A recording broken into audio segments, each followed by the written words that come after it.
Chapter 166. Ants Moving a Coffin, 2. Humph, little animal, the cleansing incense ancient sect won't be jumping for many more days. This thing doesn't know life from death. Only a declining cleansing incense ancient sect yet still dares to be enemies with my heavenly god sect along with the azure mysterious ancient kingdom. Sooner or later, the cleansing incense ancient sect will become a faint speck of dust in history.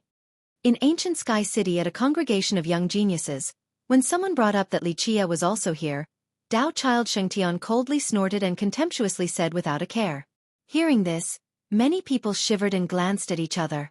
At this moment, they understood the implication of his words and the warning that the heavenly god sect and the azure mysterious ancient kingdom were now allies. When such a monstrous monster was brought up, any sects and experts would both shudder in fear.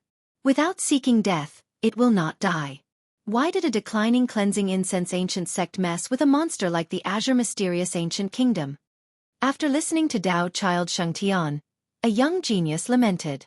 Tao child Shengtian's visit to ancient Sky City left many youngsters envious and jealous. However, even if they were jealous, they couldn't do anything about it. During the current times within the Grand Middle Territory, there weren't that many young people that could compare to Tao child Shengtian. However, a different young genius had just arrived, so the light on top of Tao child Shengtian became slightly fainter. Jewel Pillar Saint Child has arrived. This message came from the city. Even though very few people actually saw him, it quickly resonated. Jewel Pillar Saint Child is here? Someone with inside information emotionally murmured.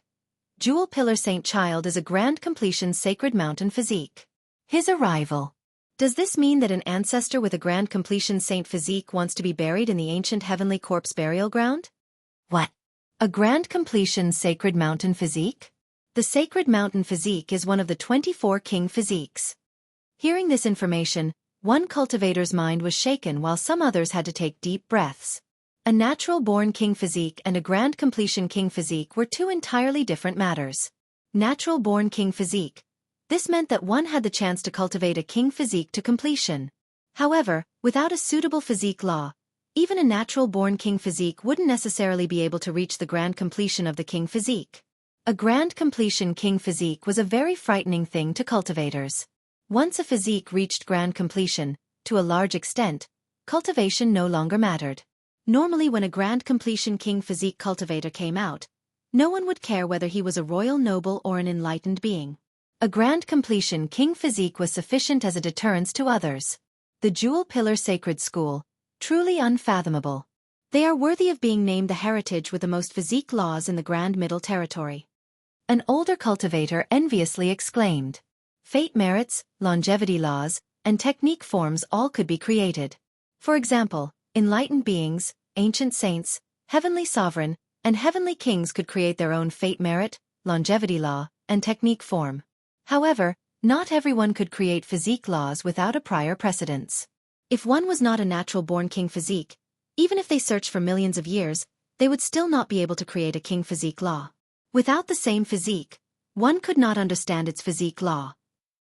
There were countless geniuses who started with a mortal physique and tried to create a Xiantian physique law or king physique law, but very few were actually successful. So to any sects or heritages, the value of physique laws were much higher than fate merits and longevity laws. Jewel Pillar Saint Child is the descendant of the Jewel Pillar Sacred School. He is a very low-key person even though he is a natural-born king physique and, at the moment, is a grand completion king physique. A cultivator from the Jade Valley country knew the situation and said in a low voice. A natural-born king physique, and is now a grand completion king physique. This is a step-by-step prelude to becoming a grand completion saint physique. A cultivator breathed in cold air after hearing this news. A grand completion saint physique was frightening and could be said to be invincible. Other sects and heritages wanting a grand completion saint physique was absolutely not easy, and it was harder than reaching the heavens. However, the Jewel Pillar Sacred School was different. Referred to as the school with the most physique laws in the Grand Middle Territory, they had created several characters with grand completion saint physiques, in the past, who were invincible in the 9 worlds and 10 earths.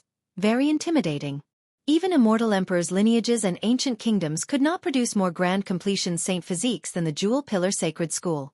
Such a message caused many grand and ancient sects in the Grand Middle Territory to shiver on the inside.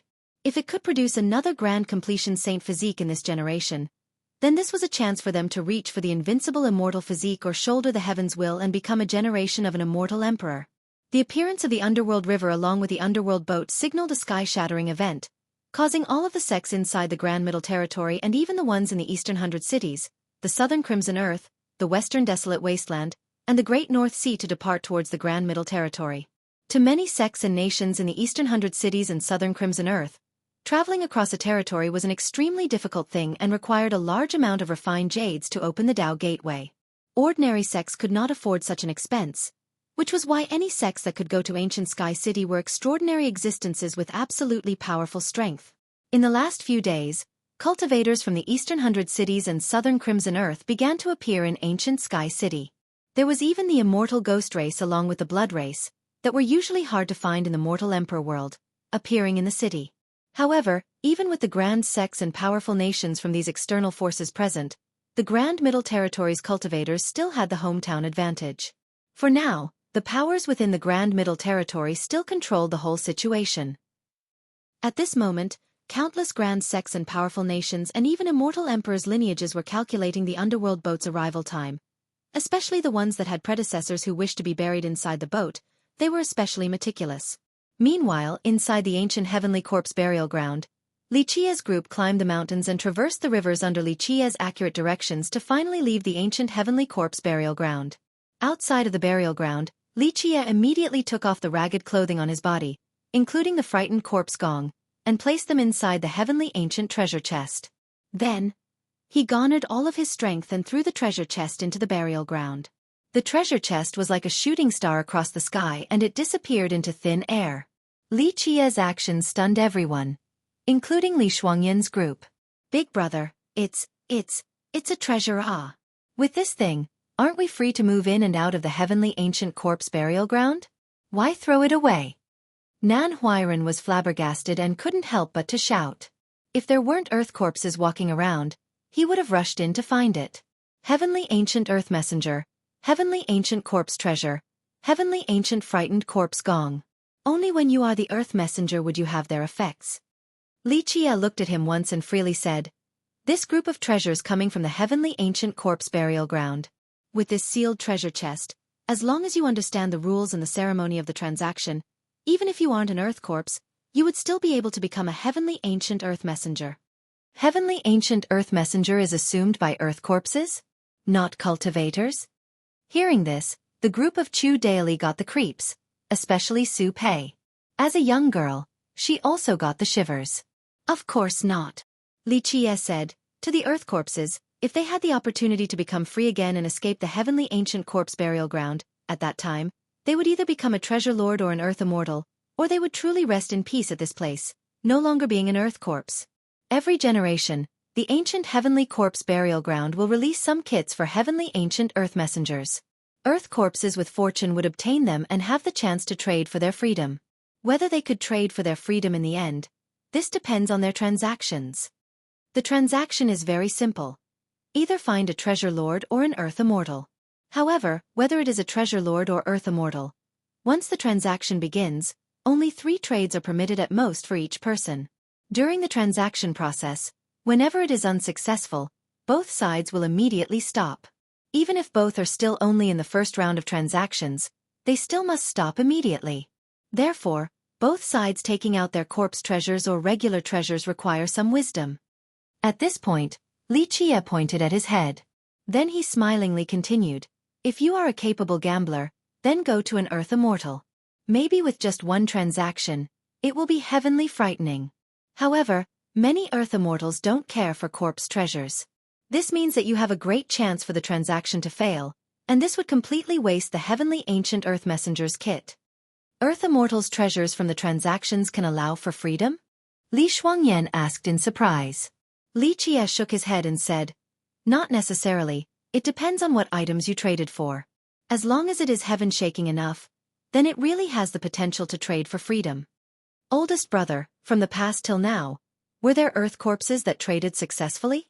Chu Daily couldn't help but ask. This question left Li Qia's eyes in a deep ponder. In the end, he didn't answer this matter.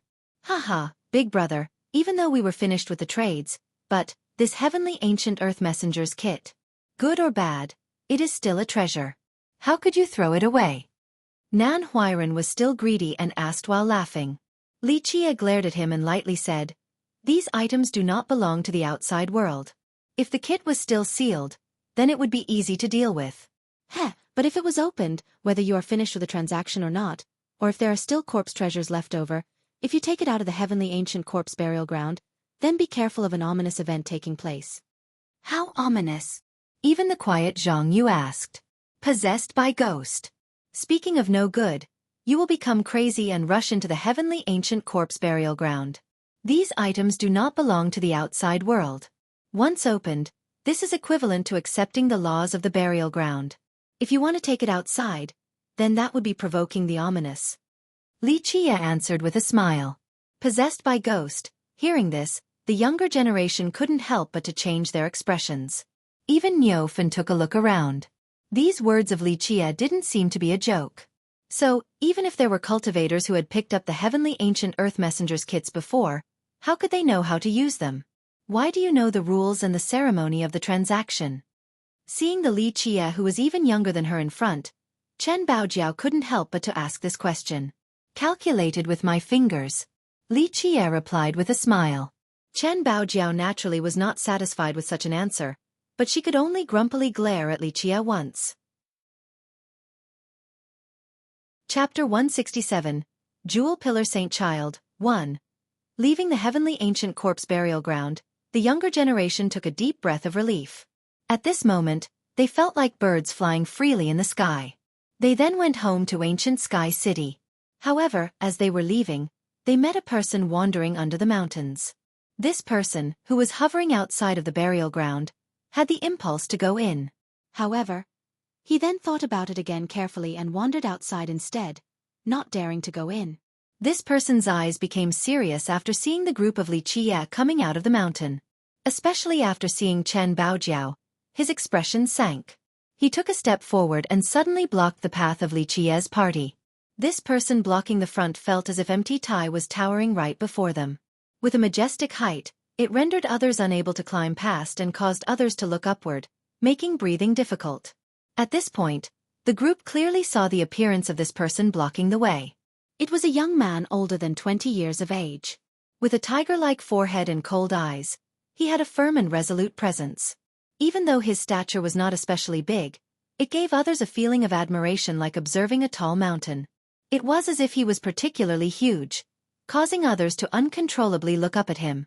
The young man ahead was dressed in black with normal energy and an invisible godly aura, but he still resembled a godly mountain across the sky, separating the heaven from the earth. Regardless of where he stood, he would still be an untouchable giant mountain. Even when his unimposing presence remained, it was suffocating to others. Firm and resolute, this young man ahead of them in black clothing seemed like an incarnation of an immovable godly mountain. Oldest brother. Seeing this young man before them, Li Chia didn't say anything. However, Chen Baojiao, who was next to his side, focused her eyes and darkened her expression. She stared at this young man ahead and coldly said, "Oldest brother is here to hunt me for the sect?" This is not the case. The resolute young man with an aura that dominated everyone shook his head and said, "Little sister, you are taking the wrong step, and this is a mistake for life. The school did not mistreat you, and His Highness even viewed you as his own daughter. Even though I am not here to capture you, but as the descendant of the Jewel Pillar Sacred School, I still wanted to advise you with a sentence. Turn back and you will see the shore. There will be opportunities to make up everything." Saint Child said too much. My young miss is a disciple of the Chen clan. At the Chen clan, she had destroyed her Dao foundation and gave everything back to the Chen clan before she left. At this moment, she especially does not have any connections with the Jewel Pillar Sacred School and the Jade Valley country. Shi Gondang stood in front of Chen Baojiao and said with a deep voice. At this time, his enlightened being aura shot towards the sky and had the inclination to fight a battle. Even though Shi Gondang was an enlightened being of a generation, he did not dare to underestimate the young man in front of him. Jewel Pillar Saint Child. Hearing this title, Nan Huiran's group knew the background of this youth. Especially Nan Huiran, who was always outside, his heart couldn't help but shake. In the legends, Jewel Pillar Saint Child was a grand completion king physique. Grandpa Shi, I have no intention of making life difficult for you. However, I hope that you will dissuade little sister Chen with some words. Jewel Pillar Saint Child said with a deep tone. I am not a disciple of the Chen clan and definitely not a disciple of the Jewel Pillar Sacred School and the Jade Valley country. Because we used to be in the same sect once, I still called you oldest brother. If oldest brother is here to convince me, you should just go back. At this point, the younger generation couldn't chime in. They could only wait to see the situation develop and wait for Li Qia's command. Little sister, you are corrupting yourself and hurting the school's reputation. Jewel Pillar Saint Child swept across the group of Li Qia once and didn't put them into his eyes. Then he said, Today the Cleansing Incense Ancient Sect is but a third-rate small sect. It is not enough to protect you. Less pesky words. At this moment, Li Qia became impatient and waved his hand. It was as if he was chasing away a fly, and he said, A good dog does not block the road. This master is in a hurry to return home and embrace beautiful women, okay? Quickly scram to the side for me. Li Qia's words left Jewel Pillar Saint Child with a sunken expression. He overlooked Li Qia with eyes that resembled godly lanterns and a voice as heavy as iron. You are Li Qia, right? Daring to bluster. I want to see whether you have some capabilities. After the words came out, his big hand descended down from the sky. Jewel Pillar Saint Child's move did not have any mysterious merit laws nor murderous techniques. It was a simple hand descending down like a mountain from the heaven, capable of suppressing gods and devils. A grand completion king physique, the sacred mountain physique. One hand with the power of 1,000,000 gene. To him, his physique was powerful enough for him to not activate any merit laws and borrow life treasure's power to slay the enemy. Xueqi expression darkened after seeing the sudden move from Jewel Pillar Saint Child. He wanted to take action, but Li Qia coldly sneered and reached out with one hand. He held it like an axe and directly chopped down a head. Li Qia's move also didn't have any technique nor merit laws. He directly used his flesh, plain and simple. Li Qia's action changed Xueqi expression. Jewel Pillar Saint Child was a grand completion king physique, and Li Qia was competing with him in physiques? This was seeking death, right? As for Jewel Pillar Saint Child, seeing Li Qia's incoming hand, he coldly sneered. He had complete confidence in his physique. In his perspective, Li Qia was seeking his own death. As long as his big hand was rolling forward, not only would it be able to break Li Qia's hand, but it would also easily grind him into meat paste. Bang! A loud boom exploded and both of them were shaken from the hit. Jewel Pillar Saint Child's expression greatly changed. A boom sounded as he took one step back on the earth, and the earth beneath his foot immediately shattered. Under this strike, Li Qia's body was also shaking. His foot treaded heavily on the earth and a loud boom resounded as the earth was destroyed, causing the group of Li Shuangyan to lose their colors and immediately retreat to the back. In the blink of an eye, bang, bang, bang, resonated as the mountain behind them actually ruptured. Li Qia destroying the mountain with one foot and Jewel Pillar Saint Child breaking the earth with one step shocked everyone. This was a battle of physiques. It had nothing to do with merit laws and cultivation. Still, the biggest storm in one's heart belonged to Jewel Pillar Saint Child. He had absolute confidence in his sacred mountain physique. Looking across the world, to be able to compete with his grand completion king physique. There were not many. However, this little demon's mortal physique was able to compete with him. This was hard to imagine. He couldn't understand how a mortal physique was able to compete with his grand completion king physique. Jewel Pillar Saint Child, at such a young age, was a grand completion king physique.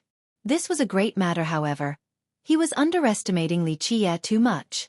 Even though Li Qia was a mortal physique, he cultivated the supreme hell-suppressing godly physique. His physique law was also the #1 physique law out of all the physique laws. Even an immortal emperor creating an immortal physique law would still be eclipsed. Today, Li Qia had some accomplishments with his hell-suppressing godly physique. It was not surprising to fight against a grand completion king physique.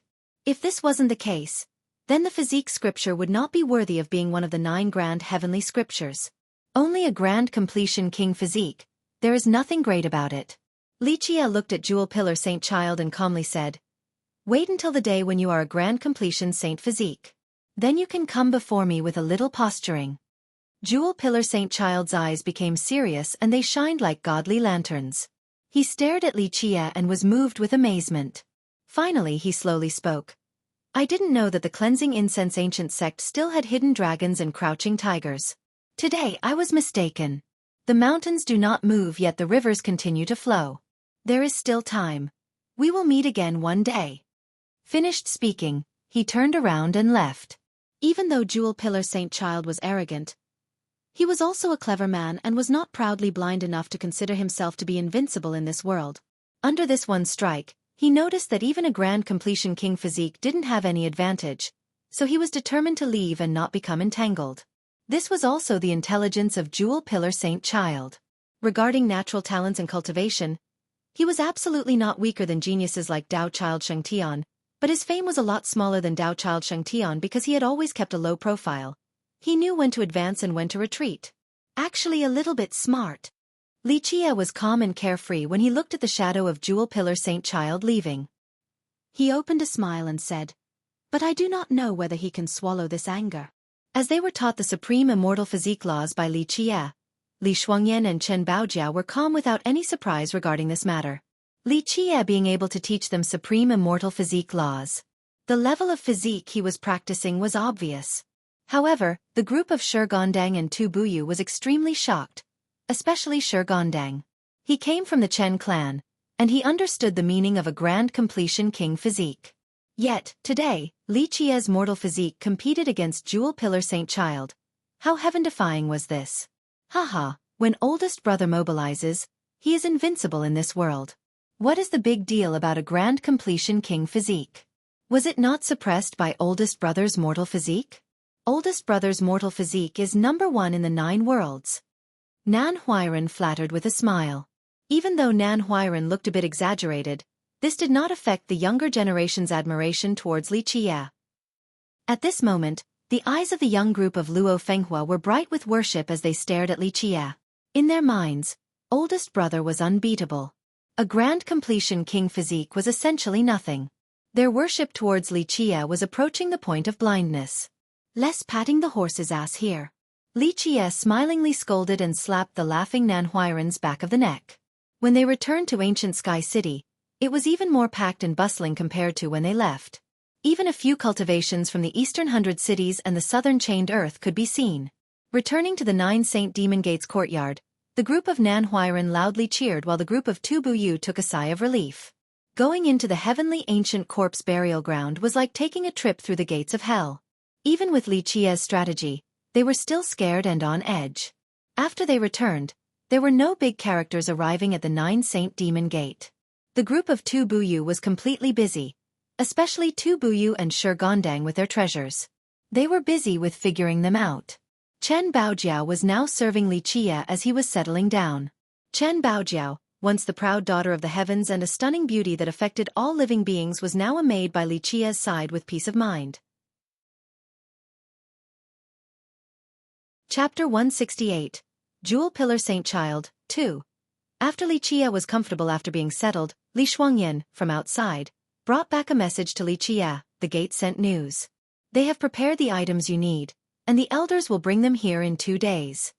Good. I am planning to go to the heavenly ancient corpse burial ground one more time. Li Chia nodded and slowly said, "We're going into the burial ground again?" Chen Baojiao, who was tidying up items for Li Chia, suddenly became moved after hearing this. "Go. Why wouldn't we go?" Li Chia was all smiles as he said, "Burying the dead for the war god temple. This is simply just a business.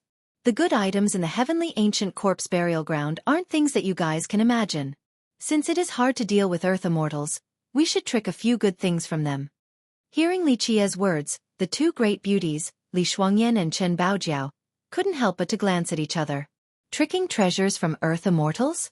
Only very few people could do this. How is it at the war god temple? Li Chia casually asked. Li Shuangyan shook her head and said, "I don't know the exact details. Master sent a message that he was together with the war god temple's elders. However, I heard that the war god temple will not preemptively move their ancestor, and they will wait a few days before the underworld boat actually appears before coming here. It seems like the old man of the war god temple is really about to go under. With pathetically low amount of remaining life force, he cannot easily move the Era bloodstone." Li Chia understood the meaning behind the actions of the war god temple this time. The powerful heaven-defying generation that were not willing to die would use a large amount of longevity medicine to prolong their lifespan. The moment when these drugs lose their effects, they would suppress their blood force and halt their life. However, this was not an easy matter, and it required a large amount of Era bloodstones to cover them. The longer the time, the more Era bloodstones were required, as well as more precious Era bloodstones. Thus, to suppress the blood force and halt one's life, not everyone could afford to do this. There is still some time before the appearance of the underworld boat. We will take a little break first before entering the heavenly ancient corpse burial ground again. And after this matter is finished, we will bury the old man from the war god temple. Finally, Li Qie nonchalantly declared. Even though Li Qie said to take a break for a bit, in actuality, he was not free for even a second. While staying in the courtyard, he continued on with his harsh cultivation. Li Qie sat in the room and moved his life wheel while his fate palace opened with his true fate emerged. At this time, the true fate inside Li Qie's fate palace was surrounded with chains of universal laws that were as thin as silk. Even though they were fine as silk, each of these universal law silks were rattling like iron chains. At this point, the Kuan Peng of the Kuan Peng 6 variants was suspended above the true fate. The world's essence poured down like a waterfall and cleansed Li Qie's true fate. When the world's essence was refined by the true fate, it turned into the universal laws that hovered outside his body and they intertwined into one place. At this time, Li Qie was in the heaven's mandate realm, and within this amount of time, he borrowed the godly power of the revolving crescent sun merit law along with the Kuan Peng 6 variants to break through 2 levels in one breath. At the heaven's mandate realm, there were 4 levels. From low to high, they are 1. Offering true fate, 2. True understanding searching, 3. Turning mysterious truths, for transforming Tao law. For cultivators, the heaven's mandate realm meant a time where the true fate was crazily refined. This was done in order to create a foundation for the future when the true fate would be refined into the primordial soul. Li Qie was currently absorbing the world's essence with his endlessly rotating life wheel as the yin-yang sea of blood washed the life wheel with the undulating yin moon and yang Sunday drop after drop of longevity blood fell down into the life wheel and were refined, allowing the true fate to become stronger and bigger. Boom! Sometime later, the Kuan Peng poured down an endless amount of world's essence. At this moment, the true fate quaked and, in the blink of an eye, the true fate spewed out a blindingly bright magical light. Suddenly, the Kuan Peng disappeared and turned into one magical rune after another, and the true fate activated these magical runes while clanking sounds rang about. All of the universal laws interwove into a Tao paper, and the magical runes stemming from the Kuan Peng 6 variants below the true fate engraved a seal on top of the Tao paper. Clang! Just like the sound of a great bell. The moment when the last magical rune fell down onto the Tao paper, in a flash, a complete Kuan Peng 6 variants was formed along with a true fate seal. The formation of a true fate seal signified that all of the profound truths were refined inside the true fate. At this second, universal laws were no longer universal laws. They became a part of the true fate. Then, the true fate seal flew out and disappeared from inside the true fate like being buried in quicksand. In this moment, the true fate exuded a rolling magical light. Momentarily, the true fate was lifted up and it absorbed all of the spirit energy in one breath. Suddenly, the spring of life, the tree of life, the cauldron of life, all of the energy of life, the fire of life, and the water of life continuously flew without pause into the true fate, the tyrant of the entire fate palace. In addition, the fire inside the cauldron of life was burning all the way to the sky while the spring of life was flowing endlessly. At this time, Li Qie's body shook and suddenly regained his wits. He was happy since he finally broke through to the heaven's mandate 3rd level, turning mysterious truths and stepped into the transforming Tao law level. As long as his transforming Tao law reached grand perfection, it would be the first step into the warrior canopy realm. In reality, Li Qie was not the only one practicing hard. Even the younger generation like Nan Huiran and Chu Daily didn't go out. They stayed behind in the courtyard for a harsh cultivation session. The one practicing the craziest and most diligently was Chen Baojiao. She courageously and stubbornly pushed forward with an unmatchable momentum. Regarding Chen Baojiao's will to cultivate, anyone would click their tongues in amazement and tingle in cold chill in admiration for her craziness. No one would have thought that a country-toppling beauty like Chen Baojiao would cultivate in such a dangerous manner. However, Chen Baojiao's efforts were rewarded. Even though she destroyed her Tao foundation to start it over from scratch, her cultivation speed was faster compared to anyone else, and she could easily break the record of any genius. Li Qie originally wanted to reach the warrior canopy realm, but because of Elder Yun's arrival, he had to stop his cultivation. Elder Yun is here, and he brought along all of the items you needed. Li Shuangyan immediately brought the message of Elder Yun's arrival to Li Qie. Hearing the message, Li Qie immediately stopped cultivating and went to meet Elder Yun. Young noble Li, His Highness made me bring all of the items you needed here for you. Seeing Li Qie, Elder Yun could be said to be very courteous, and he told Li Qie. Elder Yun was the 9 Saint Demon Gate's first elder. That year, when Li Qie went to the 9 Saint Demon Gate, he was the one who was kicked flying away by the stone statue. Elder Yun, as the 9 Saint Demon Gate's first elder, was a 7 celestial enlightened being, and he could even push the limit to become an 8 celestial enlightened being. He had a very high ranking regardless of whether he was in the 9 Saint Demon Gate or Old Ox Country. He was a prominent character. But today, this Elder Yun of the 7 celestial enlightened being level was very respectful and polite towards Li Qie. Elder Yun handed a universal pouch to Li Qie. After opening it and finding that all of the items wanted by him were there and nothing was short, Li Qie couldn't help but praise. The 9 Saint Demon Gate's strength is indeed not ordinary. You are even able to find such rare medicinal herbs. Elder Yun busily smiled. The truth was that in order to obtain these medicinal herbs, the 9 Saint Demon Gate had to expend an abnormal sum. Humph, you're only a little brat. What outstanding virtues does he have to be worshipped like this by the 9 Saint Demon Gate? At this time, a very raspy voice sounded along with the footsteps of one man followed by a young man. Li Qie looked up and saw that it was an old man who wore treasure-like clothing that had a mysterious crown along with a blood energy that resembled a rainbow. One step forward was accompanied by continuous thunders like the moving of mountains. He, step by step, moved forward and the grand earth gave way, giving the feeling that each of his steps was traversing an entire world. This old man's entire body was exerting and devouring refined energy, and faintly, there were 8 stars floating up and down around him. The young man behind the old man was Lang Chengfeng. At this moment, Lang Chengfeng seemed deferential. Seeing the old man coming in, Elder Yun changed his expression and even Li Shuangyan, standing next to Li Qie, sank her expression. Uncle Lei, you came as well? Elder Yun quickly went forward to greet. He didn't think that a supreme elder of the sect would also come as well. At the same time, he could smell a whiff of unfortunate information. Lei Shi was one of the few supreme elders of the 9 Saint Demon Gate, a very heaven-defying ancient saint. To the current world that had experienced the difficult Tao era, an ancient saint was very unfathomable. They were able to create clouds with one swing of the hand and start the rain with one turn of the palm. This is related to the rise and fall of my 9 Saint Demon Gate. How could I not come here personally?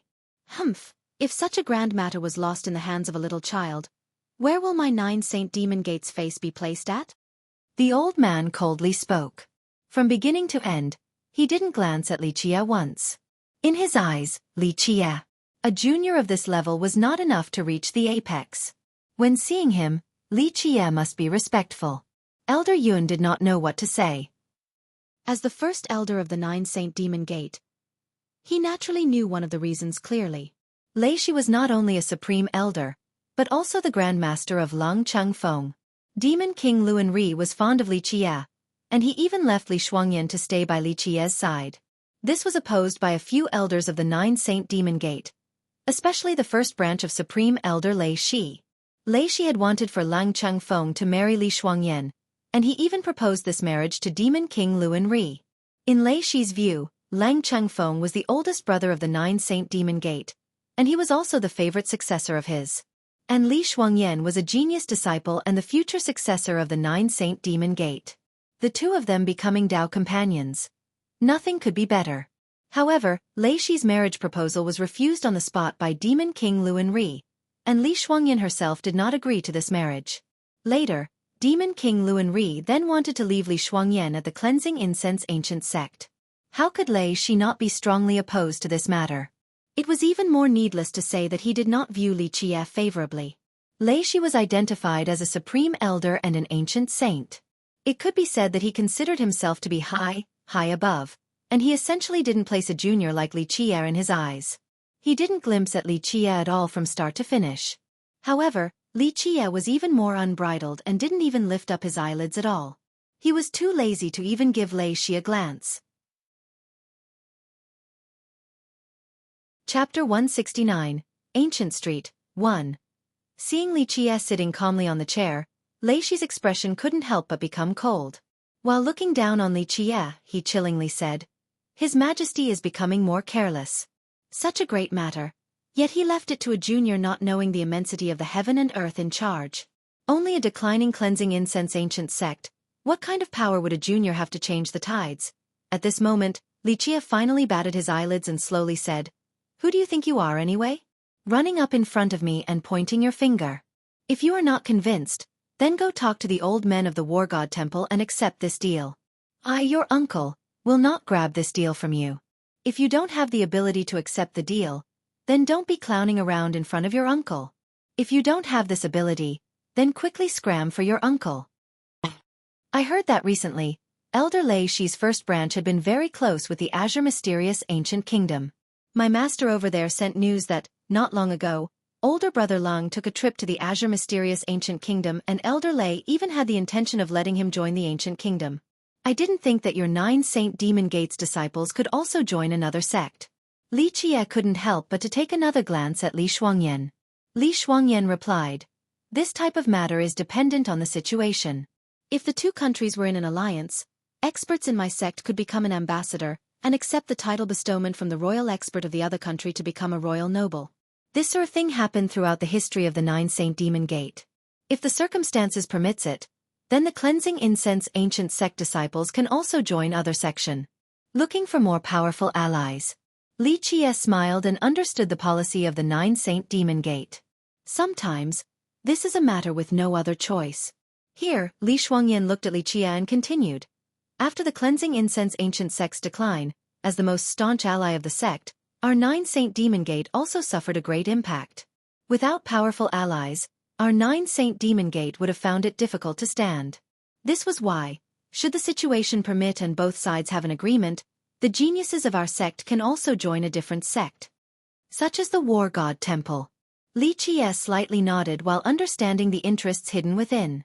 The 9 Saint Demon Gate was indeed powerful, but, like the Azure Mysterious Ancient Kingdom and certain immortal emperors' lineages, they were stronger than the 9 Saint Demon Gate. Li Shuangyan nodded her head in agreement. My 9 Saint Demon Gate did have some of our most outstanding geniuses join the War God Temple in the end. This is also one of the reasons why the War God Temple strongly supports our 9 Saint Demon Gate. Li Qie did not find this matter strange. In many grand sects and powerful nations, ancient factions and sacred schools, even immortal emperors' lineages all exchanged their disciples or brought their best disciples with the highest aptitudes to a more powerful sect. Such things belong to the exchange of interests amongst allies. Li Qie only smiled regarding this matter.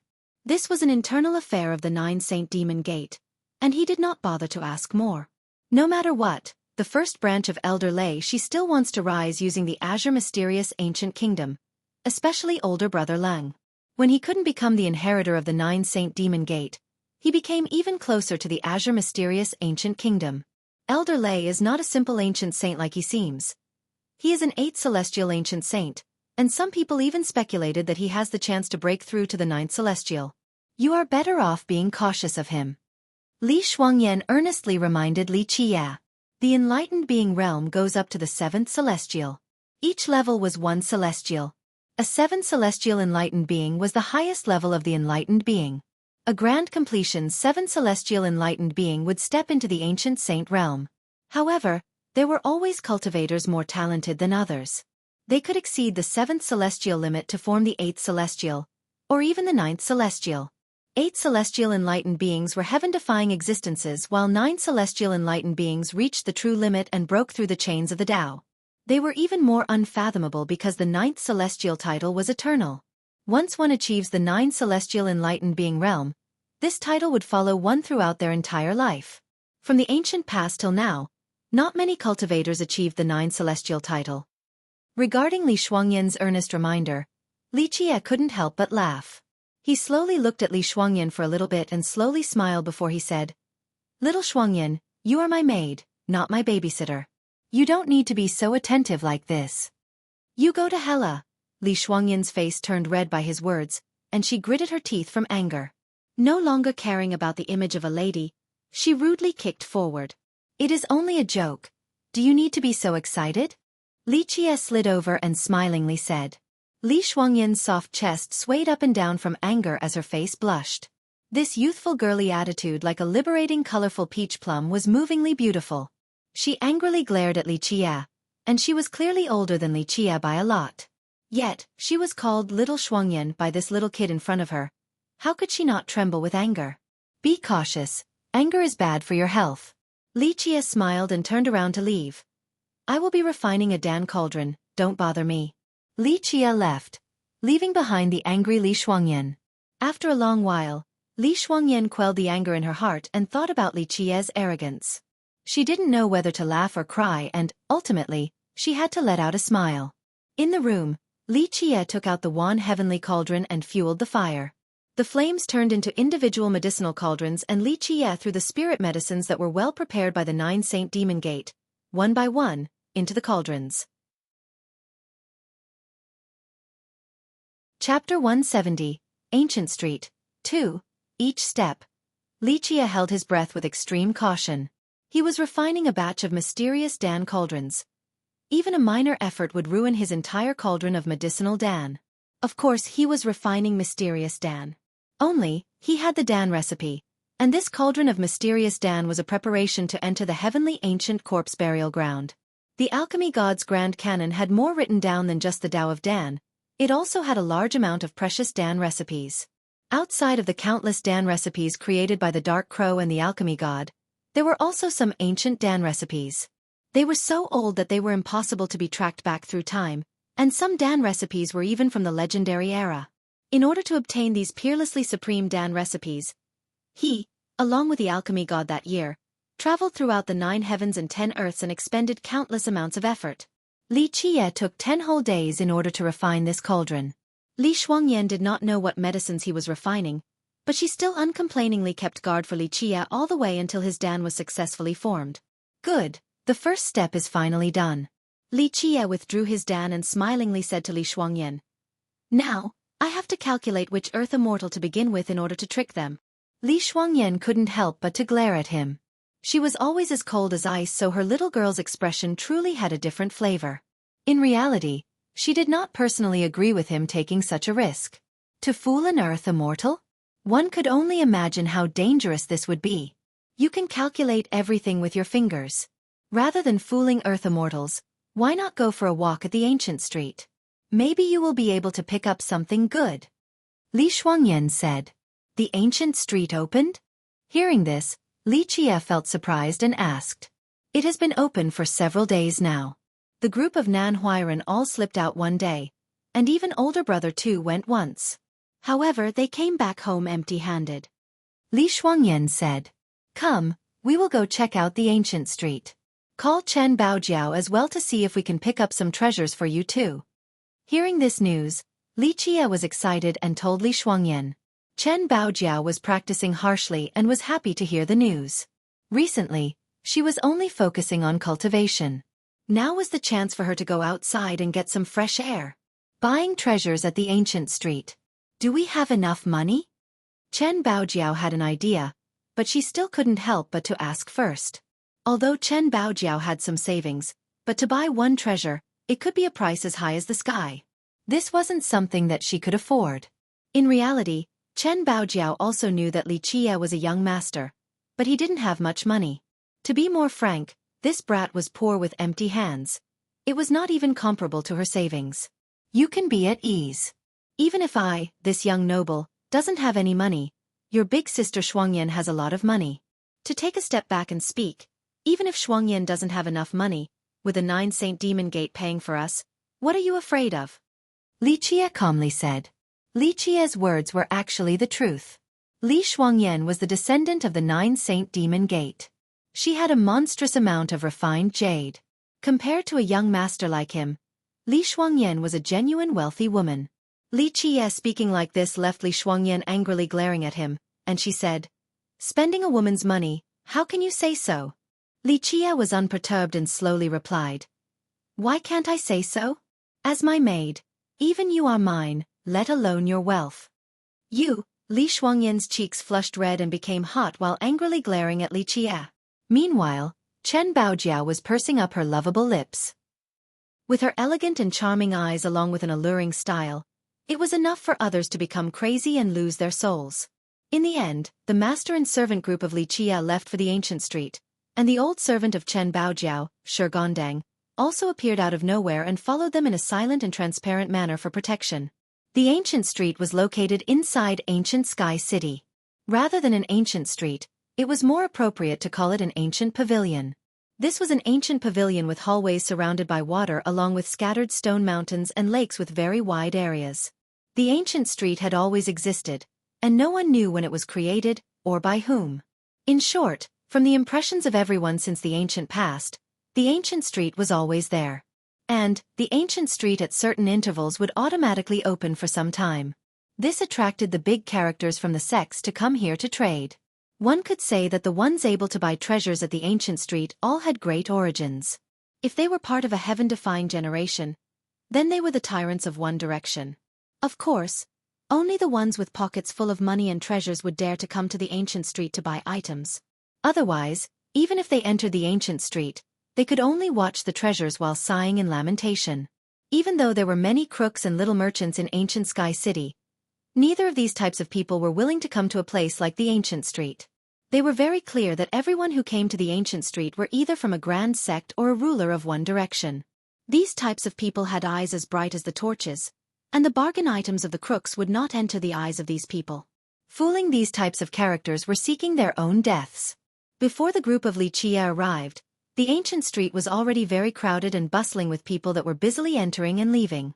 There were royal nobles, enlightened beings, and even ancient saints walking about, not to mention the descendants and disciples of the grand sects and countries. Inside the ancient street, countless saint childs and princesses, princes and members of royalty were entering. These people were of a generation that threw money around like trash. They all wanted to buy their favorite treasures from the ancient street. Meanwhile, there were also a few cultivators of the previous generation that went to the ancient street to dig out treasures. They wanted to buy precious and mysterious treasures at a low price. Of course, the ones who dared to come and dig treasures all had some skills. Amongst the very bustling ancient streets, not to mention the older generations that came to dig treasures and show off their own, but many younger cultivators also came here to participate in the fun as well as to dig treasures along with other purposes. It could be said that the ancient street was full of hidden dragons and crouching tigers, and it was an area where young geniuses were congregating. Countless geniuses wanted to visit this street to make friends amongst the prowling wolves and hissing tigers while vying for special attention. The saint childs and princesses were even more unique with extravagant showings so that others would become amazed and fearful. This is Princess Xueqi of the refined cloud country, Ah. She could be said to be the #1 beauty of the Grand Middle Territory, supremely peerless. At this moment, an imperial phoenix carriage arrived at the ancient street, so a cultivator said in astonishment. One could see a phoenix imperial carriage pulled by a heavenly rainbow swan. When its wings opened, they were large enough to cover the empty sky. The imperial phoenix carriage was made from godly ore. There was an exceptional beauty on top of the carriage. With her body encompassing all the beauty of the southern country like a lustering aqua pearl or the blooming Ling mountain flowers, her stature was enveloped by the essence of the heaven and earth and encompassed the majestic beauty of the mountains and rivers. There was another young man surrounded by 3 to 5 royal nobles. It was like all the stars cupping themselves around the moon. They were traveling with a treasure boat instead of walking. Their rolling presence captured cultivators' attention and fingers. Isn't that the saint child from the strange mountain's sacred ground? I heard that he became sworn brothers with Tao child Shengtian. There were also geniuses of the younger generation walking alone as well. However, illustrious individuals would always be illustrious as dragons and phoenixes amongst men. No matter where they went, they would attract attention, like Jewel Pillar Saint Child. When he stepped into the ancient street, many cultivators were alarmed. Jewel Pillar Saint Child's body was like a godly mountain. Even as he was traveling alone, always low-key. His humility was not enough to hide the aura of his grand completion king physique. He appeared to be a crane amongst a flock of chicken. Some female cultivators were in admiration because of this, and they lively exclaimed, "Even if Saint Child is keeping a low profile, he is still a giant amongst men. He's watched over by everyone no matter where he goes." There were some others stepping into the ancient street, making others take a step back and retreat. There was a woman stepping into the ancient street, around the age of 20 and dressed in black, while carrying a black sword that was filled with murderous intent. With an elegant and well-rounded body, this woman's figure was peachly tall. Her black robe outlined the tempting and plump curves on her body as she walked solitarily forward in a strong and beautiful manner. However, her embracing the black sword while treading forward had the image of an unsheathed godly sword that was filled with murderous intent. This was not a cold murderous air, but a heartless murderous intent. Descendant of the divine sword's sacred ground. Seeing this woman, no matter who it was, they had to retreat with chilling hearts. No cultivators dared to get close, let alone go to have a chat. The younger generation was taking the lead by visiting the ancient street, but at the same time, there were great characters of the previous generations as well. With some existences greater than even ancient saints, it caused others to lose their colors after hearing their names. The bustling ancient street had many cultivators here to trade, but there was a difference between this place and the small merchants on the streets of ancient Sky City. Even though the ancient street was very busy, very few sellers were shouting and advertising their own merchandise. In the end, all of the items that could be sold here were all good stuff, and there was no need for the sellers to yell. Although many young cultivators were selling treasures, there were more older cultivators in the ancient street taking out their treasures next to the street without saying anything. They were just sitting there. They sat cross-legged in their places. There were also some with a sign in front of them, mentioning what they wished to sell and buy. Every seller was different. Some people wanted to trade items for items, and some wanted to trade with refined jades. There were also others trading medicinal pills in exchange for mysterious treasures. Li Qie stepped into the ancient street, and it started many waves. Li Qie had an ordinary appearance and did not attract attention, but Li Shuangyan and Chen Baojiao, by his side, were different. One was a supreme beauty with a cold-as-ice countenance while the other was a country-toppling peerless temptress. With two beauties as companions, no matter where they went, it would always garner the eyes of others. Isn't that Goddess Li with Princess Chen? The two women walking together attracted a lot of astonishment. Suddenly, countless gazes that were able to kill people were aimed and casted towards Li Qie. An ordinary and common little brat yet had two supernatural beauties as friends. Plus, they were the heaven's proud daughters renowned throughout the Grand Middle Territory. Such luck with beautiful women, how could other people not be jealous of it? Chapter 171. Unopenable Stone Chest, 1. Under the countless gazes of murderous jealousy, Li Qie essentially ignored it and still leisurely walked with soft footsteps on the ancient street. The ancient street was indeed a good place with pavilions and water balconies. At this place, people could not only trade but could even find friends in this place to congregate and walk the street together. It was extremely lively and vast. It couldn't be seen completely with just several walk-throughs. Li Qie's eyes were attracted by many treasures while walking on the ancient street. There was an old cultivator sitting on a balcony near the corner with a very large sign that had these words written above. Condensing silver sacred leaf. Another cultivator in front of them had a big chest with the following big words on top. Half Saint Medicine, trade for a fire spirit longevity law manual. Li Qie walked along the ancient street with the group of Li Shuangyan. Even heaven's proud daughters coming from grand sects like Li Shuangyan and Chen Baojiao were amazed and convinced by the extraordinary items for trade on this street. They didn't get too far before Li Qie was suddenly attracted by an item sold by a cultivator at a corner. This cultivator was an aged water dragon. A look at the dual horns on his head made it clear that he had lived for 10,000s of years. The item being sold by this old water dragon was contained in a crystal cylinder. It was a fish not large of size. In addition, from a glance, it was very cute and round like a small leather ball. There were swelling patches of 5 colors patched on its body, seemingly very pretty. This was a fish that was not particularly notable. In the ancient street with people coming and going, not many would notice such a fish, and at most, some would only occasionally glance at it. However, most of the gazes were attracted by the old water dragon. In the end, a 10,000-year-old water dragon reaching the Tao would absolutely be a great character. Dum-dum-dum, Li Qie walked forward and tapped on the crystal cylinder with his finger. He tapped with a very specific rhythm, like a sword repeatedly hitting the crystal cylinder. The way Li Qie's finger suddenly teased the crystal cylinder like a sword alarmed the fish, and its originally plump body became swollen as red light suddenly sprayed out. In the blink of an eye, the fish's entire body ignited with fiery flames and screamed out dragon roars. The sudden transformation not only scared the group of Li Shuangyan, but also the nearby cultivators who then came and gathered around. What godly item is this? Seeing this fish spewing out dragon roars with fiery flames all over its body, an old cultivator said with a changed expression, "Fiery dragon fish." Li Qie, seeing the fish completely in flame in front of him, couldn't help but become a bit moved.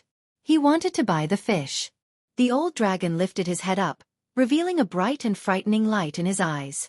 At this moment, he slightly nodded his head and said, "Correct. Fiery dragonfish. A pure dragon species. Although it is still young, it is peerlessly supreme. Real pure dragons. No matter whether they were heavenly beasts or mysterious beasts, they were extremely rare. A pure dragon species could one day evolve into a true dragon, becoming a sacred beast." Fiery dragonfish, an old cultivator emotionally exclaimed. Legends has it that only the northern fiery sea would have such an existence. Even just one is difficult to find every 10,000 years. Suddenly, the surrounding cultivators' hearts began to beat faster. Who could not be moved by such a treasure? If they could raise a true dragon in the future, it would be really amazing. "How are you selling this fiery dragonfish?" A great character couldn't restrain himself and asked. The old dragon slowly raised his head with eyes like lightning and looked at the group of people. Then he slowly said, "Trade for 1 longevity fish." Hearing the answer of the old dragon, everyone glanced at each other. The fiery dragonfish was precious, but the 9 longevity fish was just as valuable. Li Qie shook his head and immediately left without asking a second question. The group of Li Shuangyan also followed. After a fair distance, Li Shuangyan softly asked, "You wanted that fiery dragonfish? That fish is not bad, but unfortunately, it isn't worth that price." Li Qie smiled and said, "Why?" The following Xueqi in the back couldn't help but ask, "Young noble, I heard that the fiery dragonfish and the 9 longevity fish were similarly precious. Both are extremely rare spirit items." "That isn't wrong." Li Qie smiled and said, "That fiery dragonfish's true fate is incomplete. If one wants to groom it into a true dragon, it would be harder than reaching the heavens. Using a 9 longevity fish to trade for it, this is clearly a loss. Catching a fiery dragonfish is easier said than done. Otherwise, the old dragon wouldn't have been in such a hurry to sell it." Not to mention the two girls Li Shuangyan, but even Xueqi was very surprised. This was his first time seeing a fiery dragonfish. As an enlightened being, he couldn't see anything wrong with the fiery dragonfish, yet Li Qie, with just a glance, knew that the fish's true fate was incomplete. This was too unbelievable. Li Qie continued to stroll the ancient street with the two girls.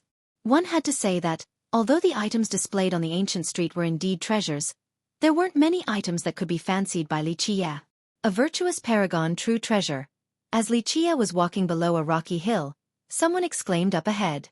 Hearing this shout, many people changed their expressions and, in a short amount of time, many people surrounded the area. Whoever could help this old man do one thing, this old man will give the person a treasure. At this time, a coarse old voice rang out from the crowd. Li Qie, who was just passing by, also became surprised. The first gesture was to give others a virtuous paragon true treasure. This was indeed unfathomable. He brought the two girls closer into the crowd to observe. Below the rocky hill was an old man dressed in gray while wearing a strange paper hat that was filled with dust, forming oily layers. No one knew how long he had been wearing this paper hat for. He also had a docile look, seemingly ordinary. At this time, the old man slowly took out a true treasure. Even though this true treasure looked like it was picked up from a garbage heap and was covered by a random piece of tattered paper, this true treasure faintly exuded a wisp of light, causing everyone to shiver. When touched by these lights, even an ancient saint would be frightened inside with fear. To be exact, this is a virtuous Lord true treasure. It is made from the extremely rare 8 Dao sacred Oregon. The old man slowly placed the true treasure on the ground. Virtuous Lord was a title of virtuous paragons. Within virtuous paragons, there were distinguishments and virtuous ancestor was the strongest. There was a legend that if immortal emperors didn't appear, then virtuous ancestors were invincible. Taking out a virtuous Lord true treasure at his first move immediately drew in countless spectators. After the old man took out the virtuous Lord true treasure, he then slowly took out a longevity treasure. It also seemed like it was taken from a garbage heap and was also covered by a piece of torn paper. It was as carefree as possible. This longevity treasure placed on the ground revealed a corner from the torn piece of paper. It emanated a smoke of blood energy. Suddenly, This monstrous blood energy filled the sky like an endless ocean, and the cultivators here couldn't help but to lose their colors. This is a virtuous paragon longevity treasure. It is from a longevity spirit.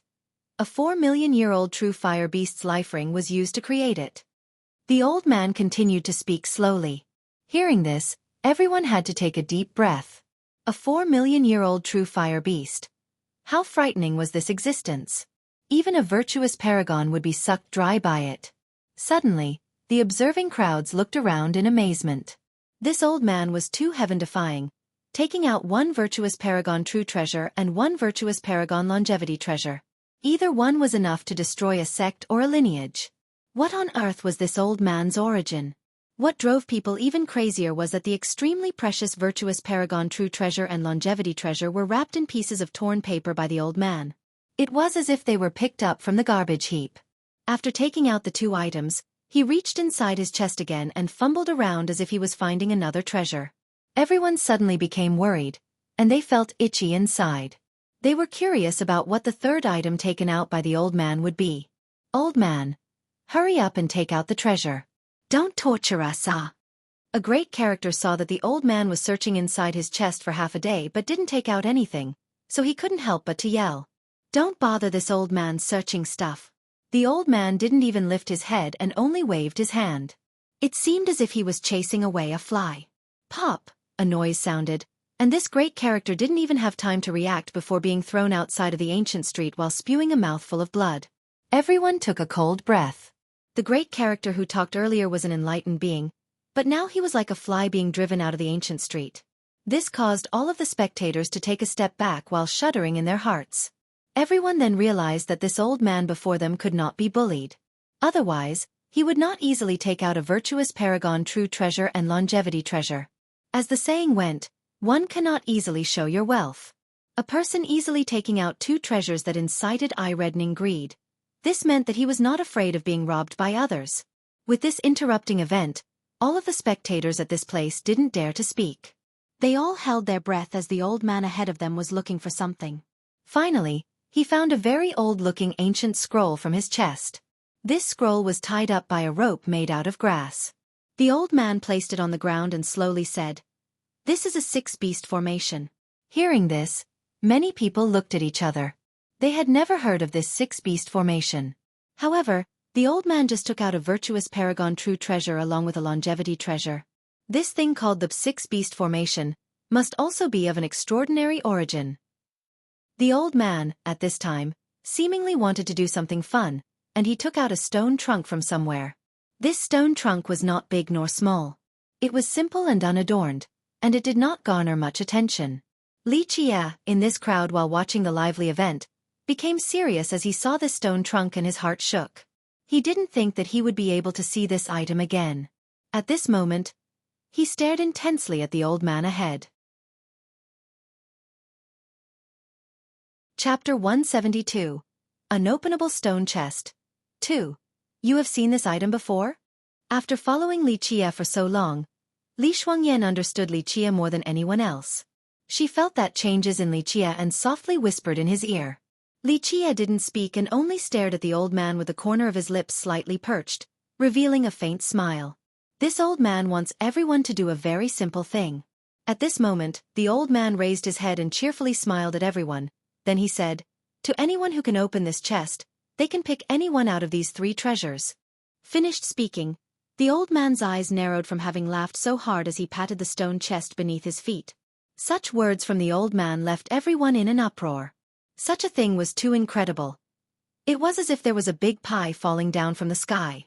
By opening the chest box, one could immediately grab a virtuous paragon true treasure or longevity treasure. This was the best thing in the world. Thus, after the old man finished speaking, everyone stared at the old man up ahead in disbelief. Is this the truth? A demon monarch of the royal noble realm couldn't help but ask. The old man's eyes squinted as he smilingly said, "This is more real than even pearls. This is absolutely not a joke. This old man's words are made out of gold, and I never go back on my words. Whoever opens this stone chest can pick anyone out of these three treasures." Any conditions? Suddenly, everyone was eager to try for this pie falling down from the sky, and who would want to miss this great opportunity? No conditions.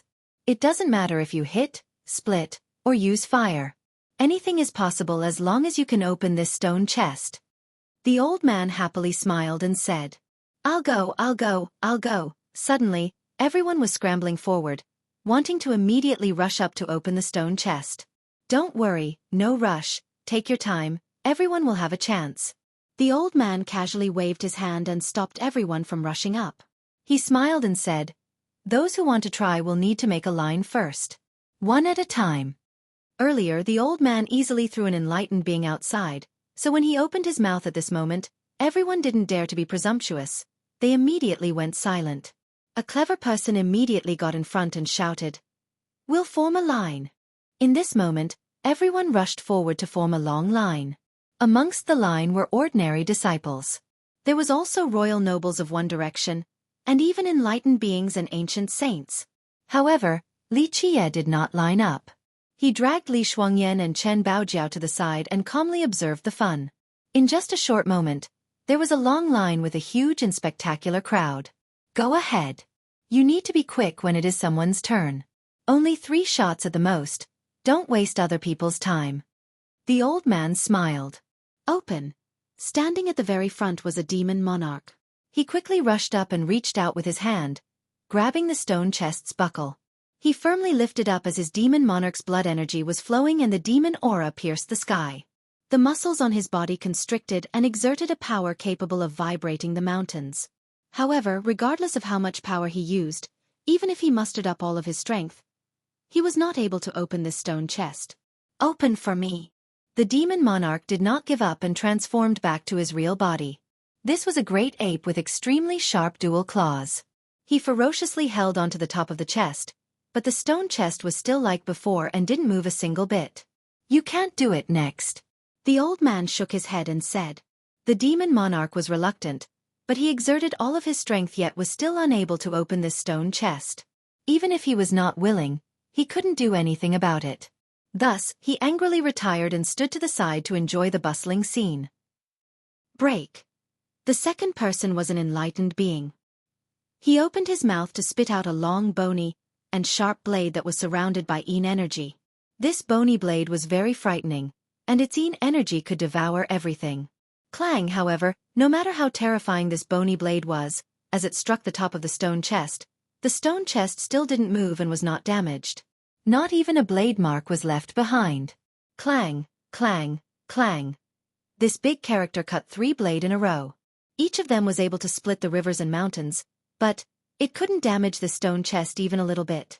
Next dash, the old man was too lazy to take another look at this enlightened being. He shook his head then said, Open for me. The third cultivator in line uttered a long roar and his fate palace was hung atop of his head while his life wheel was rolling non-stop. All of the blood energy was being refined into blood needles that pierced the top of the stone chest like lightning. However, the result was still the same. It couldn't open this stone chest. Next dash, the old man shook his head disappointedly. Momentarily after, cultivators, one after another, took turn to come out, and they activated their techniques and means. One cultivator used a true treasure to split the stone chest, another used ice to freeze it, one crazily hit the stone chest, and another used a medicinal water to soak the stone chest. However, regardless of the method, the stone chest was still motionless without suffering any damage. Finally, an ancient saint took action. He opened his palm and started refining the sun and the moon, putting the heaven and earth into his palm. All of the blood energy and world's essence transformed into a sword light in his palm. This one decapitating strike had the potential to open the heaven and split the earth, but it was not able to split this stone chest open. Eventually, almost everyone had a turn. But still, no one could open this stone chest. This stone chest was like a boulder in the toilet, both smelly and hard, causing everyone to vomit blood in their hearts. They loved and hated it at the same time, and everyone wanted to walk to the front to ruthlessly step on it several times. At this time, everyone here was just staring at each other helplessly. This stone chest was indeed a monster. It was essentially impossible to open. I will go. At this point, a cold as ice voice appeared. A murderous intent that suffocated the sky rushed forward, causing everyone to lose their colors and retreat one step backward. A girl embracing a sword came forward step by step with a murderous aura like a ferocious beast. This girl. Cold and emotionless, murderous and chilling, it caused everyone to tremble with fear from her extremely severe killing presence. Her stance was not merely posturing for show, it was to kill. Each move would definitely taste blood and take away a man's life. Even if the girl was caressing the unsheathed sword in her chest, others still sensed a smell of blood and couldn't help but to shudder. The descendant of the divine sword's sacred ground. Seeing the girl dressed in black, someone involuntarily cried out. Feeling her murderous and severe aura, they felt the chill and didn't dare to be near her. They took several steps back at once. Many people saw the girl in black and they shivered in their hearts. The descendant of the divine sword's sacred ground. Hearing about this heritage and the descendant coming out from the sacred ground left people in fear. The divine sword's sacred ground sounded domineering to people who did not know about it. However, people who knew the history of the divine sword's sacred ground, hearing the 4 words divine sword sacred ground, they would absolutely feel their blood run cold. The divine sword sacred ground was one of the great sacred grounds of the Eastern Desolace, and it was also an immortal emperor's lineage. Created by immortal Emperor Yi, its prestige was used to propagate throughout all directions. During the era of immortal Emperor Yi, night, cry. There was a saying that goes like this: young children hearing his name will stop crying, at night, Yi. The explanation for this was, during that era, any child who cried at night would immediately stop after hearing the name Immortal Emperor Yi. Thus, he was called Immortal Emperor Yi by others. Immortal Emperor Yi was skilled with the sword throughout his entire life. His Tao of the sword was supremely peerless, and people even praised him as the sword god. However, he was even more adept at killing. Immortal Emperor Yi used killing to prove his Tao and killed mercilessly throughout his life. Although, ever since the ancient ages till now, immortal emperors all killed countless enemies. However, some people believe that immortal Emperor Yi killed the most people. There was even a legend that claimed that, in order to prove his matchless Tao of murder, he even killed his own wife. Even though no one could confirm this legend, this alone was enough to make the future generation be aware of immortal Emperor Yi's murderous ruthlessness. The divine sword sacred ground was powerful to the point of being unfathomable. Each era, very few disciples of the sacred ground would be seen walking in this world. However, once one of them set off, there would be a rain of blood that stenched the winds. They were absolutely death gods dreaded by all.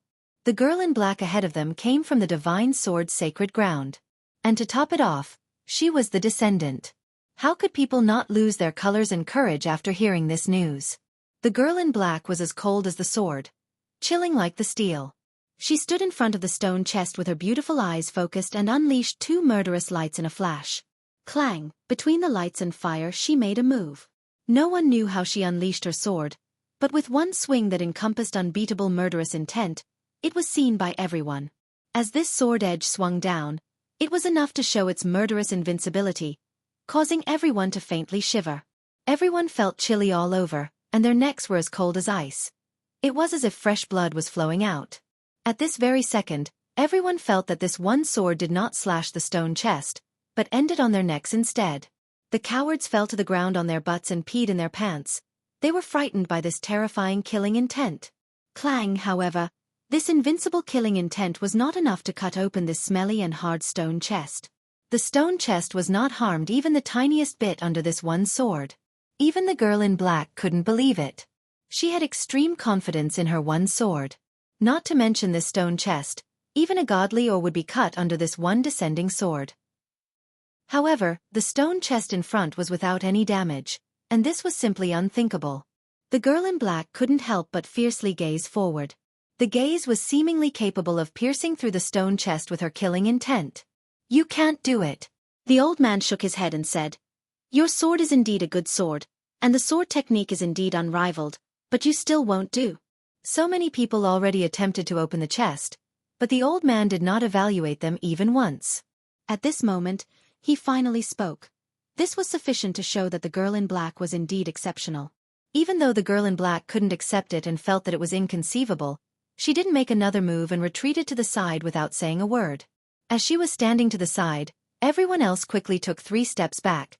They didn't dare to approach. Such a death god like this, no one wanted to offend them. Once provoked, death was the only path. Chapter 173, Heavenly Sky Plate, 1. After the descendant of the divine sword sacred ground stood to one side, no more cultivators were willing to give it a try. Even an ancient saint could not open this stone chest, other people more so. Anyone else? The old man sat in his place and squinted his eyes to look at everyone.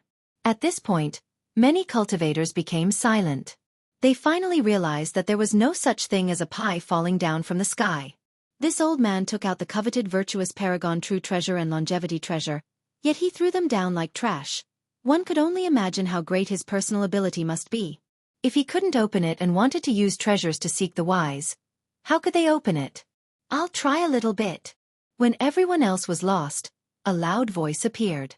An awe-inspiring young man stepped forward with dragon steps and tiger strides. This spirited young man stomped the ground and moved forward with impressive momentum. His gaze revealed a disdain of all under the heavens, and he had a godly saber on his back. Despite being sheathed, it still emitted a faint dragon roar and phoenix cry along with a powerful aura. With this saber on his back, this young man became even more extraordinary. It was as if the dragons and phoenixes were his friends. This allowed him to soar to the high heavens. The Space Trample Mountain's disciple. A cultivator saw the crest of this youth and emotionally burst out.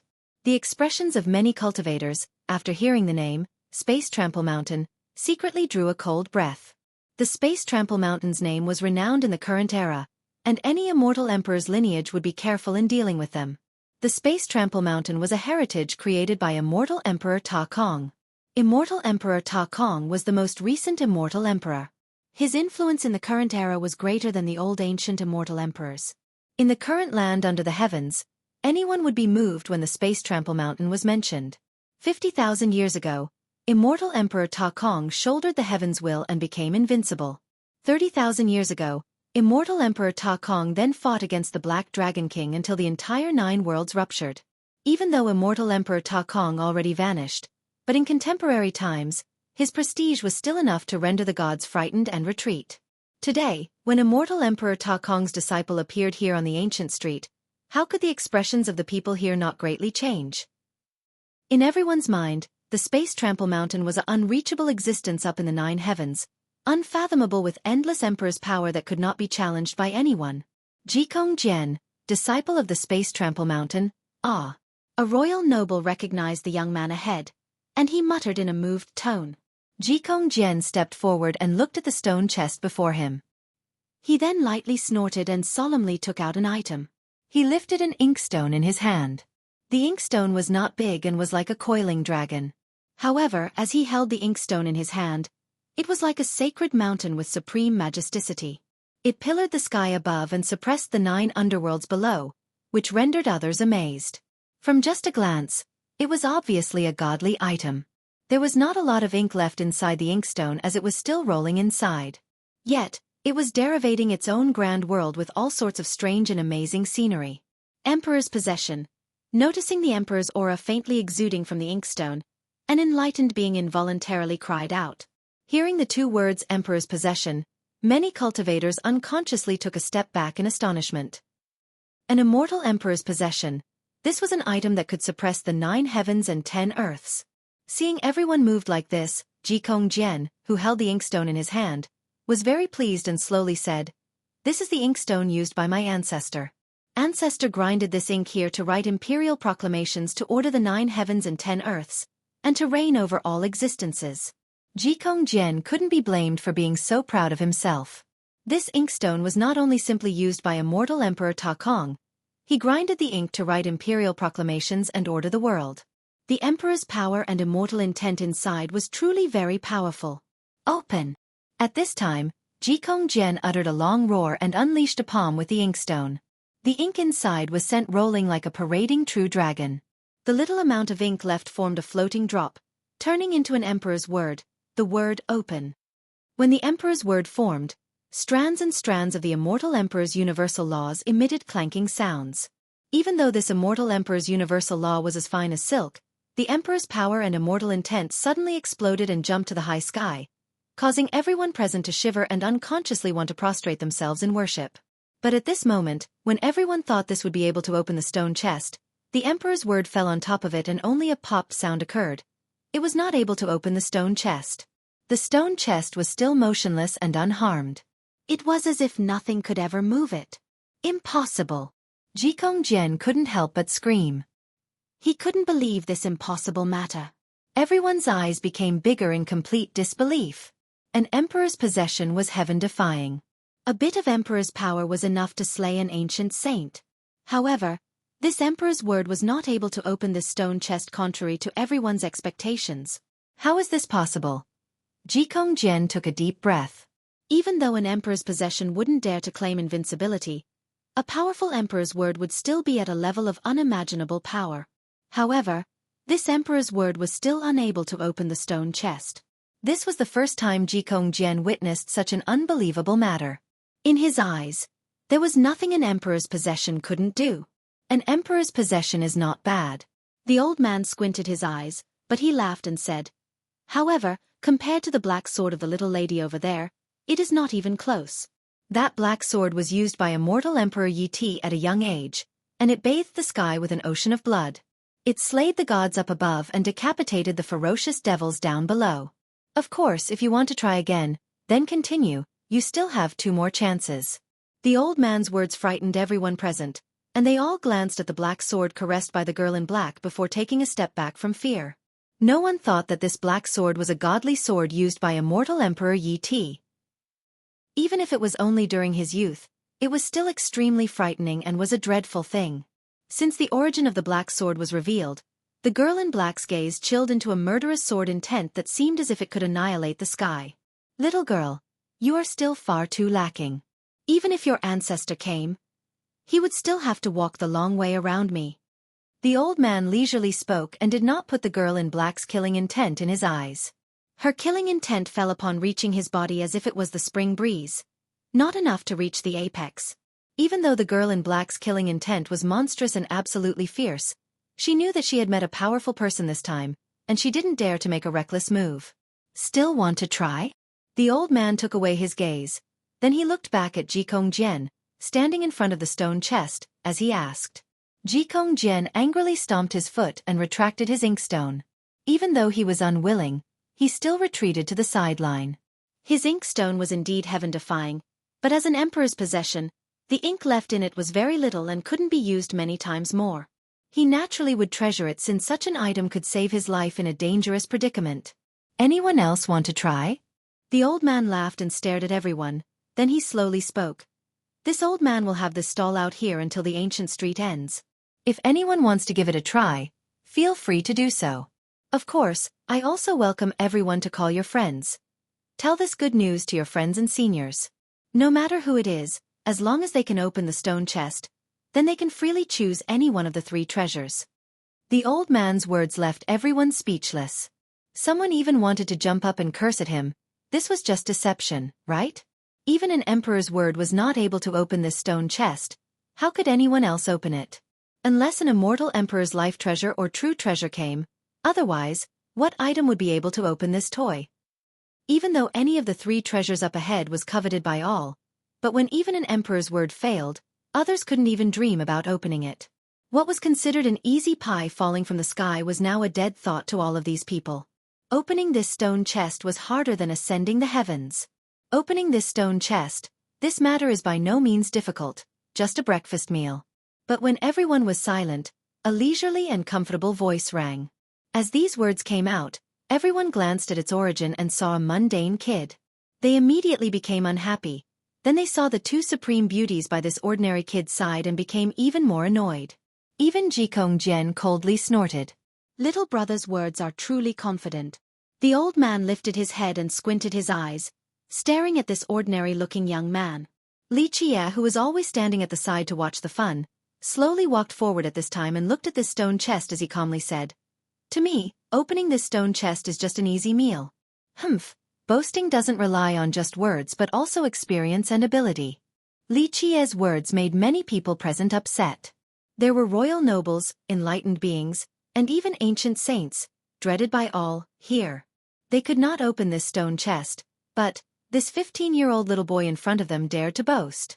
Such big words. Even Jikongjian coldly snorted. He took out and controlled an emperor's possession earlier to use the word open, but still failed to open the stone chest. Now, this nameless junior ahead dared to spout arrogant words, saying that it was as easy as a breakfast meal to open this chest. How could Jikong Jian remain calm? Li Qie simply didn't care about the crowd and looked at the stone chest before revealing a smile. The old man squinted and looked at Li Qie, then he said, "If little brother is so sure, then hurry up and open it. Once opened, you can pick any treasure of the 3 treasures in front of me. Why hesitate?" Li Qie glanced at the 3 treasures and calmly said, "These 3 treasures, to tell the truth, although they are not bad, but they are not enough to enter my sight." Chapter 174. Heavenly Sky Plate. 2. Such words just came out from Li Qie, suddenly drawing numerous gazes. What kind of joke was this? A virtuous paragon true treasure and virtuous paragon longevity treasure was not enough to enter his eyes? This type of boasting was way too big. Really big, Tonya. A cultivator who knew Li Qie's background couldn't help but sarcastically say, 30,000 years ago, the cleansing incense ancient sect could probably boast like this, but the cleansing incense ancient sect of today is just a third-rate sect. I'm afraid mustering all of its strength would not even be able to take out a single virtuous paragon true treasure. Today, just a junior from the cleansing incense ancient sect still has the nerve to bluster and not put a virtuous paragon true treasure in his eyes. This matter is too ridiculous. Regarding this kind of sarcasm, Li Qie didn't bother to give notice to it even once. From the 3 treasures, he took out the 6-beast formation and said, "This formation can do. However, wanting me to open this stone chest, just this formation volume alone will not do, you have to add another item." "What do you want?" The old man couldn't help but to become serious as he looked straight at Li Qie. Li Qie leisurely and comfortably replied, "The item I want is very simple. If you have a heavenly sky plate on your body, give it to me. Then, I'll help you open the stone chest." Li Qie's words caused great changes to the old man's expression. In a flash, his eyes turned into a whirlpool between the heaven and earth, incomparably resplendent. It was capable of receiving the heaven and earth and refine the 9 worlds with gods born inside. The sudden brilliance in the old man's eyes caused everyone to lose their colors. Even ancient saints had to take a cold breath and they couldn't help but to take a step back. Suddenly, everyone understood that this deep and unmeasurable old man must not be vexed. However, very soon after, the old man's eyes faded again into a faint appearance. He squinted his eyes and looked at Li Qie, then he slowly said, "Little boy, you don't have a small appetite, ya?" Li Qie was still carefree and smiled. Then he said, "My appetite has always been big. However, other ideas need not to be said. There is no item in this world that I cannot eat. You can think about it a bit. I won't force a sale." The old man couldn't help but narrow his eyes. It was obvious that he was hesitating a bit.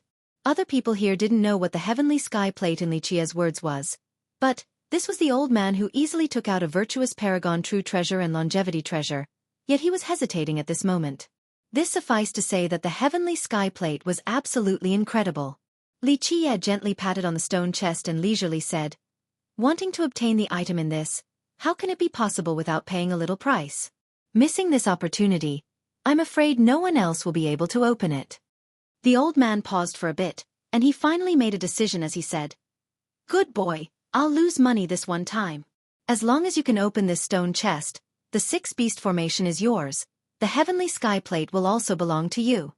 Finished speaking, he took out an ancient box and placed it on the floor. Li Qie picked it up and opened the ancient box. Immediately, endless starlights rushed out of the box and illuminated the sky, turning into a boundless winding galaxy with the sun and moon appearing with inexhaustible and strange phenomena. When the ancient box closed, the strange phenomena immediately vanished.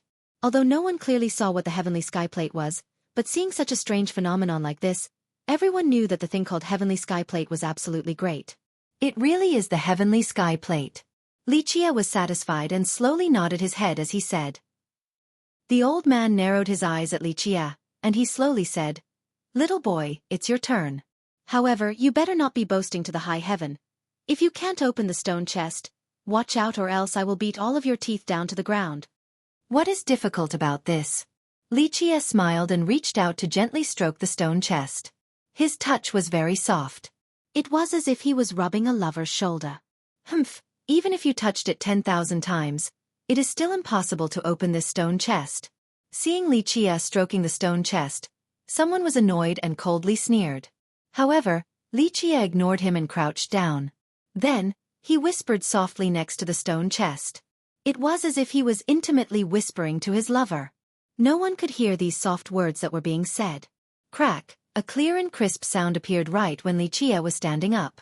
The unthinkable happened, and the stone chest was actually opened. The whole area was suddenly in complete silence. Everyone couldn't believe, with their eyes wide open, that a stone chest unable to be opened by even an emperor's word was so easily cracked. What is that? At this point, people with keen eyes saw that inside the stone chest was a small gold coffin. Seeing this item, they were stunned for a while. Everyone thought that inside the stone chest would be a heaven-shattering treasure, but it was a small golden coffin. The old man was very deft and grabbed the small golden coffin inside his chest at once. His expression was like a treasure guardian embracing his gold. It seemed as if he was afraid of it being robbed from him by others. Many people failed to see this small golden coffin's nature, but since it was already stored inside the old man's chest, no one dared to ask him to take it out so that everyone could have a little look. Momentarily, countless people felt itchy inside and wanted to know what the small golden coffin contained. But, since the old man didn't say, other people didn't have a method of finding out. After a while, the old man finally hid his golden coffin well enough, so his old pair of eyes glared at Li Chia and asked in astonishment, "How is this possible?" At this time, Li Chia had the six-beast formation and the ancient box in his hand. He looked at the old man's eyes and calmly said, "Nothing is impossible, because I am Li Chia." To such ordinary words, even Li Shuangyan and Chen Baojiao couldn't help but to glance at each other. This phrase was most likely the most confident statement in this world. All of the fiercest rhetorics in this world would not be equal to this one phrase. I am Li Chia. In reality, not only the old man, but everyone else was amazed as they stared at Li Chia. Li Chia easily opened something that even an emperor's possession couldn't. This matter was simply impossible. However, the truth was in front of them, they couldn't deny it. This sort of thing was downright demonic. Li Chia smiled and smiled some more, and he retreated while judging the two items in his hands with satisfaction. He didn't think he would have such a harvest. However, thinking about the small golden coffin, he gently sighed. "Dao friend, how about selling the heavenly sky plate to me?" As Li Chia was moving back, Ji Kongjian said in a deep tone. Li Chia didn't even bat his eyelid as he replied, "Private item, not for sale." Ji Kongjian didn't give up and continued, "As long as Dao friend names a price, there is no item that my space trample mountain cannot afford. As long as Dao friend is willing to sell, Dao friend will certainly be satisfied with the price." Not selling. Li Chia was too lazy to waste words with Ji Kongjian. He handed the six-beast formation along with the heavenly sky plate to Li Shuangyan. Dao friend shouldn't flatly refuse and should reconsider it a little bit. Ji Kongjian gravely said, "Doing a friendly favor for my space trample mountain is a very advantageous thing for your future." At this moment, Li Chia lifted up his head and glanced at Ji Kongjian once. Then he slowly retorted, "What about space trample mountain? If uncle doesn't want to sell, not to mention the space trample mountain, but even if the grandpas from mysterious bamboo mountain came, I still wouldn't sell." "Don't like it? Bite me ah!" Li Chia saying this immediately sank Ji Kongjian's expression. Many people here glanced at each other. This brat was too arrogant, he even dared to offend Ji Kongjian. Finally. Ji Kongjian coldly snorted and turned around to leave. Even though the anger in his mind was burning, but since he came from an immortal emperor's lineage, he couldn't force a sale in front of so many watchful eyes. After all, the space trample mountain was a heritage with face. Oh, what a pity. Seeing someone else picking up the pie falling from the sky, many people lamented and moved on one after another. There were some with their eyes flashing cold lights, thinking about different ideas. However, inside the ancient street, no one dared to blatantly rob because this was a taboo to all cultivators. Robbing blatantly in a marketplace was breaking the rule, and it was equivalent to creating enmity with all of the great characters who were selling items. "We'll have a stroll at other places." Li Chia smiled and said. However, before Li Chia left, the old man suddenly waved at Li Chia. Li Chia smiled and stepped forward. Then he leisurely asked, "So? You have more treasures to give to me?" The old man squinted his eyes from laughter and said, "Treasure? Ah, this is not a difficult thing. Hee hee, little brother, I see that you have a wonderfully pure foundation. An immortal physique and immortal fate. It's hard to come by such an amazing genius every 10 million years. This old man is untalented, but I have inexhaustible godly techniques, and I have a sudden fondness for little brother's talent. Why not think about it for a little bit and join my sect? This old man will pass down to you supreme godly techniques. In the future, you will shoulder the heaven's will and sweep through the 9 heavens and 10 earths. This will not be a difficult matter. The old man's words caused Li Qie to be unable to hold his laughter. He looked at the old man and said, "These words sound like they came from a liar. I am a mortal physique, mortal fate, and mortal wheel. How could I have an immortal physique and immortal fate? Wanting to fool a child. Next time, find a more stupid person. Immortal physique and mortal fate are still fine." The old man busily continued. Since the ancient past till now, countless wise sages had a mortal physique and mortal fate. In the end, they climbed the peak and obtained invincibility. Since the ancient past till now, people who became immortal emperors with mortal physiques are not few in number. As long as little brother has a heart willing to seek the Tao, physiques and fate palaces are nothing. This old man will pass down to you a supreme godly technique capable of breaking the chains of the physique. Although you persuade with a deluge of heavenly flowers with incomparable seduction, unfortunately, I am not interested. Li Qie turned around and left. This time, the old man was really in a hurry, and he quickly said, Wait, little brother. This old man is truly loving your talents and truly wanting to accept you as a disciple. I'm definitely not trying to fool you. If little brother is afraid that I am trying to fool you, then how about this? Hee. These 2 virtuous paragon treasures will be the greeting presents of us 2 master and disciple. Having said this, the old man quickly grabbed the virtuous paragon treasures on the ground and placed it into Li Qie's chest. Such a scene caused the group of Li Shuangyan's eyes to be foolish in a daze. For any cultivator, no one wouldn't want to accept a wise man as a teacher. If they were able to obtain a wise man's Tao instruction, their future would be promising, and their Tao cultivation would have great results with little work. Chapter 175. An eaves tile bringing about a calamity. 1. To any cultivator of the previous generation, accepting a disciple was a very prudent matter. Not mentioning a wise man, even royal noble level experts were very picky when picking a disciple. The old man before them was, without a doubt, an unfathomable and hidden wise man, but at this moment, he was begging for Li Qie to be his apprentice. Such a thing was truly rare to see. What stunned the group of Li Shuangyan even more was that this old man immediately started with treasures of the virtuous paragon level as a greeting gift. This was too extravagant and left them in sudden speechlessness. With such a luxurious master, countless young heroes in this world would cry out wanting to become his disciple. To be able to have such a wise man as their master, they wouldn't have to worry about eating and drinking costs for the rest of their lives. Li Qie, on the other hand, was not interested. He shook his head and said, I'm not interested, you should still just find someone else to be your disciple. Hee. Think about it. First accept these treasures. Wait until you use them, then you will understand the advantage of treasures. The old man kept on handing the treasures all the way to the door. He placed the treasures into Li Qie's arms again and again. I am very moved by your enthusiasm, but I do not need a master. Li Qie said with a smile and returned the 2 virtuous paragon treasures back to the old man. The old man was speechless and then couldn't help but say, Hey, little boy, do you need to be like this? Worshipping me as your teacher is very advantageous for you. How about this? As long as you follow master, this treasure matter is not anything. You say the words. What treasures would satisfy you to accept me as your master? The old man's phrase heroically soared all the way to the sky with a look of throwing all caution to the wind. Fine, you find 10 immortal emperor true treasures for me. Then I will worship you as a master. Li Qie glanced at the old man whose pride was reaching the sky and said cheerfully, 10 immortal emperor true treasures? Do you think they are just cabbages? The old man heard this and his expression greatly sank. Whether they are cabbages or not, I don't know. Li Qie shrugged and smilingly said, This is your business, you think about it carefully. With that, he bursted out in laughter then turned around to leave. Li Shuangyan's group couldn't help but wryly smile. Other people wished to worship such a wise man as their master, but Li Qie acted as if it was nothing to worry about. Little boy, really think about it. I will be staying at the ancient street for some time.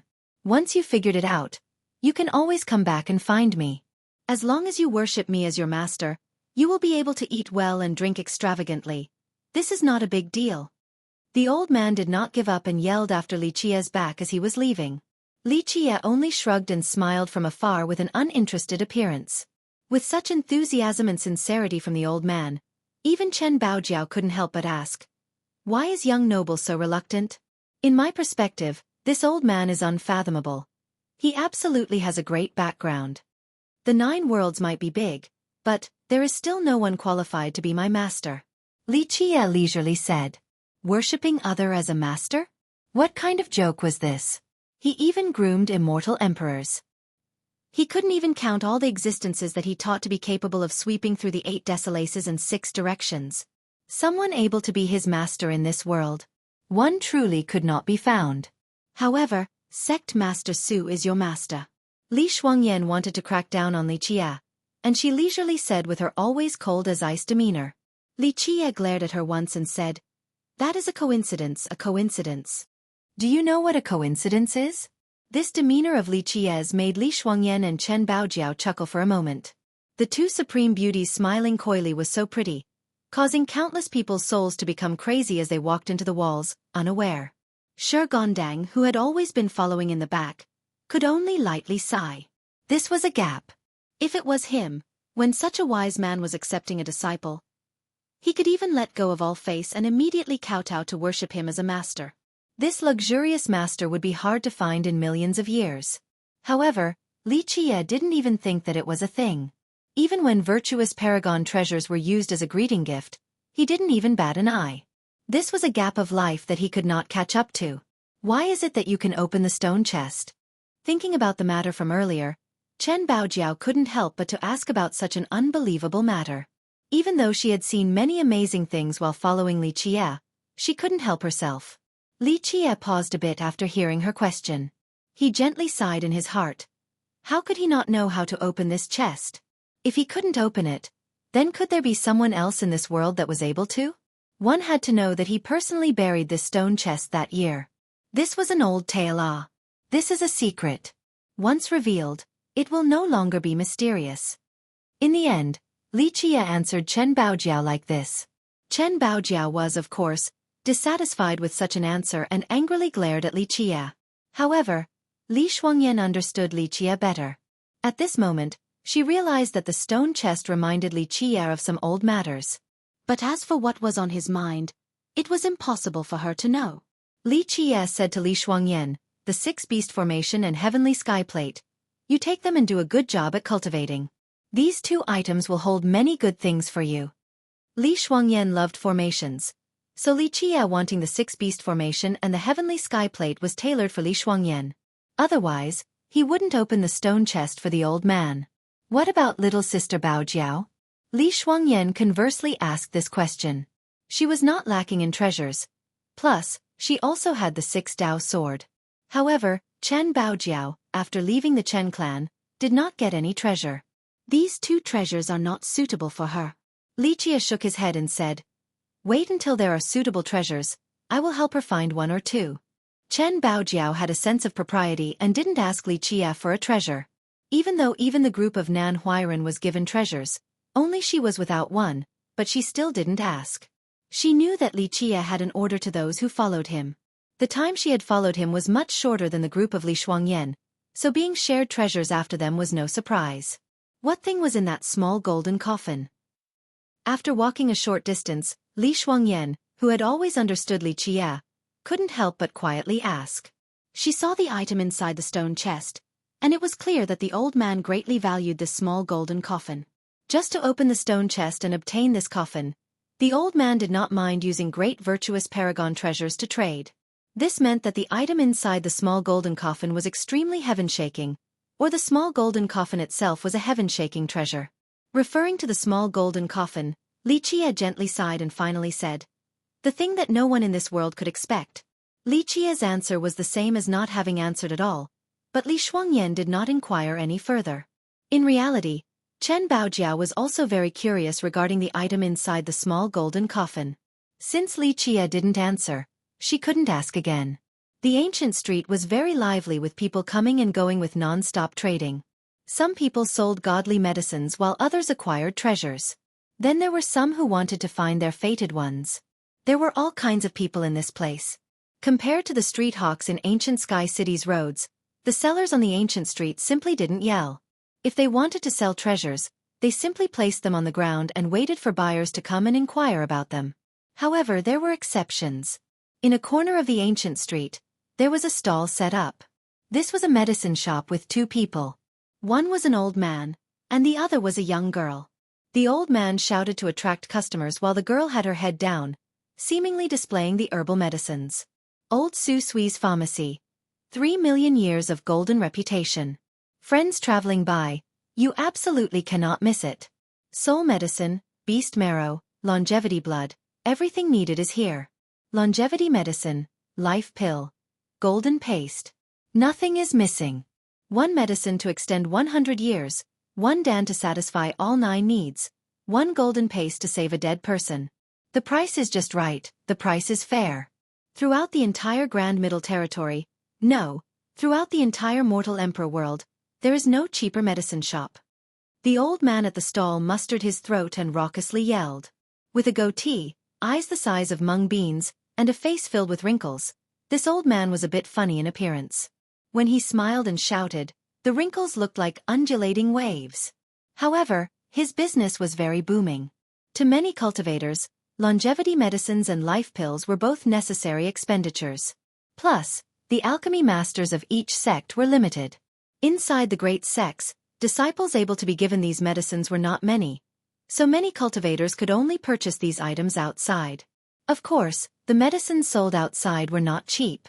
Cultivators that were able to afford them definitely came from the big sections. The longevity medicines and fate pills along with soul grass and beast marrows of this old man were not few as he had a steady stream of buyers. Do you have a 5 transformation fate pill or not? What price? An ancient saint stepped into the old man's medicine stall and asked. 5 transformation fate pill?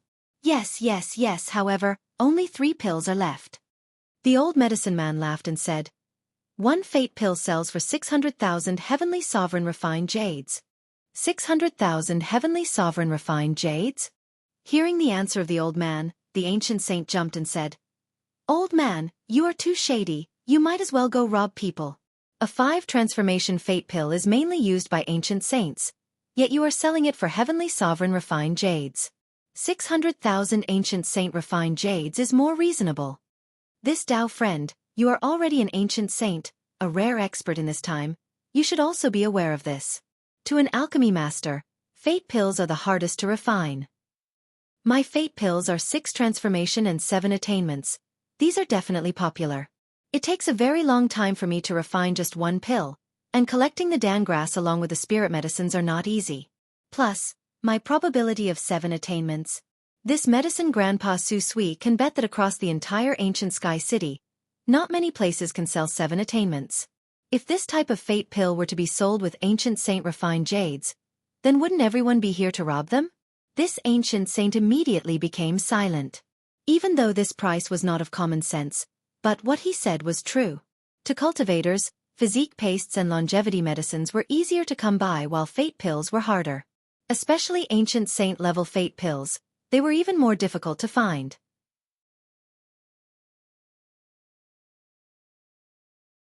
Finally, this ancient saint with great heartache took out his universal pouch to buy the fate pill. However, he was very satisfied with a 7 attainment fate pill. This old alchemist Xueqi did have some real abilities. He was absolutely a great alchemist. This was why, even though his dan prices were outrageous, his business was still especially good. When Li Qie passed by this medicinal stall, he couldn't help but to stop his steps. He was attracted by an item on top of the medicine stall. This item was placed in the most eye-catching location of the stall, and it was even especially labeled by a sign on top. Heirloom treasure sale. If it was an heirloom treasure, then anyone would inquire about it. However, this type of heirloom would not be asked by anyone about the price. The reason was very simple. This item was only a piece of eaves tile. This eaves tile was gray with very rough workmanship. It even made others question whether this tile was simply picked up on the old rooftop or not. If this piece of broken tile was a family heirloom, then there were too many family heirlooms in this world.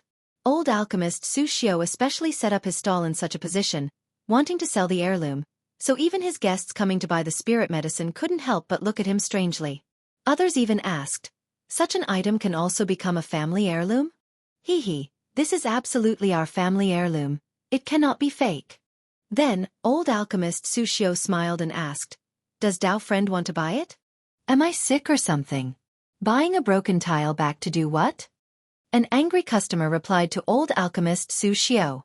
Such words from the guest caused the young girl, who was always keeping her head down and fixing the medicinal stall, to become stiff. Others were dismissive of the broken tile, and most of them thought that it was just the old man being funny.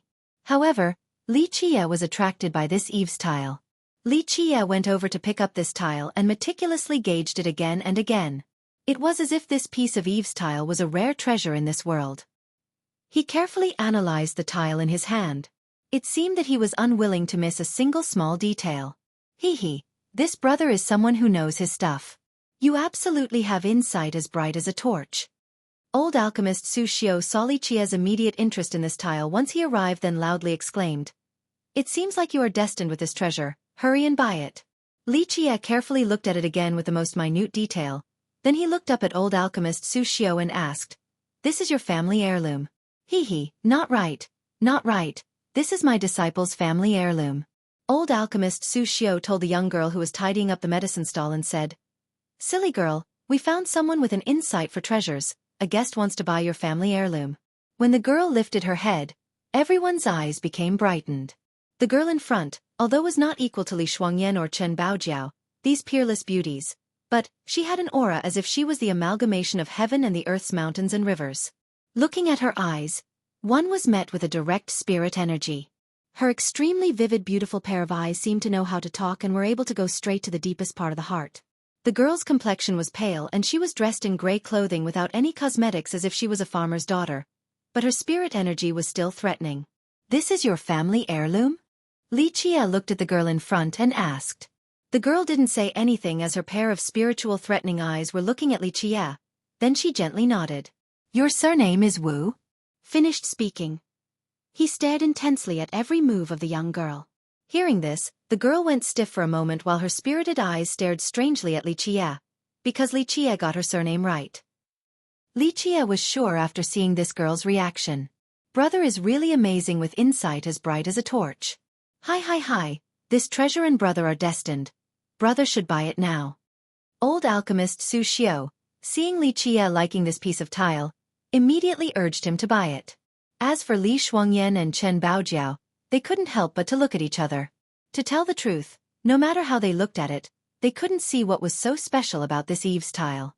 This was only an Eve's tile, it simply didn't have anything special at all. However, they believed that Li Qie must have his reasons for placing so much importance on this seemingly cheap tile. This is indeed a treasure of one sect. Li Qie carefully looked at this tile again and gently nodded. Only a fool would consider a broken tile as a treasure. At this point, a cold sneer appeared. Lang Chengfeng came forward and coldly laughed. Lang Chengfeng coming to this place was to make it difficult for Li Qie. His sudden appearance caused Li Shuangyan to frown. She knew that Lang Chengfeng was antagonistic towards Li Qie. The truth was, she wasn't worried for Li Qie. In her eyes, Lang Chengfeng provoking Li Qie was the same as courting death. However, as disciples of the same sect, she didn't hope for them to kill each other. But if Lang Chengfeng wanted to follow the path to his own doom, no one could save him. Li Qie was simply too lazy to give him even one glance.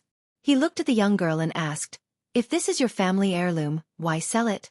The girl was silent and didn't answer Li Qie's question. Meanwhile, old alchemist Xueqi to the side, smilingly said, "My silly girl is very unfortunate. She has health problems and needs money to cure it, so she could not sell her family heirloom. So this is the case. No wonder why you are selling the family heirloom." Li Qie looked at the girl and gently nodded his head. This kind of old story is full of mistakes. Only an idiot would believe it. Lang Chengfeng sneered and said, "Haha, you need money so you're selling the family heirloom? And even selling a piece of broken tile at that. This made-up story, anyone who believes this is a fool." Leng Qingfeng's words immediately caused the girl's face to become beet red, and old alchemist Xueqi's expression also sank. Then he dryly spoke. If this Dao friend doesn't want to buy, then don't stand here and speak nonsense. My medicine stall is printed with a gold seal for more than 3 million years. We only sell the good stuff. Humph, denounced by the old alchemist, Lang Chengfeng couldn't restrain his face, so he coldly sneered and said, Good, I'll buy it. Don't forget I chose it first. Li Qie was actually not angry. At this point, he smiled cheerfully at Lang Chengfeng and said, With just you? Lang Chengfeng was annoyed at Li Qie's provocation. He sneered in his heart and told the old alchemist, What is the price of your Eve's tile? This young noble wants it.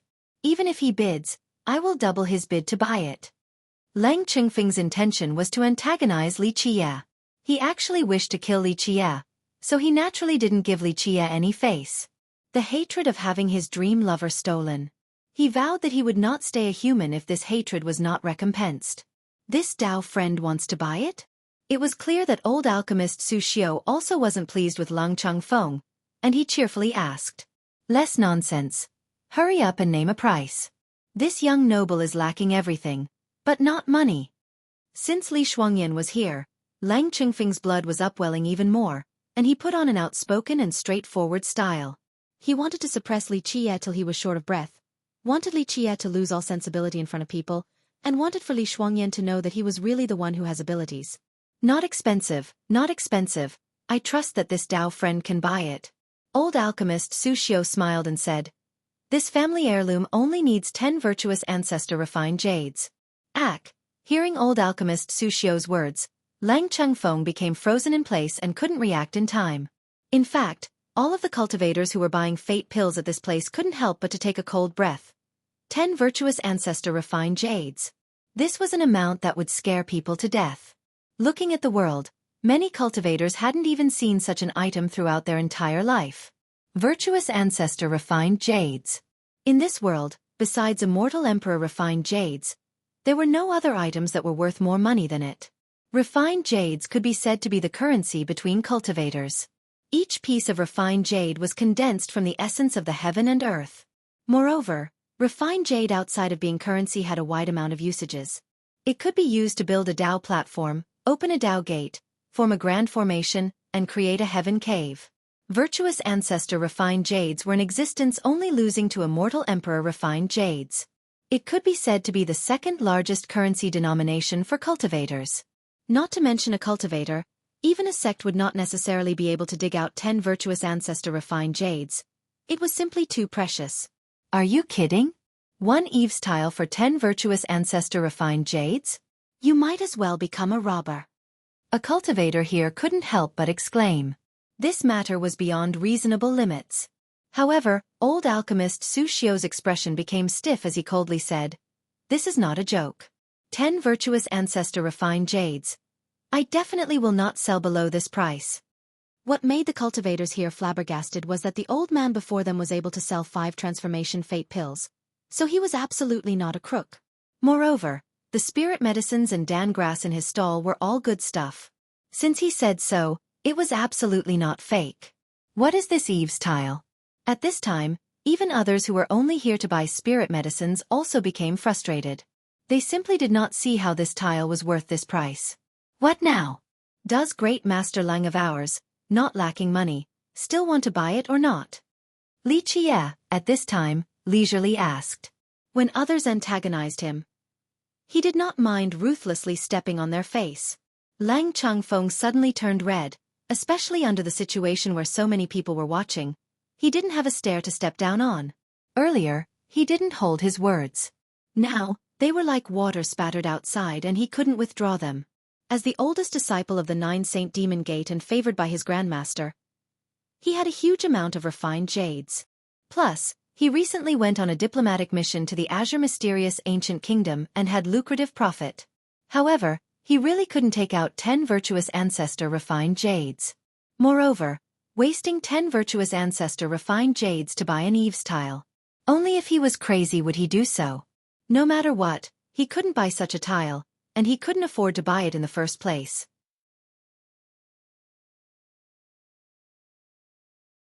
Chapter 177, Mysterious Eve's Tile, 1.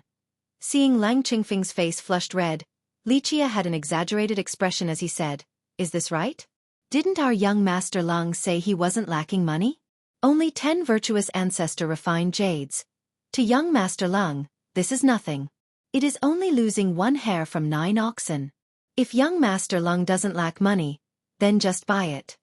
Li Qie never showed leniency towards his enemies. When others wanted to hit him in the face, he would ruthlessly stomp on theirs until they were trampled beneath his foot. Lang Chengfeng was shaking in anger with an extremely hard-to-look-at face. Earlier he was boasting, but now it was too late to take back the words. Lang Chengfeng's red face finally fiercely stared at Li Qie and sneered. "You are speaking as if you can afford it? Humph, 10 virtuous ancestor refined jades. Even if you sell your entire cleansing incense ancient sect, it still would not be enough. I truly cannot come up with 10 virtuous ancestor refined jades." Li Qie leisurely smiled and said, "To tell you the truth, to me, 10 virtuous ancestor refined jades is indeed a monstrous sum. Haha, a poor sect like your cleansing incense ancient sect. I'm afraid that you haven't even seen a virtuous ancestor refined jade. Not to mention a virtuous ancestor refined jade. I'm afraid that you can't even take out 1 heavenly king refined jade. Humph. A destitute person like you being able to take out 10 refined jades, that would be truly unthinkable." Hearing Li Qie's answer, Lang Chengfeng immediately sneered and did not miss the opportunity to laugh at Li Qie. The guests present could see that Li Qie and Lang Chengfeng had a quarrel. They naturally didn't want to join this muddled water and were only watching the fun occasion from the sidelines. To Lang Chengfeng's mockery, Li Qie was in no hurry at all. He was still calm as ever and slowly said, "I am indeed a person who is poor. Even though I don't have a lot of refined jades in my pocket, this does not mean that I can't afford it. Shuangyan, pay in my stead." Finished speaking, he ordered Li Shuangyan. Li Shuangyan didn't say anything and only took out a jade imperial seal as she gently placed it over the medicine stall. Then she spoke. "Old alchemist, this is the largest treasure imperial seal of my 9 Saint Demon Gate." Seeing Li Shuangyan taking out such an item, Lang Qingfeng's expression greatly changed. As the oldest disciple of the 9 Saint Demon Gate, he naturally knew the meaning of this item. This jade imperial seal was able to take out the largest amounts of refined jades and medicinal ingredients, along with godly or in treasure metals, of the 9 Saint Demon Gate. A treasure imperial seal like this in the entire 9 Saint Demon Gate numbered no more than 3. One was in the gate itself, one was in the hands of Elder Jian, and the last one was in the hands of the gate master. Seeing this jade imperial seal, Lang Chengfeng already knew which piece of imperial seal it was within the 3. Li Qie glanced at Lang Chengfeng once and leisurely said, "I really don't have much money. However, the 9 Saint Demon Gate is so hospitable, and I don't mind being a prodigal child. I don't know if young Master Lang still wants to buy any other family heirlooms or not, so that we can have a bidding war to see who can bid higher?" His words were meant to fiercely stomp on Lang Chengfeng's face. The 9 Saint Demon Gate was relying on Li Qie. If Li Qie could successfully bury the War God Temple's ancestor, then to the 9 Saint Demon Gate, money was not an issue. Once successful, the benefits were endless for the 9 Saint Demon Gate, and the War God Temple would become its strongest backer in the future. Thus, Demon King Luan Ri was naturally generous regarding Li Qie. If he wanted money, give money. If he wanted materials, then give materials. However, Li Qie was simply too lazy to take advantage of the 9 Saint Demon Gate. This jade imperial seal of Demon King Luan Ri was given to Li Shuangyan to carry along. Today, Lang Chengfeng was not smart and came to provoke him. Li Qie, of course, was willing to ruthlessly step on his face. Lang Chengfeng was absolutely livid with anger. His trembling self, once again, lost to Li Qie. Restraining the fire in his stomach, he coldly grunted and turned around to leave. Continuing to stay would only result in him losing even more face. Crazy person. Seeing someone spending 10 virtuous ancestor refined jades to buy an Eve's tile, other cultivators couldn't help but shake their heads. Before they left, they said such a phrase. What, second-generation children? They could not compare to such a prodigal child. 10 virtuous ancestor refined jades to buy a tile. This was too ridiculous. Immortal Emperor Tun Ri had swept through the 9 heavens and 10 earths. He was not only a generation of immortal emperor, but he was also a generation of invincible immortal physique. His whole life was extremely brilliant and it illuminated era after era. However, the invincible immortal Emperor Tunri in the eyes of the world, how many people actually knew that he had such a humbled past?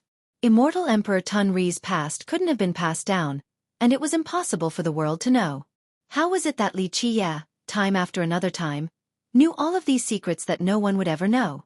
Li Qiye naturally knew immortal Emperor Tunri's past because, that year, he personally brought him to the soaring immortal sect.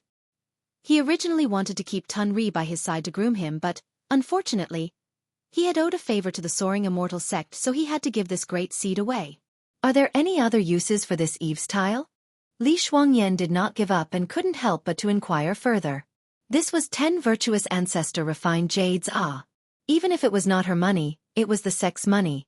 She couldn't help but feel the pain inside. 10 virtuous ancestor refined jades to buy a tile.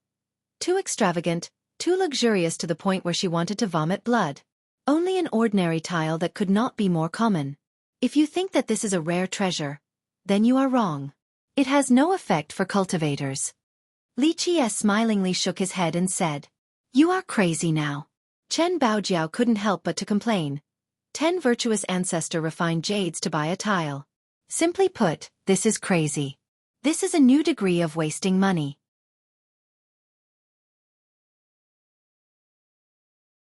Chapter 178. Mysterious Eve's Tile, 2. You'd be wrong. Li Qiye leisurely said. This depends on whose hands it is in. If it is in the hands of someone else, then it is only a useless tile. However, in my hands, it is a goose that lays golden eggs. What do you mean by laying golden eggs? At this point, even Li Shuangyan was quite curious.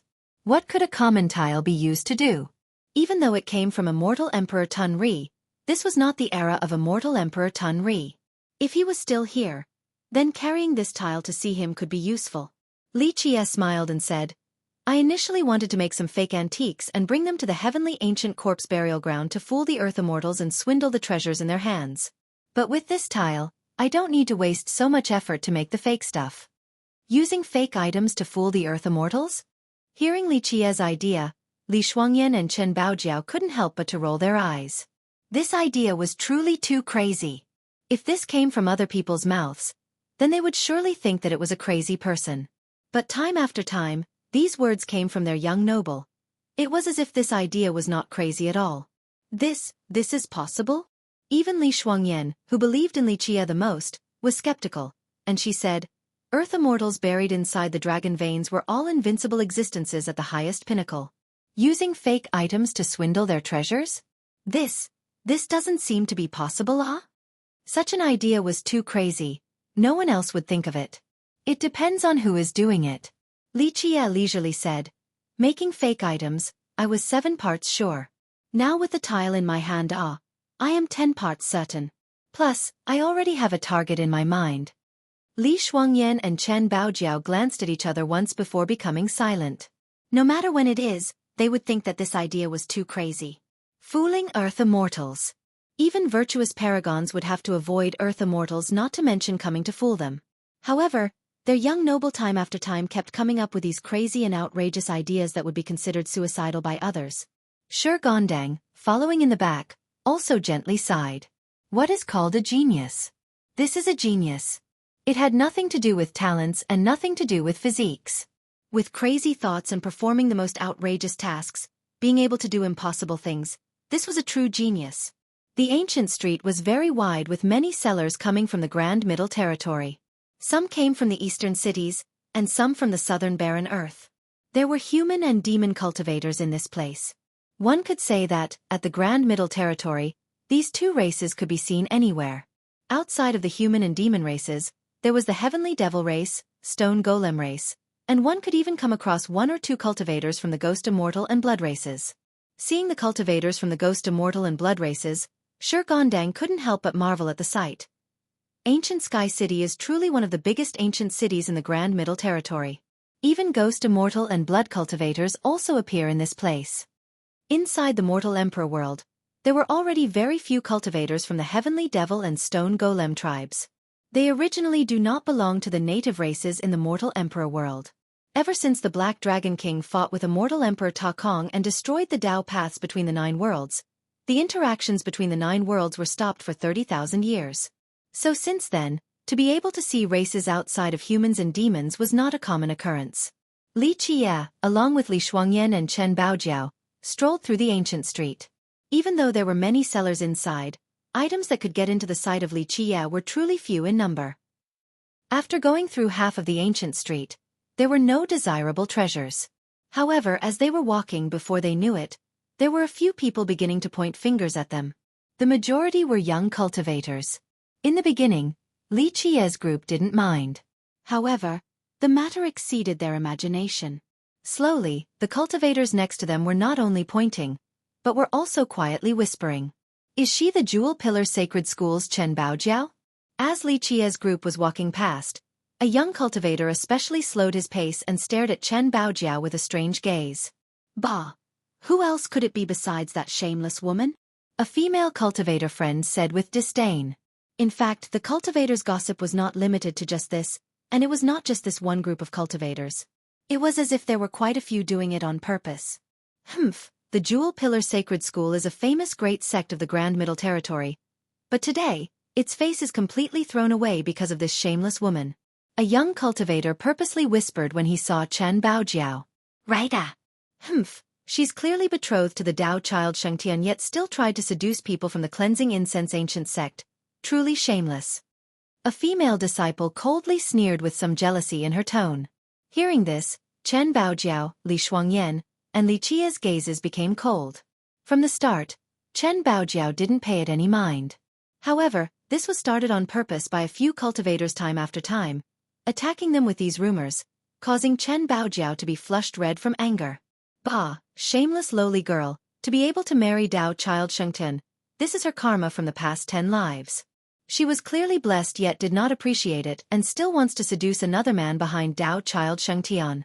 It would be fine if she was seducing another genius character, but she is seducing a nameless junior, truly letting herself go. A young female cultivator from afar spat out and coldly sneered. Although no one here directly confronted them, anyone who heard this immediately knew who they were talking about. Chen Baojiao was shaking from anger after having heard these harsh words and had a wronged and listless feeling. Someone is tired of living. Li Qie's gaze became serious and coldly said, When I don't kill people, even God himself is thanking the heaven and earth. Yet people still dare to insult over my head. Without a doubt, the gossips were deliberately spread with someone helping in the shadows to simply taint Chen Baojiao's reputation. Inside the ancient street, wanting to find the person in the shadows who was pushing these rumors was not a difficult matter. Li Qie used a few schemes and immediately found out who was spreading these gossips. On top of a balcony of the ancient street, there was a group of young talents together laughing and talking in high spirits. Inside the group of young talents was a leader. This young leader was the descendant that came from the mysterious mountain sacred ground, Saint Child Qishan. Within this group of talking young talents, they were more or less intentionally or otherwise flattering Saint Child Qishan. In reality, this was not a strange matter. The mysterious mountain sacred ground in the Grand Middle Territory could also be considered a famous heritage. More importantly, Saint Child Qishan and Tao Child Shengtian were sworn brothers. Today, the Heavenly God sect was the sun up in the high sky. Countless cultivators were willing to be friends with it. Moreover, there was recent news that the Heavenly God sect had formed an alliance with the Azure Mysterious Ancient Kingdom, so the sect became an even hotter existence. However, at this moment when the young circle was conversing, they saw Li Qie coming towards this direction with Li Shuangyan and Chen Baojiao from the distance. A young talent looked at Saint Child Qishan and raised his chin, then he said, Brother Qishan, they're coming, I'm afraid it is to cause trouble for you. Nothing to be afraid of. Saint Child Qishan sneered and loftily looked over at the approaching group of Li Qie. Then he spoke with a strange intonation. One woman still has the face to run around with her lover. Hectic. Truly a shameless woman. Still has the face to go to places, truly lowly and slutty. What did you say? Chen Baojiao was shaking with anger. She always had a bold personality, so she immediately stepped forward and shouted. And it seemed like Saint Child Qishan had expected it. He looked around and said, who am I talking about? Who is so shamelessly coming here like this?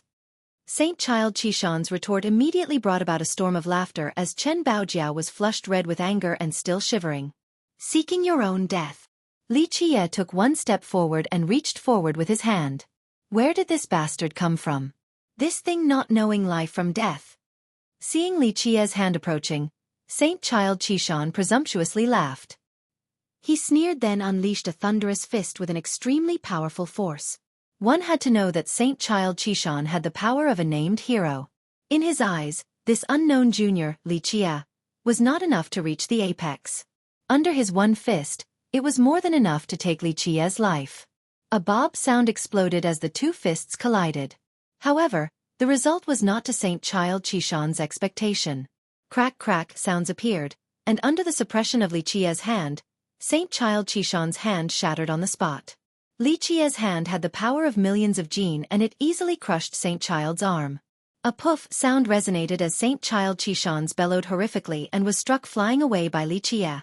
The sound of countless bones breaking under just one hand was accompanied by him spewing out spurts of blood. Junior, don't be so presumptuous. The Tao protectors of Saint Child Qishan were 3 royal nobles. They had always been nearby, and they immediately rushed forward when they saw their young lord wounded. The 3 royal nobles maneuvering at the same time created an overpowering royal noble aura that was able to drown out everything. Scram! Li Xueqi coldly shouted as the magnificent lotuses came in full bloom, untouchable by all techniques. The 3 royal nobles' vision became blurry and didn't know what was going on as they were attacking recklessly. Li Xueqi, in a flash, weaved through their murderous techniques and pointed her finger on their chests. A poof sound rang as the 3 royal nobles were knocked flying away on the spot, also spraying mouthfuls of blood. Little bastard! Saint Child Qishan crawled up and screamed as a battle axe flew forward.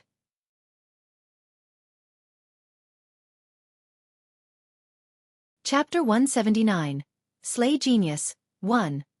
Li Jie didn't even bat an eye at the flying battle axe attacking him. He lifted one leg up and directly stomped down. Bang! The battle axe immediately disintegrated from his one stomp. It simply couldn't withstand the hell-suppressing godly physique. Even for a royal noble weapon, fragmentation was unavoidable. A stomp from the air directly pressed down on Saint Child Qishan. A loud bang exploded. Despite Saint Child Qishan performing his techniques along with all of his killing methods, Li Jie still only stomped with one foot. All of the universal laws were annihilated under this one stomp. Powerful merit laws could not handle the suppression of the heaviest physique in the world.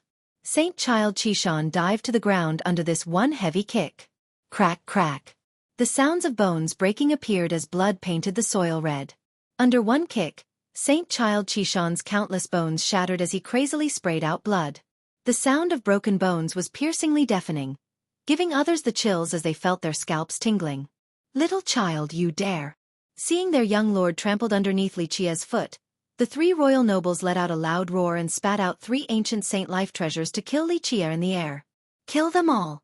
Li Jie only coldly glanced at the 3 royal nobles and slowly spoke. In the blink of an eye, Li Xueqi maneuvered with her untouchable and impervious void imperfection physique. As the sacred supreme lotus ignited, she took one step forward and the 3 ancient saint life treasures under Li Xueqi's feet immediately skidded flying away as if they were a heavy flowing current meeting an underground boulder. Avoidance and divergence were the only 2 options, and they fundamentally couldn't hit Li Xueqi. For Li Xueqi achieving the void imperfection physique, ancient saint life treasures were already too weak. Fuff! The yin and yang activated as Li Xueqi took out her 6 Tao sword. One sword turned into the 6 Tao formation under the 9 heavens. Under this one peerless sword formation formed by the yin and yang, it melted the heaven and earth. The 6 Tao were sometimes together and sometimes apart amongst the mysterious patterns of transformations. Under one sword, a brilliance pierced the sky as a darkness began to encompass the earth. Extreme yang and extreme yin were absolutely never harmonious yet. At this moment, the 2 sword intents were blending together. Under this one sword, the heaven and earth were refined and the gods had to retreat. One sword turning into a formation was an extremely terrifying blow. The 6 Tao yin-yang sword formation was a supreme murderous technique created Li Xueqi from being enlightened with the 6 Tao sword. Ah! The suddenly silenced royal nobles, with their eyes wide open, had blood spurting from their necks as their heads rolled down to the ground for a very far distance. One sword slayed 3 nobles. Li Xueqi made this move with an expression resembling the soft breeze and gentle clouds. Back then at the evil-infested ridge, Li Shuangyan single-handedly resisted all the royal nobles. Today, not to mention her void imperfection physique becoming more powerful, but her 6 Dao sword was a treasure feared even by the gods. One sword slashing downward to massacre 3 royal nobles. This was an easy matter. Suddenly, the scene was completely still. All of the cultivators present gasped in surprise while the young talents, who were talking in high spirit earlier, had the creeps as cold sweat poured all over their bodies. One sword killing 3 nobles. This battle record was absolutely a heaven-defying matter in the younger generation. Whoever was considered the #1 genius of the Grand Middle Territory would definitely not exceed this. Li Qiye with 1 foot, stomped on Saint Child Qishan's chest. At this moment, his chest had completely collapsed as he was painted by blood. Li Qiye looked at him and said, "How will you choose your death here? My mysterious mountain sacred ground will never forgive you." At this time, Saint Child Qishan was already scared out of his wits and screamed loudly. "The mysterious mountain's sacred ground? What the hell is that? Never heard of it." Li Qiye calmly said. Finished speaking, he slowly pressed down with his leg on top of Qishan's chest. The sound of bones cracking appeared, and whatever bones remaining of Saint Child Qishan began to crumble. Saint Child Qishan bellowed pathetically and shrilly screamed, "Shang, Brother Shington, save me dash. Li Qiye, don't be insane." At this very moment, a cold shout rang out and a sword slashed down from the sky straight towards Li Qiye. This sword sweeping across wedged the underworld with a flowing sword intent that was capable of splitting Li Qiye in halves. Li Qiye didn't even give it a single glance. Li Shuangyan in an instant, cross-stepped forward with her 6 Dao sword in the air. Clang! The incoming sword could not compete with the 6 Dao sword and was struck flying away. Humph! A thunderous snort came out as Dao Child Shengtian stepped forward with a magnificent presence. On his sides were numerous young talents. They were a few saint childs and princes of the sacred grounds and countries in the Grand Middle Territory. The Grand Middle Territory's generational geniuses. They're only mediocre like this. After 1 year yet still a weak fate-destroying noble like this. Li Shuangyan was extremely domineering with her arrogant snowing apricot expression. Fate-destroying noble. Countless cultivators secretly gasped in astonishment hearing about this level. Even the previous generation cultivators were marveled as well. To be bestowed the royal noble title, one had to be of the mysterious fate realm. Cultivators of this realm were commonly referred to as royal nobles with 4 levels that were divided into 4 nobles. From lowest to highest, they are New Noble, King Noble, Rebelling Noble, and Fate-Destroying Noble. In today's world, even when the difficult Dao era was over, reaching Fate-Destroying Noble at such a young age was absolutely a frightening matter. If one couldn't be considered a genius when reaching this level at such an age, then there wouldn't be any geniuses. However, Dao Child Shengtian, as a Fate-Rebelling Noble, was looked down upon by Li Shuangyan like this. This was a heaven-piercing dominance. Long Xiangtian, you despicable lowlife. Seeing Dao Child Shengtian, Chen Baojiao angrily exclaimed. At this moment, even a fool would know that Dao Child Shengtian was behind the whole thing. On the other hand, seeing Chen Baojiao, Dao Child Shengtian's gaze became cold. He heavily snorted as his eyes exuded a chilling light. "Hey, Brother Shengtian, isn't this the woman who wanted to marry you?" Right at this time, a young talent next to Dao Child Shengtian wanted to earn his favor, so he asked in a sarcastic manner. "Only a shameless woman forsaken by me." Dao Child Shengtian coldly answered with an emotionless countenance. A monstrous killing intent was brewing in his heart. This was originally a woman he liked, and was his fiancée as well. Yet, she would rather betray the sect and follow a nobody than to marry him. His heart was furiously burning with jealousy, and he wanted to kill these 2 male and female dogs immediately. This young talent spoke again with a strange voice. "Brother Shengtian shouldn't show mercy. This type of shameless woman is unworthy of brother." "Humph, this shameless woman could only seduce some savage husbands. Kill him." Li Qiye slowly spoke. Zang. Li Qiye's words had not ended, but a sword had already appeared. The moment this sword fell down, a human head went flying. It still had its mouth open, wanting to talk. Then it wanted to scream as it saw its body, but the scream did not come out. Once the head rolled for a very far distance, blood finally started to spurt and the body fell straight down.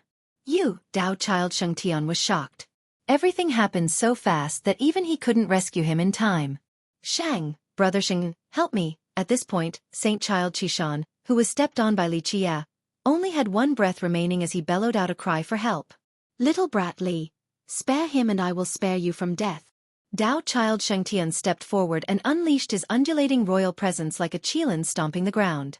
Even the ancient street trembled a little bit. With just you? Li Shuangyan's overwhelming domination stood blocking in front of Dao Child Shengtian while holding her sword horizontally across the heaven as she had an arrogant snowing apricot expression. Dao Child Shengtian's face was extremely hard to look at as he gazed at Li Qie and coldly said, Little brat Li, a man must come out and fight his own battles. Don't hide behind a woman.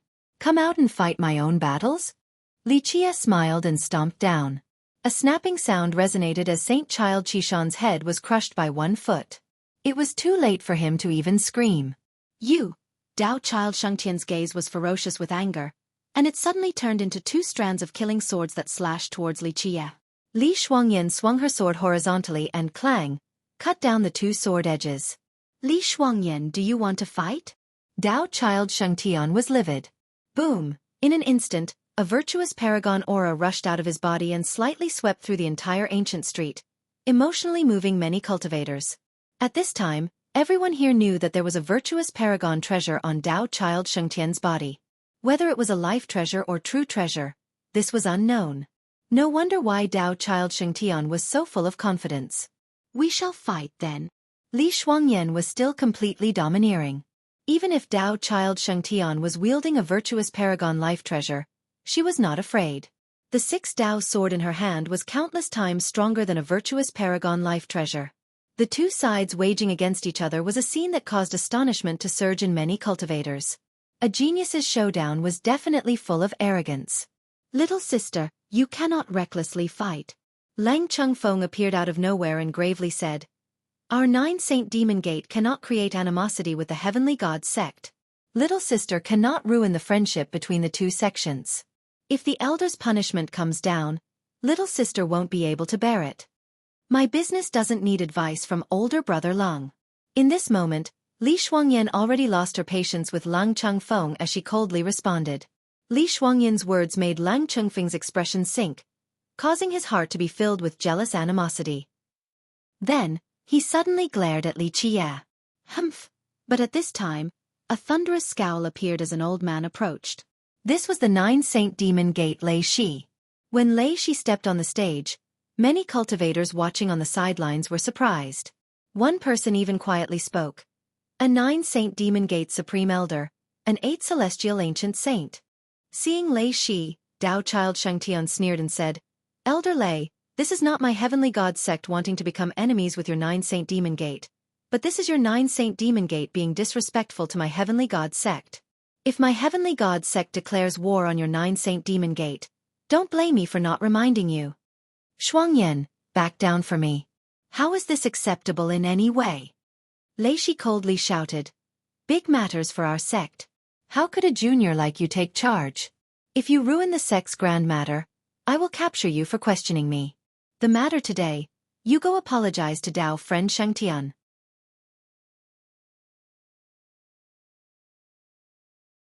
Chapter 180, Slay Genius, 2. Lei Shi's manner of speech caused the cultivators present to glance at each other. Logically speaking, elders from each sect were always protective of their own, but at this moment, Lei Shi's actions took everyone by surprise. Lei Shi's words caused Li Shuangyan to turn cold while Dao Child Shengtian sneered repeatedly.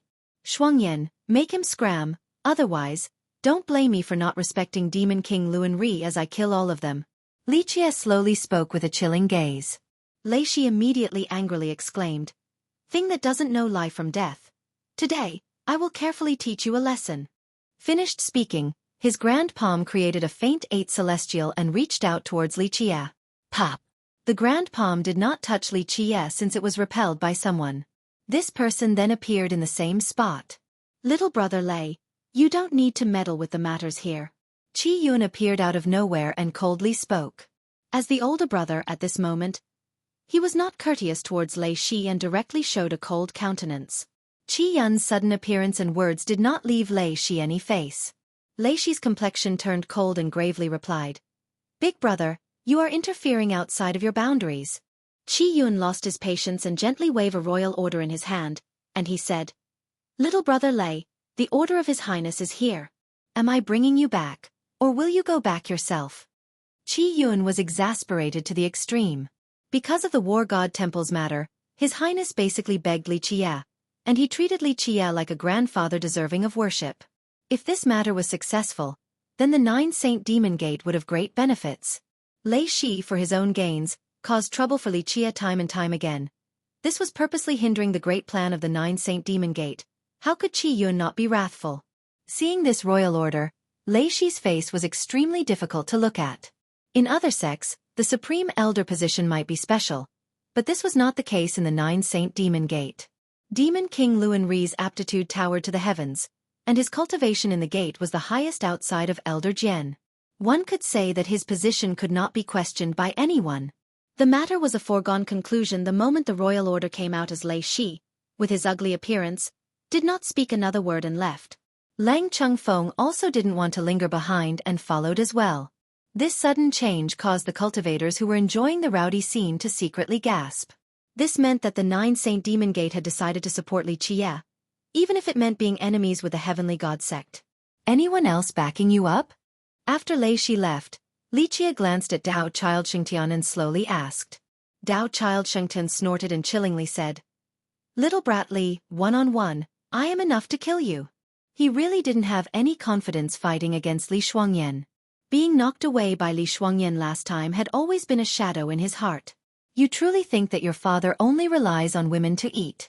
Li Qie burst out in laughter and continued, "Only the Heavenly God sect is nothing. It is not a difficult matter for your father to destroy your Heavenly God sect." Many people felt that Li Qie's words were too exaggerated and arrogant. Such big words. "I am here. I want to see how you will destroy my Heavenly God sect." A voice that stole the colors of the sky appeared. A person stomped forward, causing the high mountains to shake. This one person possessed the blood energy like a true dragon. A sacred aura belonging to the heavens, with rolling thunders, accompanied his presence. Everyone felt the powerful suppression as their heartbeats drowned their hearing. An old man approached by Void, stepping with a hidden strand of sacred ring around his body. This sacred ring seemed to have manifested into reality. Grand Achievement Grand Saint, seeing the faint sacred ring around his body, a royal noble from the last generation cried out, "Grand Saint!" This was the pinnacle of ancient saints. Ancient saints were divided from lowest to highest in the following order: Little Saint, Young Saint, and Grand Saint. The old man before them had a faint sacred ring. This meant that he was a Grand Achievement Grand Saint. One more step and he would be a heavenly sovereign in the legends. During the 30,000 years of the difficult Tao era, any existence that could step into the ancient saint realm were already absolute brilliant geniuses. Outside of the ancient saints before this era, along with the old Eternals halting their blood force, any cultivator within this 30,000-year time period that became ancient saints were frightening characters. A grand completion Grand Saint was even more frightening. Wan Shangjian. In the crowd, a predecessor recognized the old man ahead and exclaimed, "Wan Shangjian, the last disciple of the Heavenly God sect's ancestor." Hearing this name, other royal nobles uncontrollably lost their colors. "So it is him," another royal noble murmured. Seeing the old man ahead, even other ancient saints' gazes became serious. Wan Shangjian was the last disciple of the Heavenly God sect's ancestor and was an honorary disciple. The truth was that he became a disciple after the Heavenly God sect defeated the Cleansing Incense Ancient sect. During that time, its ancestor was already in isolated cultivation, but because of Wan Shangjian's great talents, its ancestor broke the rule and took him in as an honorary disciple. In reality, the amount of time Wan Shangjian was taught by the Heavenly God sect's ancestor was very little. His older brothers taught him the Tao in place of their master. However, Wan Shangjian's talents were indeed amazing. During the difficult Tao era, he still broke through to the ancient saint realm and approaching grand achievement.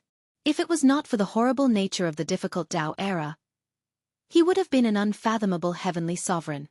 Wan Shangjian stared at everyone with a heavenly aura and sneered. "Qi Yun, since when was your Nine Saint Demon Gate so arrogant like this?"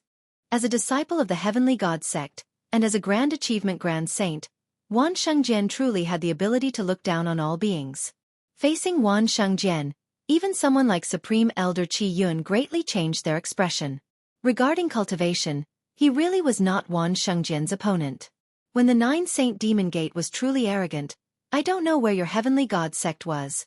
Li Qie lazily said before Qi Yun could retort. Wan Shengjian's gaze became fierce and coldly stared at Li Qie. His voice was crisp like a bell, and he coldly said, "Ignorant child, even God would not be able to save you today."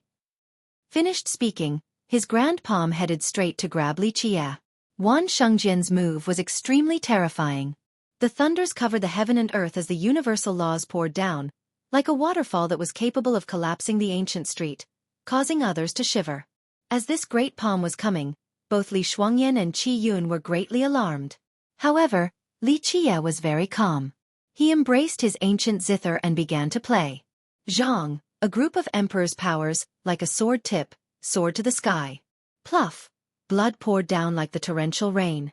The group of emperor's power pierced the great palm. Emperor's possession. In an instant, Wan Shengjian was astonished and took several steps back immediately. Even ancient saints would be shocked seeing the power of an emperor's possession. Even as a grand achievement grand saint, he could not dare to say that he could survive under the emperor's power that wanted to kill. Wan Shengjian wasn't the only one surprised.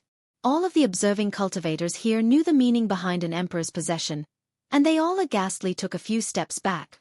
Even though it could not compare to an immortal emperor life treasure, and especially not an immortal emperor true treasure, not everyone could stop the emperor's power and immortal intent. An ancient saint was absolutely unable to resist it. Once the emperor's power and immortal intent came out, it would be invincible. What could a grand achievement grand saint do to stop it outside of having his head roll on the floor? The heavenly god sect is nothing special. Go ahead and summon an emperor weapon. Li Qie smiled, zhang zhang zhang, as he was plucking the zither strings. In the blink of an eye, each wave rushed out from the ancient zither like plumes of smoke that was enough to collapse the world. In an instant, everyone trembled with terror deep in their hearts. Mere mortals could not resist the power of an emperor's possession. Humph! Do you think only you have an emperor's possession? After a cold snort, Jikong Jian came out of nowhere while holding an inkstone. His inkstone immediately released black rolling energy, and there were also strands of emperor's power. Brother Jikong, give us a hand to slay this person, and the emperor's possession will go to you. Seeing Jikong Jian making a move, Dao Child Xingtian was ecstatic. Not to mention the ancient street, even the entire ancient sky city lost its colors as the two emperors' powers appeared. The sun and moon, along with all of the stars' brilliances, were eclipsed. A space trample mountain disciple. Seeing Jikong Jian, a person exclaimed, "Could this be a showdown between two emperors' powers?" Space trample mountain, good, new and old debts paid together. Li Qie coldly sneered once and the sounds of the zither became more urgent, unleashing an even denser emperor's power. Decapitating an ancient saint was easy. However, wanting to destroy another emperor's possession was not easy. As Li Qie played the zither, its luster became dimmer and its emperor's power was being expended more and more. Come compare our emperor's possessions with this young noble. Seeing Li Qie not caring about the loss of his emperor's possession, Jikong Jian also roared. His inkstone released rolling fogs as the ink inside became increasingly less. Both sides were channeling their powerful emperor's powers, wanting to unleash the strongest blow to see just whose emperor's possession was the strongest. Where did this child come from to be chirping non-stop at this place? Whoever makes a noise here will die. Suddenly, an old man wearing a paper hat came out of nowhere. He reached his one hand forward and smacked the emperor's power, turning it back into ink falling back to the inkstone. Bang, bang, bang. The old man that wore the paper hat suddenly grabbed Jikong Jian's right leg and slammed him into the ground 10 times like a sandbag in one breath until he coughed up blood with his head spinning. He was not able to tell right from left. Eventually, Jikong Jian turned into a shooting star and was thrown out of ancient Sky City by the old man. It was unknown whether he was dead or alive. In just a moment, everyone was petrified. This was too heaven-defying and irrational. One palm to bring the emperor's power back to the emperor's possession, and he easily slammed Jikong Jian like a sandbag. Where did this kind of heaven-rebelling monster came from? The old man wearing the paper that suddenly appeared was the old man who needed the stone chest to be opened as well as the person who wanted Li Qie as a disciple. Too bad about the inkstone. Li Qie was a bit sad about not being able to destroy the inkstone. He shot out the zither to retract the majority of the emperor's power. The remaining emperor's power turned into a heavenly sword and slashed forward. Have a taste of my one sword. Li Jie laughed, and the few remaining emperor's power, as the heavenly sword, slashed straight towards Wan Shengjian.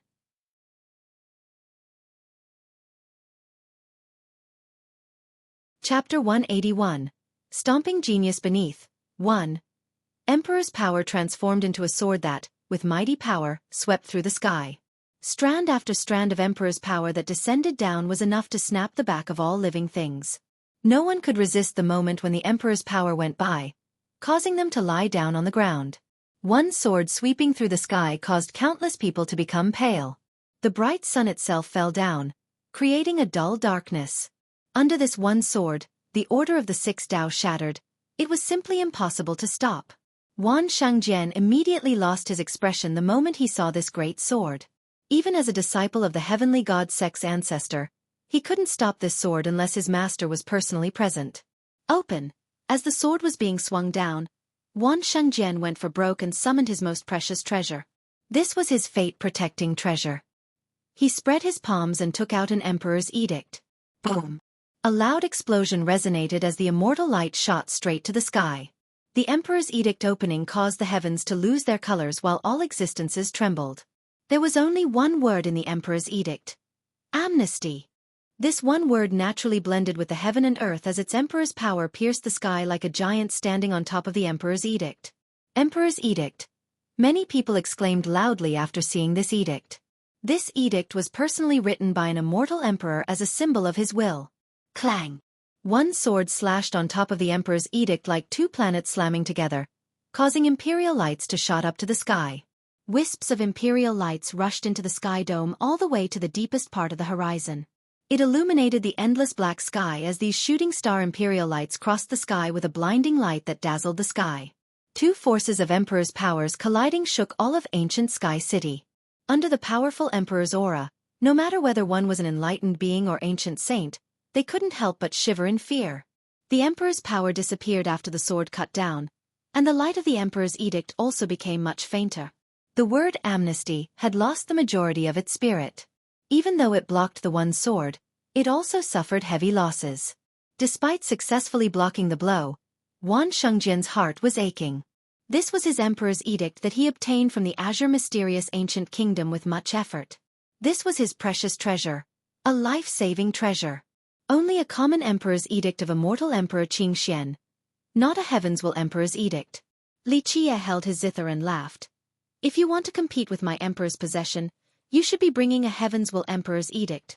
Finished speaking, he immediately pulled the strings again. Zhong zhong zhong. The zither sounded like the waves, with the latter waves a pitch higher than the former, as the rolling emperor's power within reached the sky in the blink of an eye. The large amount of emperor's power all rushed out, expending all of the godly presence inside the ancient zither. If this continued on, all of the emperor's power inside this ancient zither would be gone and eventually, it would turn into an ordinary zither. Zhong. In the blink of an eye, this undulating emperor's power manifested into an invincible heavenly sword that hung in the high horizon. This one sword exceeded the limit of the sky, encompassing the sun, moon, and all of the celestials inside. This one sword, with its emperor energy, was completely overwhelming. Without any hesitation, this sword swung down and cut all of the world, annihilating all gods and devils into ash under its mightiness. Open! Wan Shengjian crazily shouted. At this moment, he had no choice but to throw the word amnesty inside the emperor's edict straight up into the sky, releasing all of its emperor aggregation to turn into the mightiest shield to ward off this invincible sword. Boom! Under this one slash, not to mention all of ancient Sky City, but even the citadels nearby were shaking as if they were small boats amongst the unstoppable tides with their passengers in dismay. Too crazy. If this sword hit ancient Sky City, wouldn't it sink the entire city? Everyone felt fear and trepidation in the face of this disaster. After a loud bang, the sword split the word amnesty. Even though an emperor's edict was heaven-defying, its emperor's presence was less than the ancient zither that followed immortal Emperor Min Ren his whole life and often played by him. The emperor's edict turned into ashes and Wan Shengjian heavily spewed out blood as he went flying outside. Boom! Wan Shengjian hit the ancient street, hard, as his bones broke, causing the dust to fly. Zhang, at the same time, Li Jie gently pulled his ancient zither, and the heavenly sword turned into two sword edges that cut straight towards Tao Child Shengtian. Open. Tao Child Shengtian was deathly pale with fear and unleashed his virtuous paragon life treasure right outside. A really loud boom resounded as the virtuous paragon life treasure flew out. It resembled a virtuous paragon in person with his undulating paragon aura. Pluff! However, even a virtuous paragon life treasure wouldn't do. Tao Child Shengtian was not powerful enough to exert the maximum power of a virtuous paragon life treasure. Under the majestic and invincible heavenly sword that unleashed the two decapitating sword edges, the virtuous paragon life treasure was chopped into pieces where it stood. Bang! The two flying sword edges suddenly shot through the knees of Tao Child Shengtian, causing him to kneel on the ground. Everything happened in a mere instant. One sword easily knocked Wan Shengjian flying away, and the sword edges easily destroyed a virtuous paragon life treasure and pierced through Tao Child Shengtian's knees. I suddenly changed my mind. Li Qi'er embraced his zither and slowly spoke. There will be many chances to slaughter your heavenly god sect, but today, I will spare your life. However, you must kneel down and apologize. At this point, everyone was speechless. No one dared to take a breath, and who would dare to ridicule Li Qi'er at this time? Such a heaven-defying emperor's possession in his hand caused everyone to lose their mind. Everyone understood that, in order to have such a boundless emperor's power and immortal intent like this was a treasure that followed an immortal emperor his whole life. Even though it couldn't compare to an emperor's weapon, it was terrifying enough to terrorize all existences. Such an emperor's possession was just a bit more than 2 or 3 strikes. However, 2 or 3 strikes of an immortal emperor were already deadly enough to any cultivator.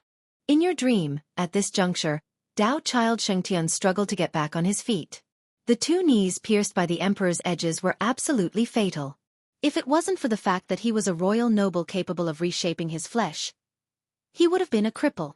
Despite this, his injuries were still very grave. Really? Li Qi'er stepped forward and heavily stomped down with 1 foot.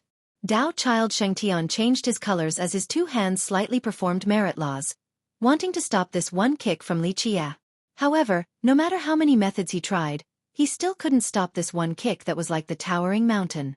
Bang! Tao Child Shengtian's 2 hands met the stomp as he heavily kneeled on the floor. Crushing the stone street, he painted the rock red with his blood. With a shocked expression and a pale white appearance, his bones all over his body were shaking as sweat as big as a bean began to drip down. He had to use all of his strength just to support this monstrous stomp of Li Qi'er. Wan Shengjian struggled to stand up after being knocked away. He was extremely alarmed after seeing this scene and shouted, "If you still want to die, I can help you." Li Qi'er leisurely said, "Today, even if you bring an emperor's possession here, it still will not save your lives. Be smart and quietly stand there for me." Wan Shengjian's face turned white, then green. To him, today was extremely humiliating. As a disciple of the heavenly god sect's ancestor, even during the difficult Tao era, his cultivation still heralded forward. His power and status was enough for him to look down on all existences. Who dared to not follow his whim? But today, under the eyes of the world, he was defeated by a little brat and couldn't even save his own sect's disciple. Tao Child Shengtian's sweat was pouring down, like the rain, on his trembling body. He was already seriously injured so, under Li Qi'er's suppression, blood began to run down the corner of his mouth. "When you saw Chen Baojiao in trouble at the evil-infested ridge and didn't save her. I'm too lazy for you to make it clear. At this moment, she follows me and contributes for me. My principle is very simple. Whoever hurts someone by my side, I will immediately slay him. Today, you will apologize in front of everyone to her. You know this matter clearly. It was she who did not want to marry you and left the Jewel Pillar Sacred School. How could there be a rumor about you forsaking her? You will return her reputation, and I will temporarily spare your life today." Li Qi'er stepped on Tao Child Shengtian and slowly said. Hearing Li Qi'er's words, everyone looked around at each other. Did anyone expect such a thing? No one thought that Chen Baojiao, as the princess of the Jade Valley country, would leave the Jewel Pillar Sacred School. Chen Baojiao's heart was beating fast as she felt her nose aching, not noticing that there was mist in her eyes. She didn't think that she could get her reputation back, but Li Qi'er helped her recover it. "In your dreams. If you are so powerful, then kill me, you 2 pair of bitches." Tao Child Shengtian shouted. "Really? Li Qie laughed and pressed down with his foot. Crack crack sounds of broken bones rang as Dao Child Shengtian crazily spewed out blood under the suppression. Li Qie looked at him and nonchalantly said, I rarely torture my enemies to death. Normally, I will grant them a swift end with one blow. However, today if you are begging to die, it is not a difficult matter. But I will not kill you, I will destroy your Dao foundation, pierce your life wheel, and shatter your fate palace so that you will forever be a cripple. I trust that your heavenly god sect will not take care of a cripple like you. You, hearing this, Dao Child Shengtian was palely overwhelmed with shock. For a genius like him, he could start again from the beginning even with a destroyed foundation. However, with a pierced life wheel and shattered fate palace, even if he survived, he would never be able to cultivate the Dao again and would forever be a cripple. To a high-above genius like Dao Child Shengtian, if there was a day where he really became a cripple, this would be 100 times more agonizing than death. My patience is limited. Li Qie sneered and aimed straight down with his hand towards Dao Child Shengtian's head. A boom sound resonated. Dao Child Shengtian's head exuded wave after wave of universal laws and rolling blood energy, as well as the world's essence, from his fate palace to stop Li Qie's hand. Bang! Under the hell-suppressing godly physique, Li Qie's hand was even heavier than a godly mountain.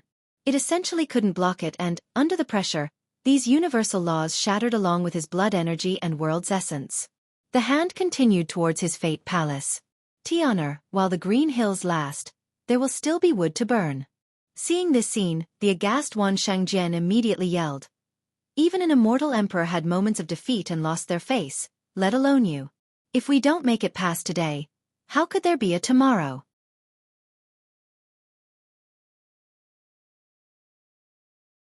Chapter 182. Stomping Genius Beneath, 2. To Wan Shengjian, a genius like Dao Child Shengtian was very rare. It was not easy for the heavenly god sect to train such a genius, and he didn't want to see this genius becomes a cripple.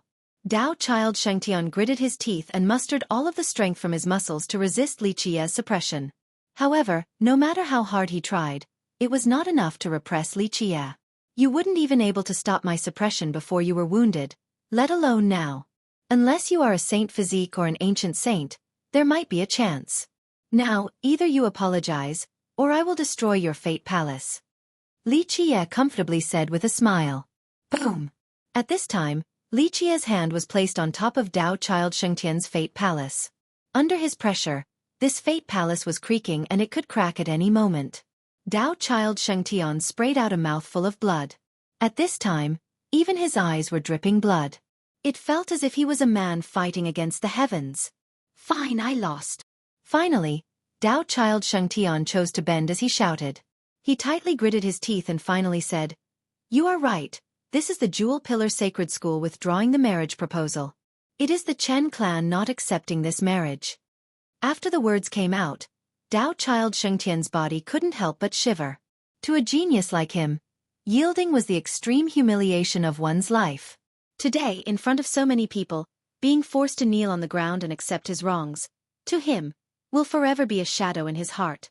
Without getting my vengeance, I will cease to be human. It isn't that difficult to bow down. Li Qie let Dao Child Shengtian go and calmly said, Even though this is avoiding the advantageous to seek the obstruction, I will still spare your life. Dao Child Shengtian's words left everyone in silent contemplation. Words didn't need to be said. Everyone could guess that Chen Baojiao was not willing to marry Dao Child Shengtian to the point of leaving the Jewel Pillar Sacred School. Even though the intricacies within this matter remained unspoken, many people could guess a thing or two. Dao Child Shengtian was still sitting there with an absence of mind. At this moment, he couldn't hear any sounds. He couldn't forget the pain of this humiliation imprinted in his mind today. He was a heaven's proud son that had a fast cultivation praised by the songs. As the descendant of the heavenly god sect, he was sitting high above. No matter where he went, he was the shining light with such wonderful majesticity. But today, he was suppressed by a much younger brat and forced to apologize to everyone. This was an unforgettable humiliation of this lifetime. Meanwhile, Chen Baojiao was uncontrollably moved. Ever since she gave up everything to leave the Jewel Pillar Sacred School, she was completely empty-handed. She would rather die than marry Dao Child Shengtian, and she was mentally prepared for others to criticize her. She didn't think that she would one day be able to regain her reputation, and it was Li Qie who won it back for her today. Her eyes were wet before she knew it. Li Qie coldly glared at everyone around and towards the descendants of many sects who were sucking up to Dao Child Shengtian. Then he smiled and said, "Becoming friends with whoever is your business, but the moment you try to flatter them, you better watch your mouths well. If I still hear any slanderous rumors, I will be very happy to personally cut off your tongues." At this point, the young talents who were standing with Dao Child Shengtian earlier, calling each other brothers, were shivering with cold sweat on their back. And not just them, but the cultivators here, including royal nobles, enlightened beings, and even ancient saints, all chose to be silent. Without a doubt, this brat before them was a monster that wielded an emperor's possession. This simply meant that he could be audacious and bullying. Unless they had an emperor's possession or a mortal emperor's life treasure, they would not want to mess with this evil star. No one present dared to say anything since they did not dare to provoke this evil star in front. "Okay, I am always true to my words, you all can go ah." In the end, Li Qie clapped his hands and told Dao Child Shengtian. Currently, even Wan Shengjian didn't dare to make any reckless moves. He was very dreary of the emperor's possession in Li Qie's hand. This item absolutely could decapitate him. Finally, Wan Shengjian held Dao Child Shengtian to leave. Before his departure, Dao Child Shengtian turned around and harshly said, "Li, the shame today, I will pay it back double one day." His words were filled with hatred and poison like the curse of a viper. He was still provoking Li Qie at a time like this, causing many people to be worried for him. If Li Qie became angry, he would really slay him. "I welcome it." Li Qie smilingly said, "I also do not hope that you will become friends with me. I am not afraid of having too many friends, and definitely not afraid of having too many enemies. The addition of just you alone will not make it too many." Ultimately, Wan Shengjian carried Dao Child Shengtian and left. The many cultivators who were enjoying the commotion also quickly dispersed. As for the people who were referring to themselves as Dao Child Shengtian's brothers, they escaped even faster to avoid a disaster. Chen Baojiao looked at Li Qie with a gentle gaze brimming with unshed tears. She didn't know where to start even with the availability of heavenly speech and countless words. In the end, she said nothing and only sighed while gripping her fists tightly. Words were not as powerful as bettering herself so that, in the future, she could exert her power for the young noble. After everyone was gone, the paper hat old man came out of nowhere and stood in front of Li Qie. He cheerfully smiled then said, "Hee little boy, have you thought about it carefully? Go worship me as a teacher now." "Worship you as a teacher?" Li Qie glanced at him and said. The old man smiled and said, "Little boy, although you have an emperor's possession in your hand and can do whatever you want at this moment, this is not a long-term plan. Once you encounter an emperor's weapon, then you will surely suffer. An existence like the heavenly god sect would have trouble summoning an emperor's weapon, but there are so many more powerful existences compared to the heavenly god sect in this world. A few ancient kingdoms can easily summon emperor's weapons, and this could even cost you your life." Here, the old man formally paused and let off a grin. "Hurry and worship me as your master. As long as you worship me as your master, Hekek, the next generation immortal emperor will be you. Emperor's weapons, so what?" Li Qie smilingly said, then glanced at the old man as he slowly continued. "Worship you as a teacher? This is an impossible thing. I am not interested in hiding away at the All-Heaven Grotto at all." You, how do you know?" Hearing Li Qie saying the words All-Heaven Grotto, the old man suddenly jumped and changed his expression as if he was bitten by a poisonous snake. This group of Li Shuangyan was also interested. This old man was extremely mysterious, unfathomable even. One palm was enough to repel an emperor's power. How frightening was this? But after Li Qie brought up the All-Heaven Grotto, it made the old man's face greatly change. So how could this not amaze the group of Li Shuangyan? "Only calculated with my fingers." Li Qie looked at him and dismissively said, "You better look over that small golden coffin carefully. One day, you will have to return it to me." "Return it to you?" The old man stared at Li Qie as if he was looking at a monster, and he said, "You've got to be kidding me, this is my family heirloom. Since when did my family heirloom become your item?" "Your family heirloom?" Li Qie revealed a smile that was not quite a smile at him and said, "Are you sure that this is your family heirloom and was not secretly stolen by the All-Heaven Grotto from someone else?" You. The old man jumped up really high. If he had a tail, then one would definitely be able to see the tail behind him. This is impossible. The old man looked at Li Qie as if he was looking at the most horrifying monster and took several steps back. Then he said, This matter is not known by anyone. How could you possibly know? If you don't want anyone else to know, then you better not do it at all. Li Qie cheerfully smiled and said, Do you want me to talk about your real body for a bit or not? The old man acted as if he had met a ghost and turned around to run like a lightning bolt. After running really far away, the old man did not give up and shouted from afar, Boy, I don't believe that you know all of these things. I will definitely find out. After he finished speaking, he disappeared without a trace. Li Qie smiled and shook his head as he gently sighed inside. After so many years had passed, this guy had finally become invincible. Where is the All-Heaven Grotto? After the old man escaped, even Li Shuangyan was curious and asked. This place was definitely full of mysteries if the old man lost his colors, as if meeting a ghost, after having heard its name. Li Qie looked at her and calmly said, Only a little unknown place.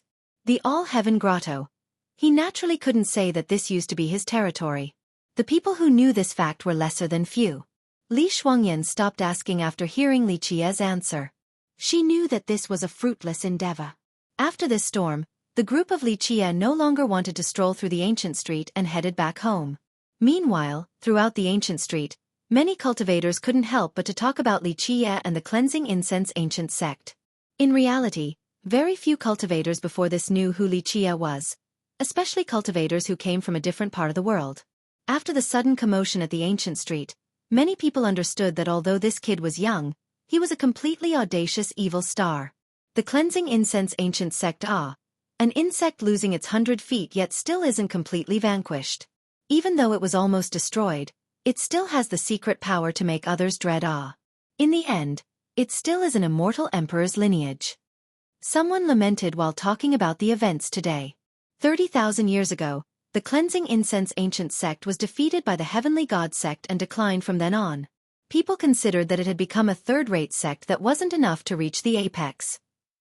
But today, with Li Qie's actions, many people realized that, as an immortal emperor's lineage, the cleansing incense ancient sect could still have other immortal emperor life treasures. Otherwise, an ordinary disciple like Li Qie was unlikely to have an emperor's possession. Wielding an emperor's weapons power is still only borrowing external strength in the end. Cultivators eventually still need to rely on themselves. An emperor's possession is only a temporary fluttering of might. Even with one or two more emperor's weapons, it still isn't enough for the cleansing incense ancient sect to rise again. Someone coldly said.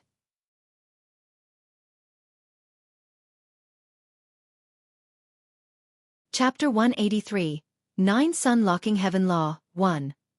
Many people agreed with this opinion, especially the young ones who had the same enemy. Right? What is so special about an emperor's possession? One day, the emperor's power and immortal intent will run dry. Then we'll see what he will use to be arrogant. Without an emperor's possession, he is only a paper tiger losing his claws, not enough to reach the apex. A junior like him that doesn't know life from death, yet he still dares to cause trouble everywhere and make enemies with others. One day, when he loses his emperor's possession, that will be the day of his death. In my opinion, at that time, even Goddess Li and others wouldn't be able to save him. A young cultivator coldly said. In the end, it was a problem with women. At the Grand Middle Territory, countless young talents and geniuses admired Li Shuangyan and Chen Baojiao. Li Shuangyan was a peerless beauty with matchless talents. Chen Baojiao was a kingdom-toppling demoness. One smile was enough to shake all living beings. At the Grand Middle Territory, many peers adored them and lost their minds from admiration. But today, both of these prettiest women of the Grand Middle Territory were both following Li Qie. This naturally left many young cultivators to be jealous, even hateful to the bones. Little brat Li. He's only a little gigolo. Nothing special. To cultivators, the most important thing is personal cultivation. This is truly the right path. One only needs to practice hard and courageously move forward. Then one day, there will be a chance to become an immortal emperor. Only relying on women to eat. In the end, he will only be drowned in the river of time and become an ordinary peasant. Another cultivator of the same generation coldly said.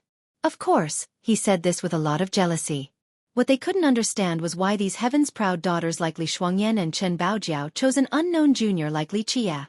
Moreover, the cleansing incense ancient sect was only a third-rate sect. Many of them believed that their backgrounds and qualifications were much stronger than Li Qie by 100 times. So they simply couldn't fathom why Li Shuangyan and Chen Baojiao chose to follow the nameless boy. Li Qie and others left the ancient street and directly went back to the 9 Saint Demon Gates resting place. After coming into their courtyard, they immediately saw Lang Chengfeng along with the unfriendly Supreme Elder Lei Shi by his side. Of course, they had been back from the ancient street and didn't know the events that transpired there. What? Got some business? Li Qie glanced at Lang Chengfeng standing in the way and smiled cheerfully. Li Shuangyan also frowned. Lang Chengfeng and Lei Shi, one after another, kept on causing trouble for Li Qie. This was going too far. As a disciple of the 9 Saint Demon Gate, she knew that this matter involved a great deal of interest.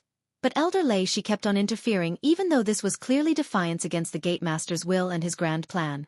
She then understood that Lei Shi dared to do this because he found a strong backer that would support him, causing her to coldly snorted. Surname Li, I don't know what tricks you use to make His Majesty trust you, but as a 9 Saint Demon Gate's disciple, I will never let the gate be fooled by you. And I especially will not allow other people to do anything that will harm my 9 Saint Demon Gate's interest. Lang Chengfeng coldly stared at Li Qie and said. Li Shuangyan wanted to step up, but Li Qie stopped her and, still smiling happily towards Lang Chengfeng, leisurely asked, Is this your thought, or is it the thoughts of your ancestor, Elder Lei? Whose thought it belongs to doesn't matter.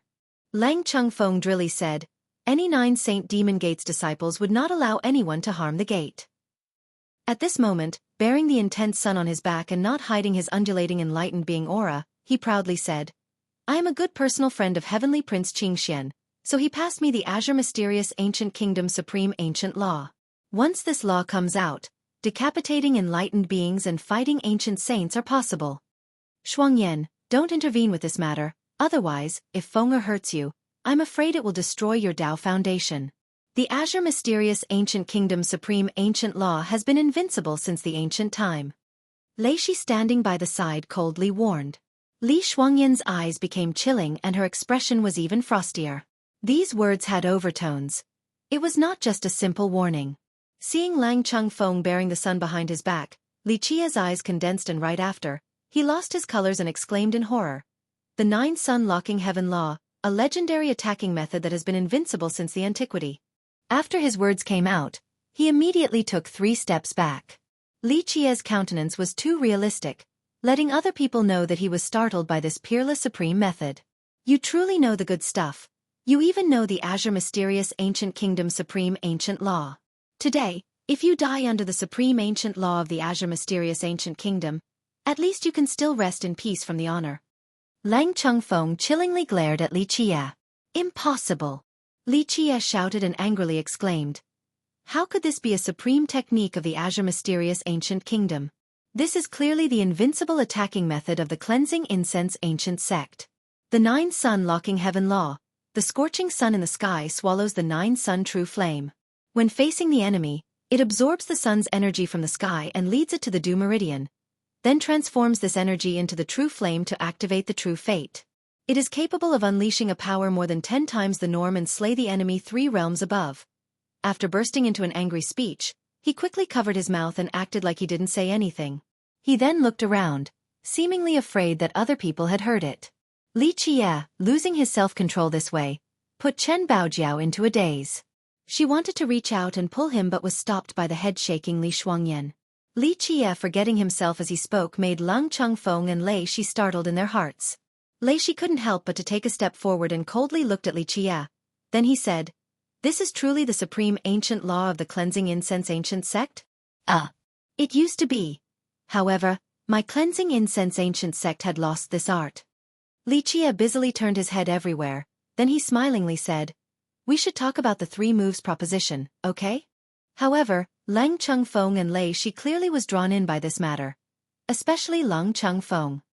He became more serious and slowly said, Absorb the sun in the sky's essence, move it to the Dew Meridian, turn it into the True Flame, then attack with the True Fate. I was just talking nonsense, there is no such thing, there is no such thing. You shouldn't take it seriously. What is called the 9 sun locking heaven law, sucking in the sun's essence to be able to surpass levels to kill people. This is only a rumor and definitely not the truth. My cleansing incense ancient sect never trusted this rumor, so you shouldn't believe it either. This cannot be true. How can there be a merit law in this world that allows people to surpass realms to slay the enemies, right? Li Qie hurriedly denied while swinging his hands around, but this cover-up was only making the matter worse. Seeing Li Qie trying to hide it only made it even more conspicuous. Lang Chengfeng and Lei Shi were even more startled. The Azure Mysterious Ancient Kingdom did impart the 9 sun locking heaven law to Lang Chengfeng. This merit law was truly extremely domineering, but Lang Chengfeng had always felt that there was something amiss. As for the exact reason, he didn't know for sure. Moreover, Lang Chengfeng, along with his ancestor, Lei Shi, had always suspected that the ancient kingdom was too generous when passing on the supreme attacking method to Lang Chengfeng. Lang Chengfeng personally had always been dubious about them not actually passing on the complete version to him.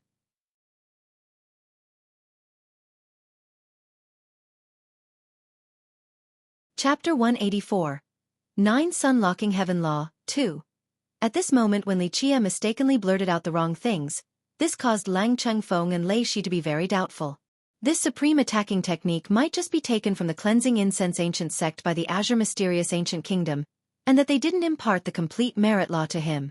Here, Lang Chengfeng gazed intensely at Li Qie to catch every action of his to judge whether these words were reliable.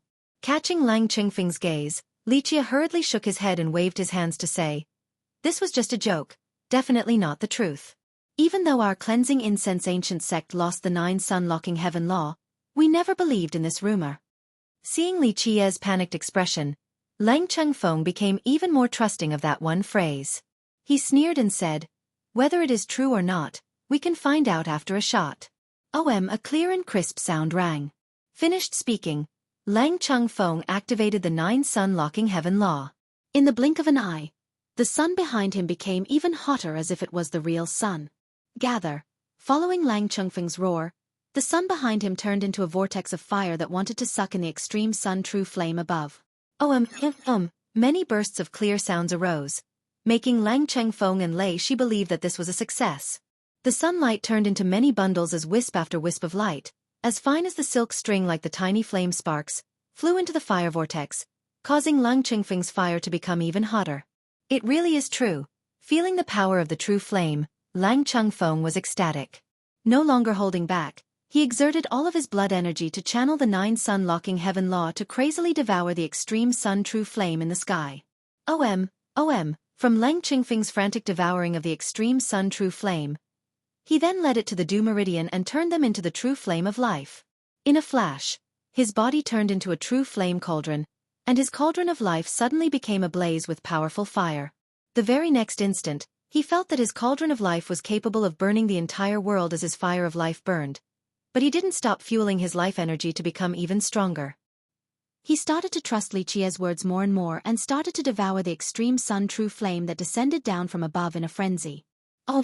In the blink of an eye, the extreme sun true flame in the horizon resonated with clear sounds as it descended downward like a sea of flame, becoming bigger and bigger, creating a louder and louder commotion. The flame was like a flood from the horizon raging downward. What had happened? Qi Yun and Elder Yun had just come back and felt the extreme sun true flame shining down. In astonishment, they immediately rushed over to where the incident was taking place. Bang, bang. At this point, Lang Chengfeng no longer needed to devour the extreme sun true flame. It automatically rushed down as his body turned into a sun's cauldron that was capable of intaking all the oceans in the world. He wanted to devour even the sun in the sky. Qi Yun and Elder Yun became shocked from seeing such a scene. They both felt how powerful this force was. Seeing the extreme sun true flame pouring down on its own, Li Qie knew that this was not something that Lang Chengfeng could control. He maintained his aghast appearance and shook his head towards Lang Chengfeng to say, "Stop, don't continue to absorb the extreme sun true flame." In the blink of an eye, his entire body was incinerated and fell to the floor, completely scorched. After Lei Shi was burnt to death, the powerful fire on his body slowly disappeared just like flames that finished burning a piece of paper. Lei Shi, as an 8th celestial ancient saint, was burnt to ashes. After dying with one last breath, his eyes that were cauterized into ash opened wide to look at Li Qie.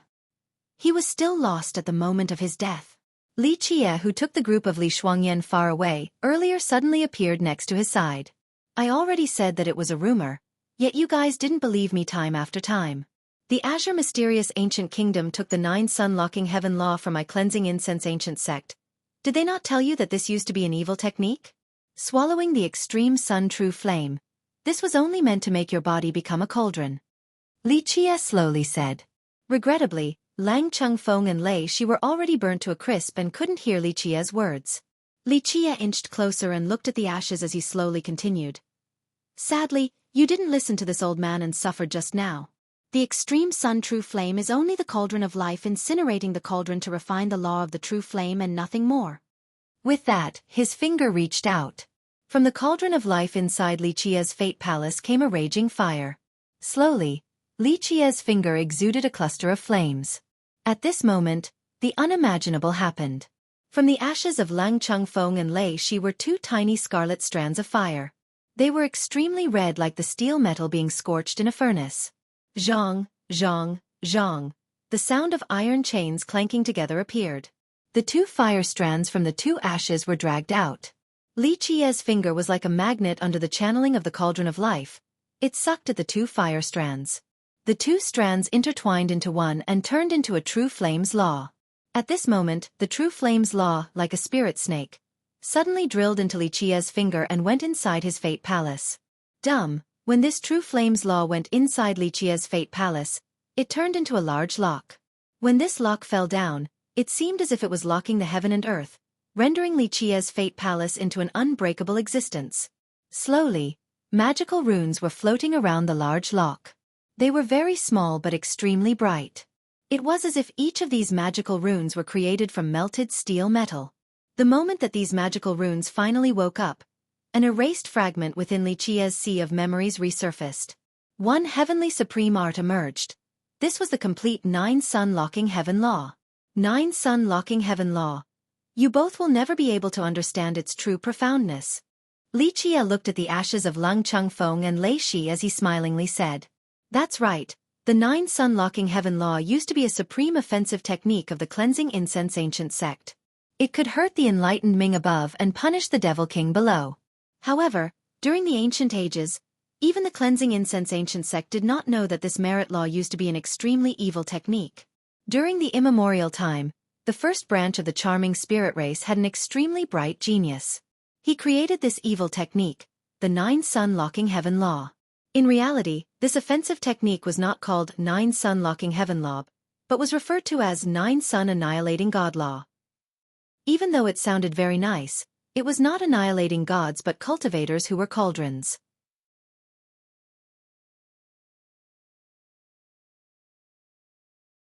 Chapter 185. Old Ghost, 1. This genius taught this method to other powerful cultivators. After these powerful cultivators practiced this method, they found that their power significantly increased. However, they did not know that they inadvertently became the cauldrons for this genius. When the time was right, and when the cauldrons became powerful enough, that would be when the genius harvested. He would lead these cauldrons step by step to absorb the extreme sun true flame and deliberately let them refine the extreme sun true flame into their true fire of life. At that time, the endless extreme sun true flame would burn these cauldrons into ashes. After it incinerated all of the cultivation and cauldron of life of these cultivators, they would turn into true flame's law. After cauldrons were burnt to ashes, this genius would absorb the true flame's law and refine it to empower his evil offensive technique. The more he absorbed, the more powerful his technique became. It could even be considered invincible. In that era, Li Qie, as the Dark Crow, ordered people to kill this genius and seize the evil technique that was called the 9 sun annihilating god law. At that time, Li Qie wanted to destroy this evil technique. However, after reaching this eldritch technique, he couldn't help but to praise this unfathomable genius. He was able to create such a peerlessly profound offensive technique like this. At that time, he felt that destroying this evil technique was a complete waste. Li Qie then spent countless amounts of effort and even studied it with immortal emperors in order to finally improve this evil technique, turning it into a supreme offensive technique, an invincible offensive technique. Later on, he named this offensive technique the 9 sun locking heaven law. After he trained immortal Emperor Min Ren, He also taught him this law. Immortal Emperor Min Ren used this law to sweep through the 9 heavens and 10 earths with unstoppable momentum. Regrettably, later on, the cleansing incense ancient sect for unknown reasons lost the complete version. 30,000 years ago, the sect lost this supreme manual after the Great Calamity. As for how the Azure mysterious ancient kingdom obtained it, no outsiders knew. In fact, after the ancient kingdom seized this method, they always researched it. Many talented experts of the Azure mysterious ancient kingdom had always tested the supreme technique, but they always felt that it was missing something, that it was incomplete with a big flaw. When the ancient kingdom gave this technique to Lang Chengfeng, in reality, it was only just another test. Lang Chengfeng assumed that he was practicing the supreme method, and after hearing Li Qia's words, he assumed that it was the way to increase his battle power. However, he didn't know that once he activated this method, he would immediately turn into a cauldron. Li Qia's acting was too real, so Lang Chengfeng fell into his trap. He actually thought that he found the missing component of the supreme technique, only to be burnt to death along with Lei Shi, who tried to rescue him. The extreme sun true flame was too powerful. Lang Chengfeng and Lei Shi didn't have time to think before being incinerated into ashes. Inadvertently, they did Li Qia a favor, allowing him to obtain the true flame's law that turned into the large lock, and it also made him find the erased memory of the 9 sun locking heaven law. At this moment, Li Qia obtained the completed version. At this point, the whole courtyard was in complete silence. Even Elder Yun was shivering in fear. Luckily, his master stopped him. Otherwise, his fate would have been the same as Elder Lei Shi. However, Li Shuangyan and Chen Baojiao saw the events from beginning to end, couldn't help but take a deep breath. From start to finish, Li Qia didn't even make a move, but Lang Chengfeng, who challenged him, was dead. Even Lei Shi died.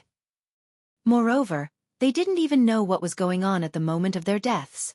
Chen Baojiao now understood why Li Shuangyan pulled her back. Since the start, their young noble was only acting, and Lang Chengfeng had early fallen into their young noble's scheme. It seems like at this moment, she didn't understand the young noble as well as Li Shuangyan. At this time, Li Qia took a deep breath and looked at the master and disciple pair of Qi Yun standing to the side, revealing his snow-white teeth as he spoke. Elder Qi, wrongfully cultivating another sex merit law, this is a dangerous matter. Someone might accidentally burn from playing with fire. Wouldn't you say so, Elder Qi? The two master and disciple couldn't help but feel a bit creeped out.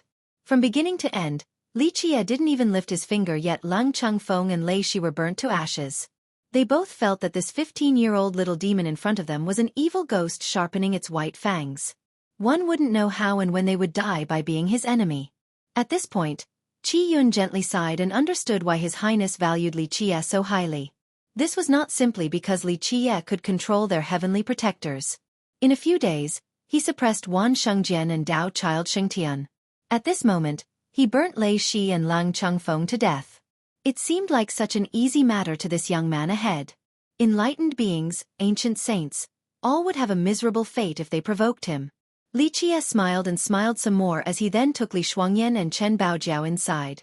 Qi Yun then looked at the 2 piles of ashes on the ground and gently sighed in lamentation. Our 9 Saint Demon Gate lost 1 supreme elder and a genius disciple with a bright future. Seeing the ashes on the ground, Elder Yun said with pity.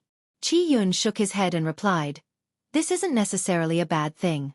Even though we suffered a heavy loss, but at least we avoided infighting. Our 9 Saint Demon Gate chose the War God Temple's camp, not the Azure mysterious ancient kingdom. The first branch of Elder Lei was too close with the ancient kingdom. Eventually they would be a disaster. Now, Elder Lei and Lang Chengfeng have died. Their first branch's power suffered heavily. Even if they want to join the ancient kingdom, they wouldn't amount to anything." Elder Yun became silent from this, but he couldn't deny that his master made a lot of sense. The 9 Saint Demon Gate and the War God Temple had a relationship that spanned for millions of years till now. The 9 Saint Demon Gate had some geniuses who entered the War God Temple. This was why the War God Temple greatly supported them. However, Lei Shi's first branch wanted to rise and they chose the Azure mysterious ancient kingdom. They hoped that, with its support, they would be able to control the 9 Saint Demon Gate in the future. Such infighting was not something the elders of the 9 Saint Demon Gate were willing to see. Killing each other would greatly harm the gate and sap its power. At the moment, The 9 Saint Demon Gate didn't lose a single soldier while Lei Shi and Lang Chengfeng suffered miserable deaths. This, without a doubt, would deter the people of Lei Shi's first branch from wanting to join the ancient kingdom. After returning to the room, Li Qie asked Li Shuangyan, "Did the Azure Mysterious Ancient Kingdom participate in attacking the Cleansing Incense Ancient Sect that year?" Li Shuangyan shook her head and replied, "I don't know the exact details, but I've heard my master say that they did not have a direct presence. He said that even though the 9 Saint Demon Gate wanted to help the Cleansing Incense Ancient Sect, the Space Trample Mountain had someone who was secretly controlling the grand scheme, making us powerless. The Space Trample Mountain did not directly show itself, but the war itself had implications with the Space Trample Mountain. My master later on guessed that the Immortal Emperor's lineages involved in this war were more than just one." Li Qie gently nodded while listening to this. An insect losing its 100 feet was still hard to kill. Even if the Cleansing Incense Ancient Sect was not as strong as before, in the end, it was still an Immortal Emperor's lineage that stood strong for millions of years without falling. Even if the Heavenly God Sect was rising, it wouldn't necessarily have been able to defeat the Cleansing Incense Ancient Sect. After all, the sect's strength was still all there. Of course, towards the Cleansing Incense Ancient Sect, such a delicious fattened piece of meat, many lineages were willing to share. The Heavenly God Sect wouldn't have been able to swallow the Cleansing Incense Ancient Sect without the help of other Immortal Emperors' lineages, these monstrous existences. Azure Mysterious Ancient Kingdom. Li Qie narrowed his eyes. The Ancient Kingdom obtaining the 9 Sun-locking Heaven Law was not a coincidence. Even if they didn't directly participate that year, they couldn't escape from some involvements. Li Shuangyan's mind was a bit shocked. Other people would lose their colors talking about the Azure Mysterious Ancient Kingdom, but their young noble was different. He seemed to not put the Ancient Kingdom in his thoughts. At this moment, Li Qie smiled and contemplated for a moment. Then he wrote down a list and gave it to Li Shuangyan, saying, "You tell people to go buy all of these things, I need them. The sooner the better." Li Shuangyan looked at the list and was very much perplexed while staring at Li Qie. Outside of a bunch of spirit medicines, there were other strange things like burial clothing. Looking down further on the list, other people that were unsure of the circumstances would think that he was preparing for a funeral. "Ah, what are you trying to do?" Li Shuangyan looked at this nondescript list and confusedly asked. Li Qie smiled and leisurely said with squinted eyes, "We are going into the ancient heavenly corpse burial ground to honor." "Honor?" Chen Baojiao was in a daze, then she asked, "Young noble has an ancestor buried in the burial ground?" "You will find out at that time," Li Qie said mysteriously. Met by Li Qie's secrecy, Li Shuangyan didn't ask and immediately ordered people to go buy everything on the list. As he was waiting for her to buy everything, he used this leisure time to make the most out of his cultivation. To him, the foundation should be a gradual process, but his physique was different. His physique dictated an intensified effort and speed. He had his own plan and his ambition did not simply end at the hell-suppressing godly physique. He also required other physiques. If other people knew Li Qie's thoughts, they would call him crazy or foolish. The reason was simple: any cultivator could only have one physique. To cultivators, the inner physique determined which types of physiques they will have. And the inner physique was unique, just like the true fate, life wheel, and fate palace.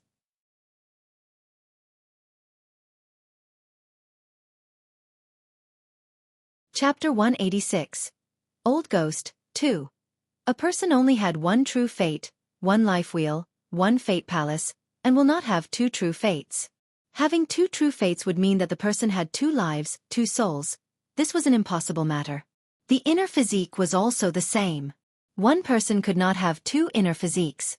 At least, in principle. Of course, principle did not apply to Li Qie. As the life wheel spun, the blood energy also flowed along with the universal laws surrounding the inner physique. Some time had passed and suddenly, the sound clang, clang, clang appeared. Strands and strands of universal laws like chains began to weave together, turning into an armor that covered the inner physique in a flash. Boom! Li Qie's body suddenly shook and it turned into a giant treasure. In a split second, Li Qie's physique became crystal transparent and one could see his muscle fiber, bones, and even his hair cuticles clearly. Even Li Qie felt the beat of his body, and he took a breath to confirm the feeling. At this moment, the heart of his inner physique blindingly dazzled as visual phenomena emerged one after another. It was like a road leading to a world of treasures, or a path to open a sacred gate. Surrounding the inner physique were different visions, such as the karmic cycle of hell with godly devils screaming inside the 9 underworld hell, carrying the weight and sin of mortals. No matter which vision it was, godly devils, 9 underworld hell, and even the karmic cycle, all of them were suppressed under the inner physique. Above it was the embodiment of everything in this world. No existence since the start of time could exceed the actuality of this inner physique. This was the supreme inner physique of the hell-suppressing godly physique. Li Qia's heart was shaken, and he finally opened his eyes. At this time, there were glares of happiness in his eyes as he muttered, "Finally reached minor completion." At this point, he paused and stared while whispering, "The minor tribulation is coming." Hell-suppressing godly physique. One of the 12 supreme immortal physiques. In order to cultivate this supreme art, it was harder than even reaching the sky. The profound truths of this physique were not easily understood by just anyone. To be enlightened in the secrets of physiques and reach the culmination of an invincible immortal physique was an extremely arduous task. But to Li Qia, understanding the mysteriousness of the physique was not a difficult matter, for he had tread further on this road more than anyone else. He personally trained grand completion immortal physiques, and not just one. The 12 immortal physiques were all researched by him after the millions of years with countless sweat and blood expended. The only thing he needed was diligence. He had completely grasped the mysteries. Now he only needed to courageously walk forward, and one day, he will obtain an immortal physique. For the hell-suppressing godly physique, there was finally result after his continuous penance. At the moment, it would finally exceed the little completion level once he surpassed the minor tribulation. This would be a minor completion immortal physique, although it was still a long road before grand completion. However, a minor completion immortal physique carried a different sense of achievement compared to ordinary common sense.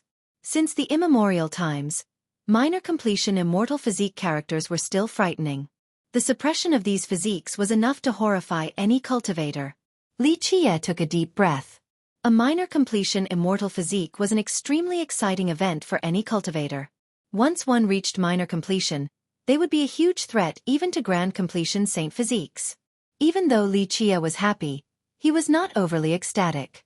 He took another deep breath and was not in a rush to transcend this minor tribulation. He needed to perfectly annihilate this minor tribulation in its entirety. Li Qia calmly opened his second fate palace. Inside was the Tao bone of Little Silly, basked in the world's essence along with the essence of life and water of life. At this moment, the Tao bone was not only crystal bright, but it also emitted waves of circular lights. Deep in these halos were realms with illusory images of treasures. In the middle of these realms was a shadow standing there proudly. With an aura that encompassed all existences while sweeping through the 9 worlds, this shadow standing there had the presence of a being capable of destroying all worlds and eras. Feeling this faint pulse, Li Qia couldn't help but take a sigh of relief. This was a good piece of news to him. There was still hope for Little Silly. The 9 Saint Demon Gate did not disappoint Li Qia. In a short period of time, they had prepared the necessary items. Still missing one material. After handing everything over to Li Qia, Li Shuangyan looked at the list and said, "We're missing this thing called Heavenly Ceremonial Pig. This is just a pig, right? Our 9 Saint Demon Gate mobilized all of our manpower, but we weren't able to find this thing called Heavenly Ceremonial Pig. It's not too surprising not being able to find it. This thing exists at the Heavenly Ancient Corpse Burial Ground. The people who know this thing is few and far between." Li Qia was not surprised and narrowed his eyes. Then he told Li Shuangyan, "I know a place that has it. Come, we will go buy one." Li Qia brought Li Shuangyan and Chen Baojiao out of the small manor and entered the bustling streets once again. He didn't need so much fanfare to just buy one thing, but Li Qia brought them on purpose to increase their experience. On the streets in ancient Sky City, Li Qia turned left then right so many times that even Li Shuangyan and Chen Baojiao next to him were becoming a bit dazed. They almost couldn't tell north from south. Although they were traversing through the complex streets of the city along with turning left and right then back and forth, Li Qia was like a horse carriage treading on a familiar road, causing Chen Baojiao to ask him, "Young noble had come to ancient Sky City before?" Chen Baojiao found it strange that Li Qia was more familiar with the street, even more than the native inhabitants.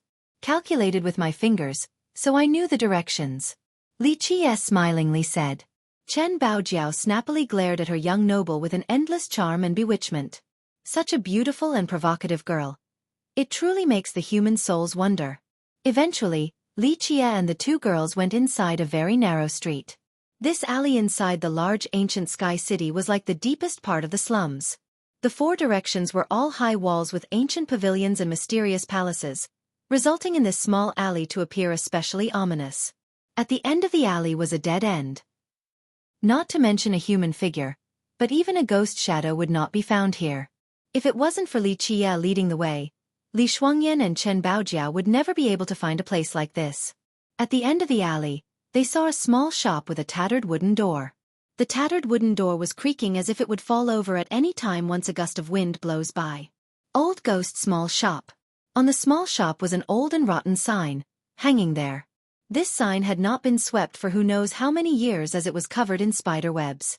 Seeing this type of shop made the two, Li Shuangyan and Chen Baojiao, as girls, to have a creepy feeling with chills in their backs. It was as if there was really a ghost here. Li Qie relaxedly opened the tattered door and entered as the other two also busily followed. They felt that this place was more like a cemetery than a small shop. The store was very dark. Outside of an old cabinet, there was nothing else. Behind the cabinet was a small door that was as black as ink, leading to an unknown destination. At this time, there was an old man sitting behind the counter with his eyes closed as if he was sleeping. The old man was extremely thin and had a dried and shriveled body like a corpse. At a glance, people would actually think that it was a dried corpse sitting in this place. His hair was messy like a chicken nest. Half lying behind the counter, he gave the perception that he was a dead man. Seeing the owner of this shop, the two girls couldn't help but look at each other. They felt that this place was too chilly, giving them an uncomfortable vibe. What made them confused was that, would anyone actually come to visit such a remote place? Li Qie gently tapped on the counter with his fingers using a slow and long pattern. He kept on tapping like the echoes inside a valley. One did not know how long Li Qie performed this task, but the old man finally shook his body. The movement of his body was very slow, just like a corpse. Such an action made the hearts of Li Shuangyan and Chen Baojiao to be chillingly alarmed. How could this be a living person? This was clearly a dead person that had not moved for hundreds of thousands of years. Finally, the old man slowly opened his eyes and frightened Chen Baojiao along with Li Shuangyan. His eyes had more white than black. While flashing out a green light, they were just like the eyes of a ghost, truly ghastly. If Li Qie didn't come here, they would have thought that this wasn't a small shop but a living quarter for ghosts. Old Ghost Small Shop. Old Ghost will service you. The old man slowly spoke with a deep and long voice. It was like an old ghost from hell, struggling to speak. Such an action made the two girls feel that this man was simply not like the living. I want one heavenly ceremonial pig, Li Qie leisurely said. The old man didn't bother to glance at Li Qie. He remained stiff and slow while asking, what item do you want to exchange with? How about an old saga? Li Qie also narrowed his eyes looking at this old man.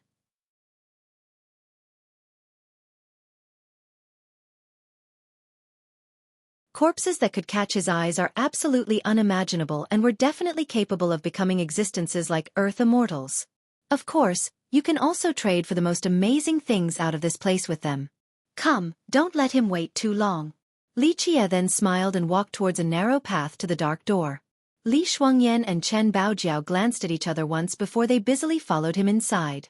They originally thought that this door would lead to a dark place, but, after entering, they found that this was not the case. Behind the door was a heavenly grotto in the form of a large yard. In this place, rays of sunlight shone down, giving a very comfortable and lazy feeling. However, once they saw the contents of the yard, the girls' mouths gaped. They simply could not close them. They stared at all the items ahead in complete astonishment. The large green yard had medicinal parks, jade pools, small hills. All the necessary things were here and, shockingly, there were even things growing here. NNI9 Transformation Dragon Silkworm Soul Grass. Seeing a small grass with the shape of a small dragon inside the medicine park that mysteriously sounded with dragon cries, Li Shuangyan loudly exclaimed. The 9 Transformation Dragon Silkworm Soul Grass was the main ingredient for the finest ranked fate pills. Not even mentioning grand sects and powerful nations, even an ancient kingdom wouldn't necessarily have such an item. Over there, isn't that the Yin-Yang immortal dragon turtle from the legends? Inside the jade pond was an old turtle lazing around. This turtle sucked in and let out yin and yang energy, causing Chen Baojiao to lose her colors in bewilderment. She had only seen such a thing in fantasy books as a legend. An ancient kingdom would not be able to catch such an existence, but there was one inside this yard. That is the Patra Palm sacred tree. This is the legendary variable stone that is said to only appear once every million years. 8-petal one-sword Saint Grass. In the legends, this was a leaf blade that transcended into the supreme immortal grass. It's able to nourish the soul, rebel against fate, and change one's lifespan. Seeing such worldly shocking treasures one after another, Li Shuangyan and Chen Baojiao were stupefied. This yard of spirit medicines and treasures, not to mention an existence like the 9 Saint Demon Gate and the Jewel Pillar Sacred School, but even the Azure Mysterious Ancient Kingdom would not have these. This greatly shocked them. If any of these items were found outside, there would be an insane bloodbath. There were no ancient kingdoms in existence that were able to have such an amazing wealth. However, in this yard there were all of these coveted treasures. Any of the immortal grass or items here would not be obtainable, even if an army of cultivators aimed for them during their entire lives. The 9 Saint Demon Gate and the Jewel Pillar Sacred School were both powerful and, as the heavenly proud daughters, Chen Baojiao and Li Shuangyan had seen many treasures. However, compared to what was in front of their eyes, all of the treasures they had seen were piles of scrap metal. Come, these items require the 3 hard currencies to trade for. Li Qie smilingly said. Of course, you two don't need to think too much. You won't be able to come up with any old sagas that will move the old ghost. At this point, Li Shuangyan and Chen Baojiao looked at each other and realized something. With so many treasures and immortal grass left like this, yet the old man was not afraid of them being robbed by others. Just how terrifying was this old ghost? Finally, the 3 went inside a side room. Even before they entered, Li Shuangyan and Chen Baojiao smelled an indescribable and nauseating medicinal scent. With a more careful whiff, only an unspeakably soul-shaking scene could be imagined as the source that rendered them speechless. There were a myriad of bottles containing unknown medicines all over the room. There was an iron wok on top of a dark green ghastly flame. And inside the iron wok was a pitch-black item. It seemed to have its own life as its surface appeared to crawl. At times, there were maggots coiling about, or an approaching evil ghost spirit, or the murmuring flow of a stream. Seeing the strange item being boiled in the iron wok, Chen Baojiao and Li Shuangyan felt shivers running down their bodies. At this time, Li Qie closed his eyes and deeply breathed in the medicinal air and murmured. Iron ghost earth serpent, world rejection heart, evading immortal grass, God's blood crystal, generation devouring ghost brain. Li Qie named the medicinal ingredients one after another as if he had the recipe memorized. Chen Baojiao was dumbfounded seeing Li Qie reciting the ingredients from just their scent, but Li Shuangyan was already accustomed to Li Qie's godly techniques. As for the old ghost standing next to Li Qie to listen to his recital, he swayed his head about as if checking for Li Qie's mistakes. After naming all the big ingredients, Li Qie finally opened his eyes and looked at the old ghost with a shocked expression as he said, "You found that ancient recipe?" The old ghost slowly replied, "Nothing is impossible with a willing heart. However, this is only an incomplete recipe. This is just the first step. The other ingredients have not been figured out. I am also not likely able to come up with them." Li Qie shook his head and sighed softly. Li Shuangyan, who spent the most time with Li Qie, was jolted. This was her first time hearing Li Qie's unconfident speech. Until now, it seemed that there was nothing that could trouble him, but today, he spoke without any confidence. What kind of thing was this ancient recipe that could cause their supremely self-assured young noble to actually question? "I smelled the medicines on your body and that frog on your body. You surely know your stuff." The old ghost slowly spoke. Li Qie gazed at the blackened concoction inside the iron wok without saying a word. He looked at the blackened concoction as if wanting to see through it. It had to be said that the alchemy god and Li Qie had mixed countless Dan recipes and had found innumerable Dan recipes left behind from ancient times. Some of these Dan recipes even came from an immemorial period that was otherwise completely traceless. At this time, there was an ancient recipe coming to Li Qie's mind.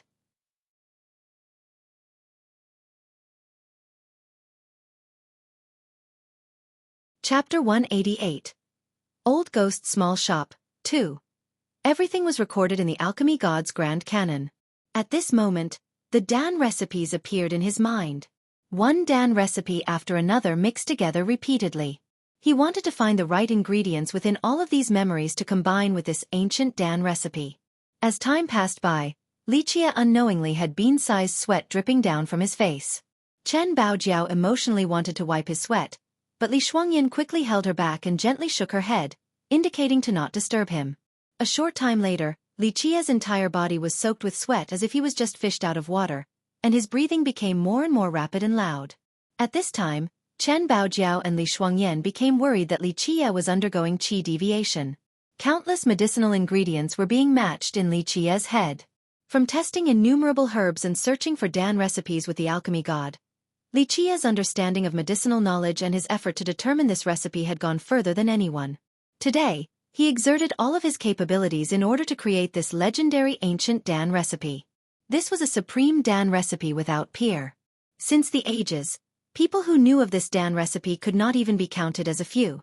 Fuck, after a while, Li Qie shouted and sat straight on the ground. Young noble, are you all right? Li Shuangyan and Chen Baojiao, frightened, surrounded Li Qie in a hurry and worriedly asked. Li Qie took a long breath as if his air passage was blocked earlier.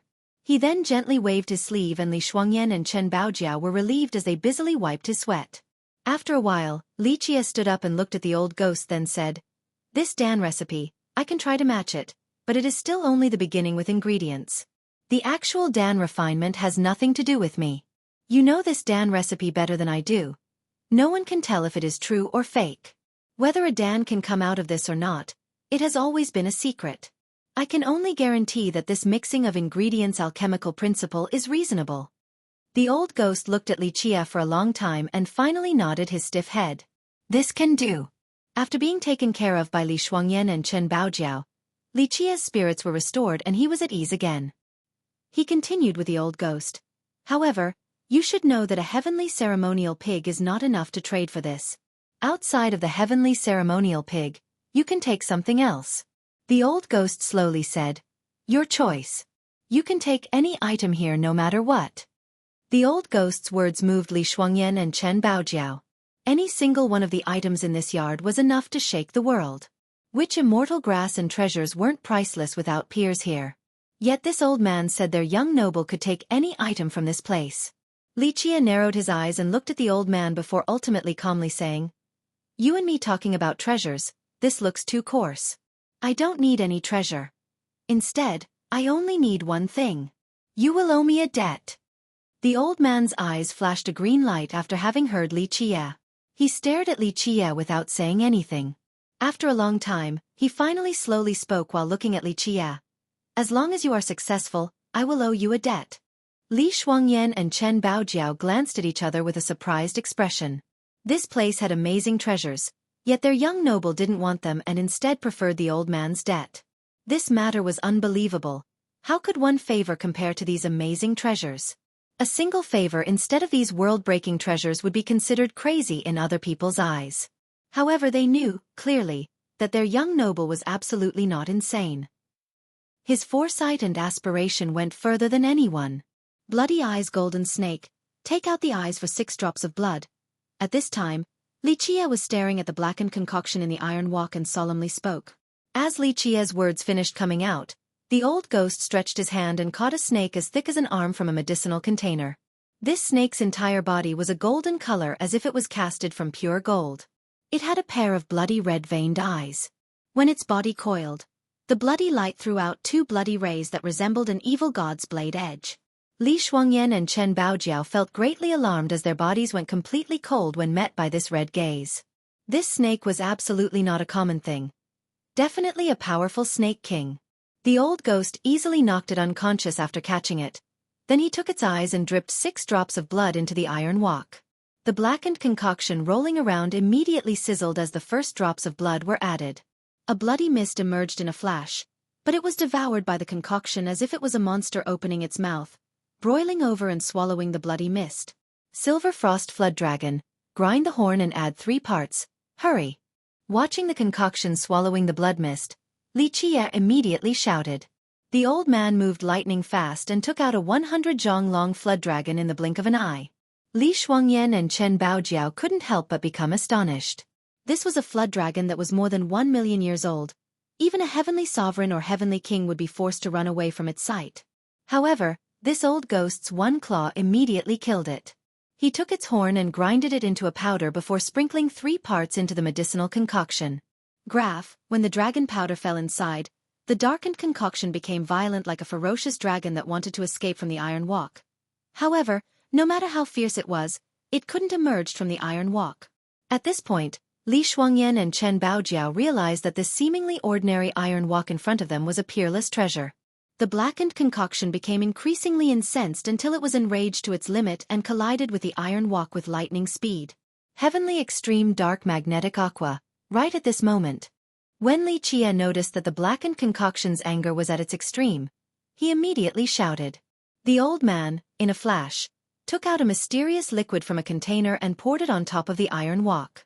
The mysterious water acted as a magnet and levitated the darkened concoction firmly right above the walk. The atmosphere was increasingly tense in the room. Li Qie stared at the transformations of the darkened concoction without blinking, not letting the slightest change escape his eyes. After a time, Li Qie quickly spoke and the old ghost dropped in the medicines. Under Li Qie's continued instructions, the old ghost took action without any hesitation, and his timing and dosage were impeccable as well. Li Qie utilized the transformations of the blackened concoction as the proper timing, and named a bunch of medicinal ingredients while the old man threw them into the iron walk. Li Qie's expression became more serious with the changes of the concoction, and his breathing became more ragged. His clenched fists revealed a nervous expression and, unknowingly, he had sweat dripping down his forehead. In fact, Li Qie wasn't the only one who was nervous.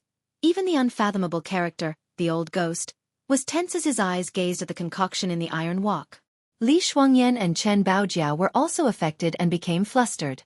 Their girly souls hung above their head, and they couldn't help but to grip their white-as-powder hands tightly. This was their first time seeing their young noble so nervous.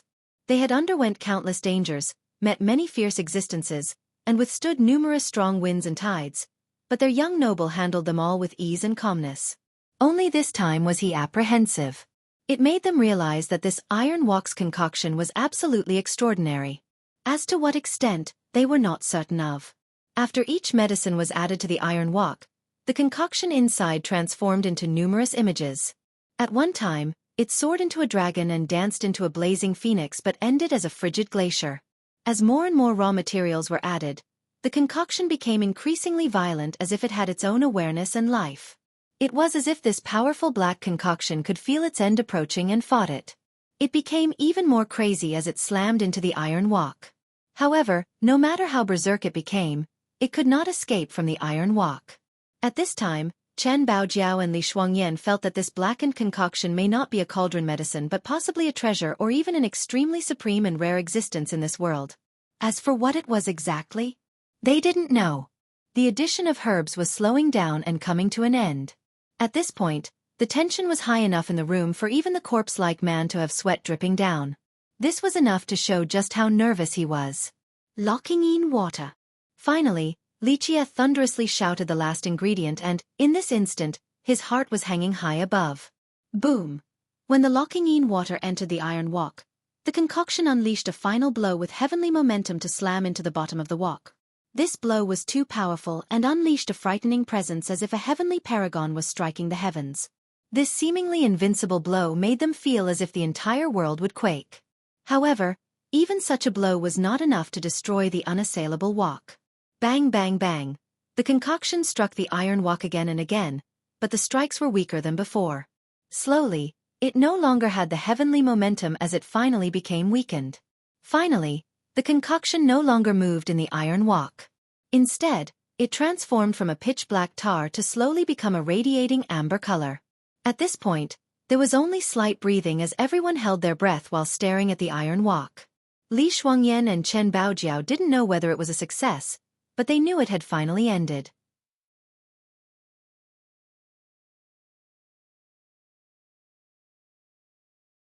Chapter 189. Honoring the Ancestors. 1. Eventually, the medicinal concoction inside the iron walk finally condensed into a medicinal cake. This medicinal cake resembled a greasy butter, exuding a burst of sweet fragrance while giving off a comfortable and hypnotic sensation. It was as if wings appeared, allowing people to fly up in the air once smelled. Finally did it. This is the right mix. Finally, the old ghost couldn't help but become excited and shouted. goddamned, finally finished. Li Qie shouted as well during his excitement and even jumped up in the air. Then, he sat straight down on his but as his body became weak. To him, this was truly a miracle. Even if the alchemy god was reborn, he still wouldn't believe it. If the world knew that this Dan recipe was successfully mixed, then they would be frightened until their souls left their bodies or screamed out in astonishment.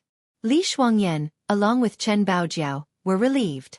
Even though they didn't know what the Dan recipe was, they knew the item inside the iron wok was absolutely peerless. At this time, they silently wiped the sweat off their young noble and shared his joy.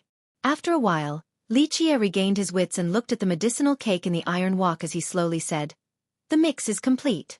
As for the Dan making in the future, it is up to you.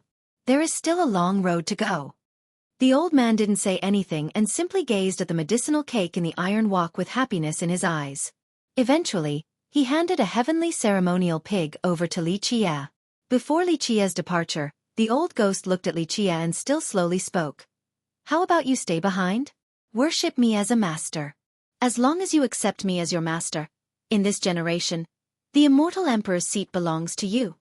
These words surprised Li Shuangyan and Chen Baojiao greatly. Was it that easy to become an immortal emperor? However, this old ghost spoke as if it was such a trivial thing. For any cultivator, to be able to train an immortal emperor was the absolute highest honor in one's life. Even the supreme generations would not dare to say that they could train an immortal emperor, but this old ghost before them was 100% confident. "No, your words are mistaken. In this generation, with my presence, I will surely become an immortal emperor. Anyone who competes for the heavens will against me will only be a pile of bones on my grand Tao road. Even a disciple trained by you would not escape this fate." Li Qie leisurely said. Such a nonchalant tone, yet it was the fiercest rhetoric that Li Shuangyan and Chen Baojiao had heard. "There was no one in my sight. I alone am invincible." The old ghost stared at Li Qie quietly. The two were afraid for their young noble in case the old ghost exploded. This old ghost ahead was definitely incomparably terrifying. However, Li Qie maintained his composure and was as natural as the gentle breeze and soft clouds. It was as if nothing had happened. After a while, Li Qie then added, "The day of Dan refinement, I can come. At that time, if you want me to do it, this is not impossible. However, for this matter, items that can interest me aren't many." Ultimately, the old ghost didn't say anything and sat silently behind his counter with his eyes closed, seemingly asleep just like a corpse. Li Qie smiled and left with Li Shuangyan and Chen Baojiao. After leaving the small shop, Li Shuangyan glanced at Li Qie once and inquired, "One favor?" "A very worth it favor." Li Qie looked and reached out to gently stroke her silky black hair as he idly said, "Little girl, don't underestimate him. Since the ancient times, he was one of the hardest people to mess with in this world. One favor from him is priceless. Even an immortal emperor would not get any face from him." Only Li Qie could do such an intimate action like stroking her black hair. Hearing this, they were both alarmed and took a long breath. What type of characters were immortal emperors? They shouldered the heaven's will and became invincible in the 9 worlds. What type of person would not give any face to even immortal emperors? They had never heard of such a character before. Li Shuangyan didn't notice that Li Qie was stroking her hair as she was in a daze. The moment she recovered, she angrily glared at Li Qie and shouted, "I am older than you, right? Call me a little girl again and I won't be so nice." Here, she gritted her teeth from anger. Li Qie didn't pay her protest any mind and only smiled, resulting in Li Shuangyan's sudden urge to kick him while Chen Baojiao couldn't help but to chuckle. Two supremely peerless beauties. One was annoyed and the other chuckling. These two completely different types of beauties made the most wondrous scene in the world that one would never become tired of watching. After a good while, Chen Baojiao couldn't help but to quietly ask, "What Dan is he trying to refine?" Regarding this question, Li Qie simply gazed at the horizon in silence as if he was being dragged into an old memory. Chen Baojiao and Li Shuangyan did not disturb him and quietly waited for his response. It is a non-existent Dan recipe that could only be found in the legends. In a very, very old age, this legend had been handed down. No one knew when this legend started. It could be during the legendary era, or an even older era, such as the primordial beginning. In short, if this Dan recipe were to be refined successfully, then the invincible giants, and even immortal emperors, would not be able to sit still. even though the two of them prepared mentally, but hearing this, they were still amazed. What kind of existence was this? Or rather, what kind of godly Dan was this? Coming back to the courtyard, Li Qie became busy. He let Li Shuangyan prepare many pots, scoops, and bowls. From his appearance, it was as if he was preparing to show off his cooking skills. After everything was ready, Li Qie locked himself in the room. Chen Baojiao and Li Shuangyan only heard clanking and banging sounds from inside. Then he was frying, steaming, and boiling. It was as if he was cutting the meat and chopping off the bones. These busy sounds inside made Chen Baojiao and Li Shuangyan look at each other in confusion. Other people would think that Li Qie was a cook and was busily preparing a feast, but they knew that their young noble was absolutely not a cook, and he wouldn't personally prepare a banquet for anyone. The next day, appetizing fragrances burst out from the room as if the feast had been prepared. Even the group of Nan Huiran and Chu Daily, who were cultivating in the inner court, were attracted by the flavorful scents. Standing right outside, Nan Huiran salivatingly licked his tongue and asked, "Oldest brother is preparing a feast." Su Pei's big eyes were bright and softly asked Chen Baojiao, "Sister Chen, what is oldest brother doing?" "I'm not sure." Chen Baojiao lightly shook her head. She didn't really know what Li Qie was trying to do exactly, outside of him preparing ceremonial materials.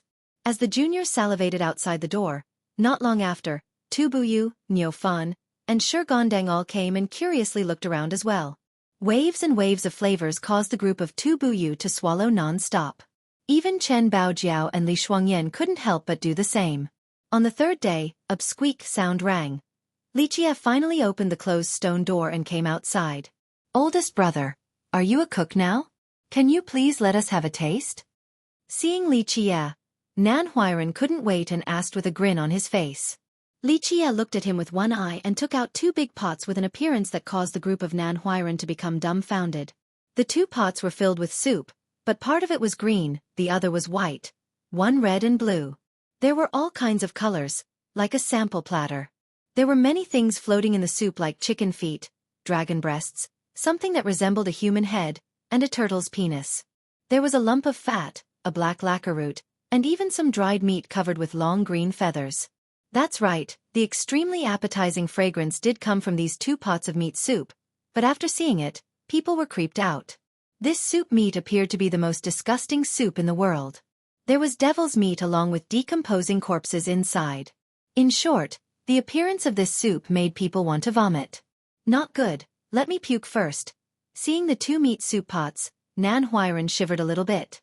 In fact, not only Nan Huiran, but even the group of Li Shuangyan was terrified. If Li Shuangyan didn't prepare the materials herself, she would be suspecting that the two meat pots were indeed made from decomposing corpses and devil's meat. Li Qie slapped Nan Huiran's head and smilingly scolded, "Boy, you better stop daydreaming. These two pots of heavenly ceremonial soup are not something you can't eat. Even a heavenly king is not qualified to eat it. Know that this is the most mysterious and amazing soup in this world for men and ghosts to connect." With that, he covered the two pots and sealed them up. Li Qie commanded Niu Fan to prepare a table. Then he placed some strange items, one by one, on top. These strange items included platinum papers. Some yellow papers stacked in the form of treasure swords and treasure pagodas, while others resembled a heavenly grotto. These bizarre things made others think that they were to honor the dead. After everything was laid out, Li Qie told Niu Fan and Shi Gondang, "The two of you go cleanse yourselves to prepare for the incense offering. Remember, you have to be sincere with a peaceful mind. Early tomorrow, you both will follow me to the ancient heavenly corpse burial ground. Shuangyan and Baojiao will also come along."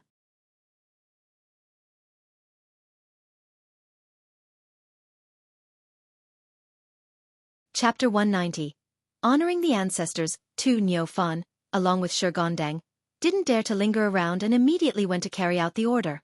Hearing about going to the heavenly ancient corpse burial ground, the juniors were excited and Nan Huiran couldn't help but ask, "Hee, older brother, are you bringing us along as well?" Li Qie looked at him once, then he shook his head to answer, "Not this time. This time, I want to meet Earth immortals. Your experiences are far from enough and could reveal our tricks at any time." Hearing this, even Tu Buyu was surprised, while Nan Huiran and those juniors no longer dared to ask about going along anymore.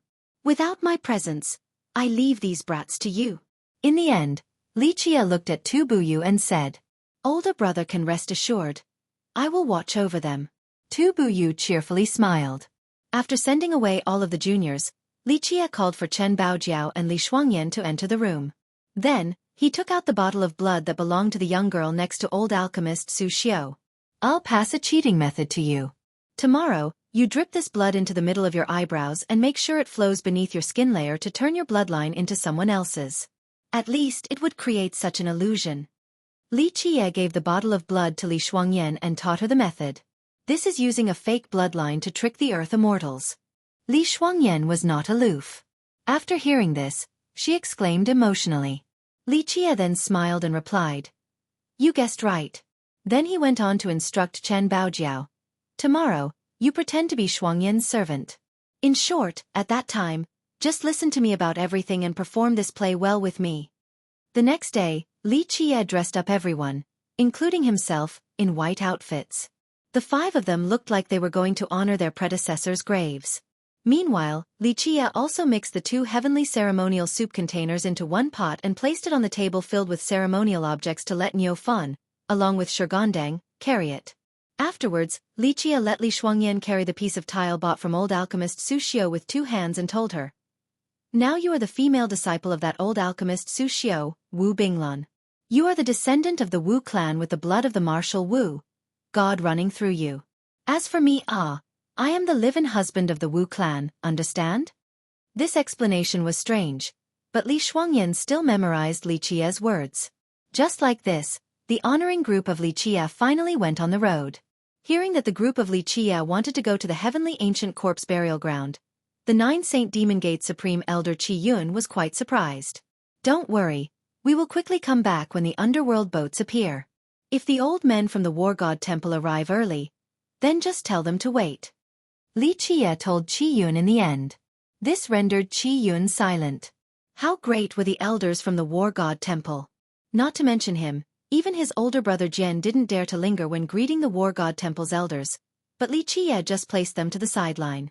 Standing at the border of the burial ground, Li Qie gave the group of Li Shuangyan 1 fragrance sachet each as he spoke. "This is a corpse energy expelling medicinal powder. Wear it at the waist and do not lose it. This is an extremely valuable item. With it, even if you enter the Earth Immortal sites, you wouldn't be infected by the corpse energy." This was a wonderful medicine refined by Li Qie from earlier.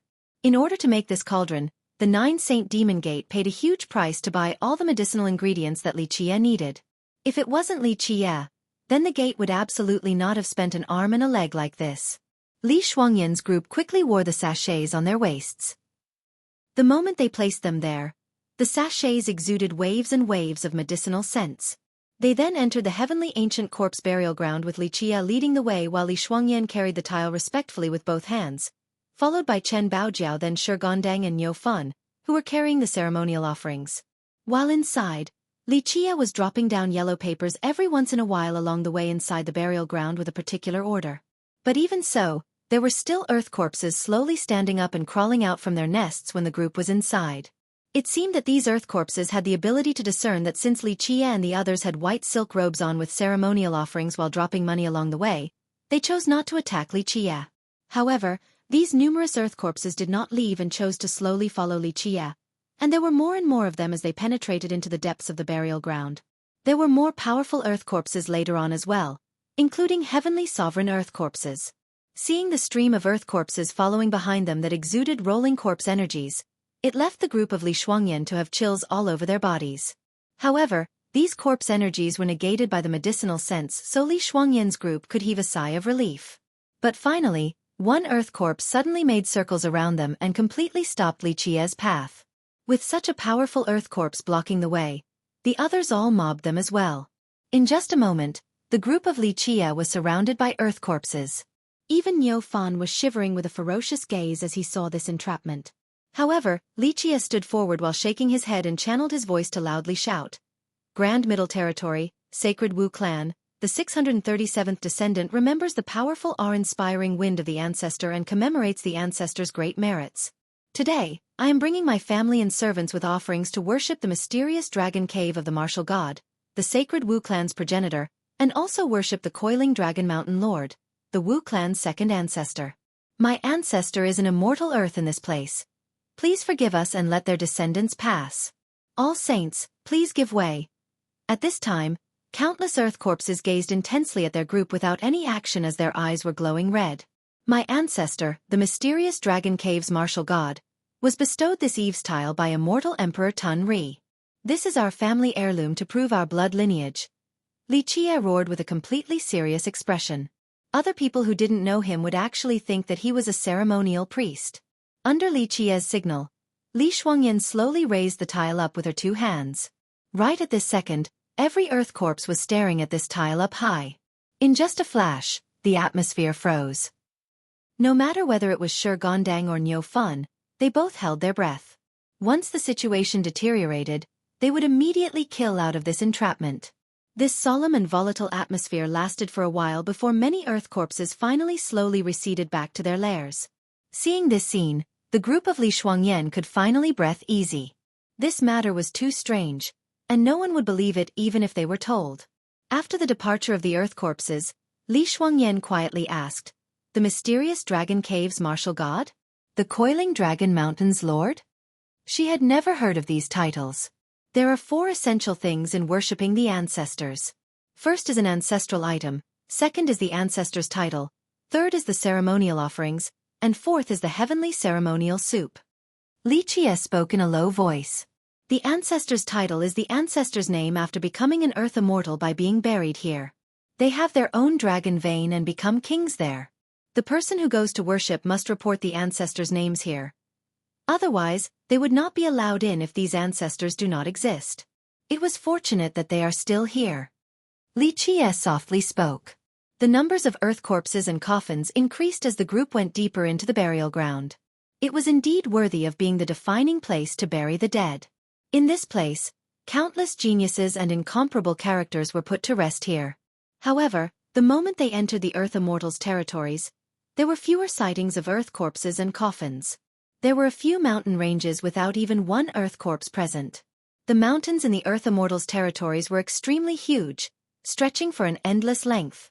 This place gave the feeling that the world they were in had changed, with boundless majestic mountains and rivers with godly hymns chiming above. The immortal mountains reached the clouds while the bigger ones had the sun, moon, and stars surrounding them. One particular sacred peak pillared as if it was the center of the sky itself. Among this heaven and earth, there were bountiful godly ores and treasure metals shining their brilliances inside the treasure trees. In the rivers, one could even see flood dragons diving underneath. Here, there were mountain ranges like the swimming dragons. Here, there were gigantic mountains resembling resting fierce lions. Here, there were sacred peaks like the soaring phoenixes. The scene was extremely magnificent and was capable of rendering any spectator to be marveled in this beautiful land embodied by mountains and rivers, the land of the dragons. No wonder why there were so many invincible existences who willingly buried themselves in this place since the eternal dawn. Even if these dragon veins could not give rise to a rebirth, they were still great places for one's finales. Li Shuangyan and Chen Baojiao were astonished by this endless scene. They couldn't help but become emotional by the place of Earth Immortals. Any person after death would be willing to bury themselves in this place. They initially thought that this place would be similar to the other locations with countless earth corpses and their corpse energies. But at this moment, they couldn't believe that this was still the heavenly ancient corpse burial ground and not a land of the gods. Why are there no earth corpses here? Chen Baojiao was surprised by this.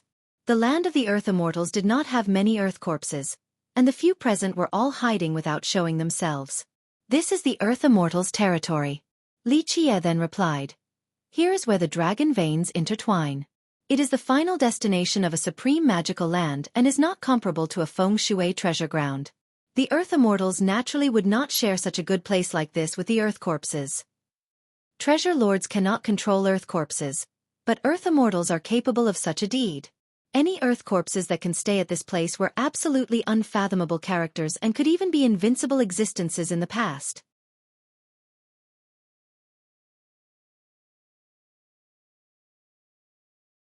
Chapter 191. Li Qie eventually climbed up high peak rolling paths that ranged for 10,000 miles with the rest of the group. Where they finally stopped, this peak looked like a coiling dragon entrenched in this location. They then entered a mysterious valley on top of the high peak. Without Li Qie leading the way, The group of Li Shuangyan would not easily be able to find their way through this type of narrow mountain. There were the sounds of flowing streams inside this valley. The stream cleansed the lava nearby, issuing very pleasant noises. This mysterious valley on top of the high peak resembled a heavenly grotto, giving off a comfortable and fresh sensation once inside. They then stopped at a nondescript canyon surrounded by lush trees and sweet grass. There was nothing else in front of them besides a towering cliff at the end. The only thing noticeable about the cliff was that it was extremely smooth. Li Qie signaled for Shi Gondang and Niu Fan to put the ceremonial offerings down. Then he began to throw the fake money on the ground and led the way. After making one circle after another with the fake money, Li Qie, like an announcing servant, loudly shouted, "Sacred Wu clan, descendant of the 637th generation, Wu Binglan, bringing along her husband and servants to honor the sacred ancestor. Honor to the sacred ancestor for obtaining the Coiling Dragon Mountain as your grave and earning the title Coiling Dragon Mountain Lord. We, the Wu clan's descendants, remember the wise sages and recall the glorious days of our sacred ancestor and couldn't sleep at night." Li Qie was like an announcer jumping around in a circle. He took out a golden bell out of nowhere and started to tap on it, creating deep clanking bell sounds as if they were capable of reaching hell itself. "Son-in-law Qie along with my wife Wu Binglan, the 637th descendant of the Wu clan, are here. First, we worship the ancient heaven. Second, we worship the 9 hells. Third, we worship the sacred ancestor." After finishing his dance, he winked towards Li Shuangyan and bowed down. Li Shuangyan also quickly held the tile up and bowed as well. The group of Chen Baojiao also bowed down. This type of ceremony gave the group of Shi Gondang a strange feeling as if they were not worshipping the dead, but were worshipping the devils instead. After the ceremony was over, Li Qie burned all the ceremonial offerings on the table. After burning the fake money, Li Qie opened the heavenly ceremonial soup's cover and sang, "Our Wu clan's sacred ancestor, today is the day when your descendants come to worship and ask the heavens to show us our fates. We offer the heavenly ceremonial soup to the Tao and respectfully beseech for sacred ancestor to come out and taste the heavenly soup." While the group of Li Shuangyan was creeped out by Li Qie's lyrics, an incredible thing happened. A flowing mist rose out of the heavenly ceremonial soup, and these mists were like immortal curtains draping down or the natural darkness directly communicating with the ravines of hell. Ja. At this point, an unthinkable matter occurred. The smooth cliff ahead slowly split open and a coffin slid out from inside. This coffin was extremely finely crafted from godly metals. On top were ancient proses along with eye-catching carved dragons and phoenixes. Anyone who saw it would immediately know that the one buried inside was an unfathomable character. In the blink of an eye, the coffin opened and a person stepped outside. Even though this was not their first time seeing such a scene, the group of Chen Baojiao still felt very alarmed. The person who came out was an old man wearing a royal crown and dragon robe while carrying a boundless imperial aura. This person was a supreme ruler who reigned over millions of existences. The old man who came out did not look like a dead person at all, but his eyes were closed as if he was sleeping. This was very similar to the treasure lords. "The Wu clan's son-in-law along with my wife Wu Binglan, the 637th descendant, is here to honor sacred ancestor." After the old man walked out of the coffin, Li Qie immediately bent his body down while chanting. Li Shuangyan also immediately bowed her head along with the others. At this time, the old man gently waved his hand and the tile on Li Shuangyan's hands appeared on his palm. The old man gently caressed the eaves tile. The initially calm expression, without any emotions, suddenly let out a moving sentiment. Even though his eyes were closed, he lightly touched this tile and murmured, "Wu clan, a Wu clan." After a while, the old man lifted his head and suddenly opened his eyes, letting 2 bloody lights fall down on Li Shuangyan's body. In this very moment, Li Shuangyan's heart was beating heavily and tense. One had to know that she was a fake Wu clan's descendant. Once this second ancestor of the Wu clan noticed, their fates would be doomed. Li Shuangyan was not sure at all. This matter of pretending to be of someone else's bloodline was her first time. Only Li Qie was very calm. Other people would actually think that he was really the 637th son-in-law of the Wu clan just by looking at his demeanor. In reality, Li Qie didn't really care at all. This was not his first time using this deceptive tactic. Unless it was an immortal emperor, even an invincible existence would not be able to see through his method. The old man closed his eyes a moment later and the tile in his hand flew back into Li Shuangyan's hand as he slowly spoke. "Little one, you don't have to be afraid. even though I have been buried here for countless years, but when I was buried, I was still a living person. At this moment, I am still alive." The old man's words relieved Li Shuangyan as she replied quietly. "This is the first time this descendant has come to the heavenly ancient corpse burial ground, and thus, there were many unknown things to us. If it wasn't for my husband who asked for advice from wise teachers to learn the entering method, this descendant wouldn't have the courage to enter the burial ground." Li Shuangyan was a smart person and quickly repeated what Li Qiye taught her to say beforehand. Even though these words were taught to her by Li Qiye, but when she said the word husband, she couldn't help but feel her cheeks burning. The old man nodded his head in agreement, and he opened his mouth to suddenly swallow the heavenly ceremonial soup's floating mists. The sounds, XSH XSH, rang. The old man sucked in the heavenly ceremonial soup's hazy energy. At this time, there was a strange phenomenon happening inside the soup pot. There were the sounds of roaring dragons and crowing phoenixes. There were clear and bright scenes of hell with ghosts and ferocious beasts amongst the waves suffused within the soup as if they were trying to escape. All kinds of strange images began to appear. As the old man swallowed the soup's energy, it began to change. It used to have red, green, and yellow colors, but now, it gradually turned into a clear color like water. Prior to this, there were many items like the dragon breast, chicken feet, turtle penis, and even a human head. The group of Li Shuangyan didn't know what these nauseating types of meat were, but at this moment, everything completely disappeared and there was only clear water inside. After he finished swallowing the heavenly ceremonial soup, the old man clicked his tongue as if he wanted to truly enjoy the aftertaste, and then he murmured, "Smoke and fire of the mortal world, devil meat of hell." Eventually, the old man began to speak. "What are your desires?" At this point, his eyes remained closed. Now it was Li Qiye's turn to step out. He bowed and respectfully said, "Time quickly passed by like the sun and the moon. After sacred ancestor departed, millions of years has went by. We descendants are incompetent and could not carry the Wu clan's glory. Today, the Wu clan has fallen like the sunset in the western mountain. All of our treasures and merit laws are gone. Your son-in-law, along with my wife, want to revive the Wu clan and once again regain our glory. So I and my wife used all of our wealth to ask for wise teachers' guidance to finally enter the heavenly ancient corpse burial ground to meet sacred ancestor. We hope that sacred ancestor will pity your descendants and reverse the Wu clan's declining way. Please guide us towards a bright path, sacred ancestor. Time is merciless, and the moon and sun are always changing," the old man lightly sighed. With his eyes still closed, he finally took out an item from his coffin and gave it to Li Shuangyan. Then he said, "Go to the mysterious dragon cave to meet the progenitor. His venerableness is called the mysterious dragon cave's martial god." After his words came out, he didn't linger any longer and went back inside the ancient coffin. Clang clang clang sounded, followed by a loud bang. The ancient coffin returned to inside the cliff, and the split cliff combined together again as if nothing had happened. The group of Li Shuangyan finally took a long breath. They didn't expect for things to go so smoothly like this. Not to mention Li Shuangyan, this was the first time Shurgondang and Niufen experienced such an event. After the Wu clan's sacred ancestor went back to rest, Li Qiye was not in a hurry and continued to slowly burn the fake money. He waited until all the money was burnt before bowing one last time, and then he took the group of Li Shuangyan away. After leaving the coiling dragon mountain, Li Shuangyan then took out the item given to her, by the sacred ancestor, to Li Qiye. Everyone looked at it and found that it was a base made out of an unknown material. It was extremely heavy with the two words, Tun Ri, carved on top. These two words were extremely domineering and had a magnificent and majestic aura. The more frightening part was that it seemed to have an immortal emperor presiding inside, causing others to fear and worship it. What is this? Seeing this thing, everyone was surprised. An emperor's seat. Bestowed by immortal Emperor Tun Ri.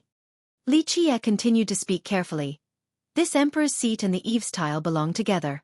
When immortal Emperor Tun Ri was young, he bestowed the Wu clan's progenitor martial god this tile because he was young and poor.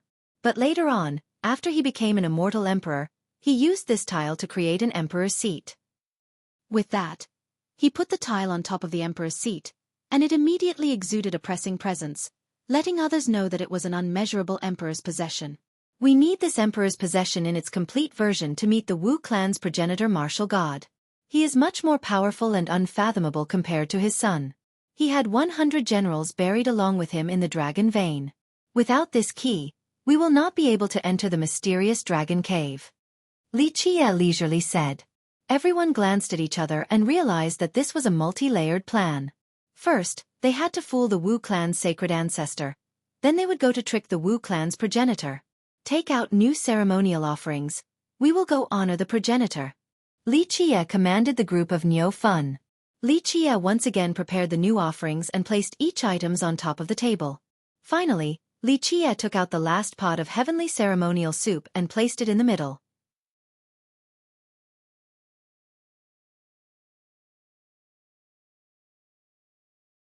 Chapter 192. Eventually, Li Qie had Li Shuangyan carry the emperor's seat along with the tile and continued on the road.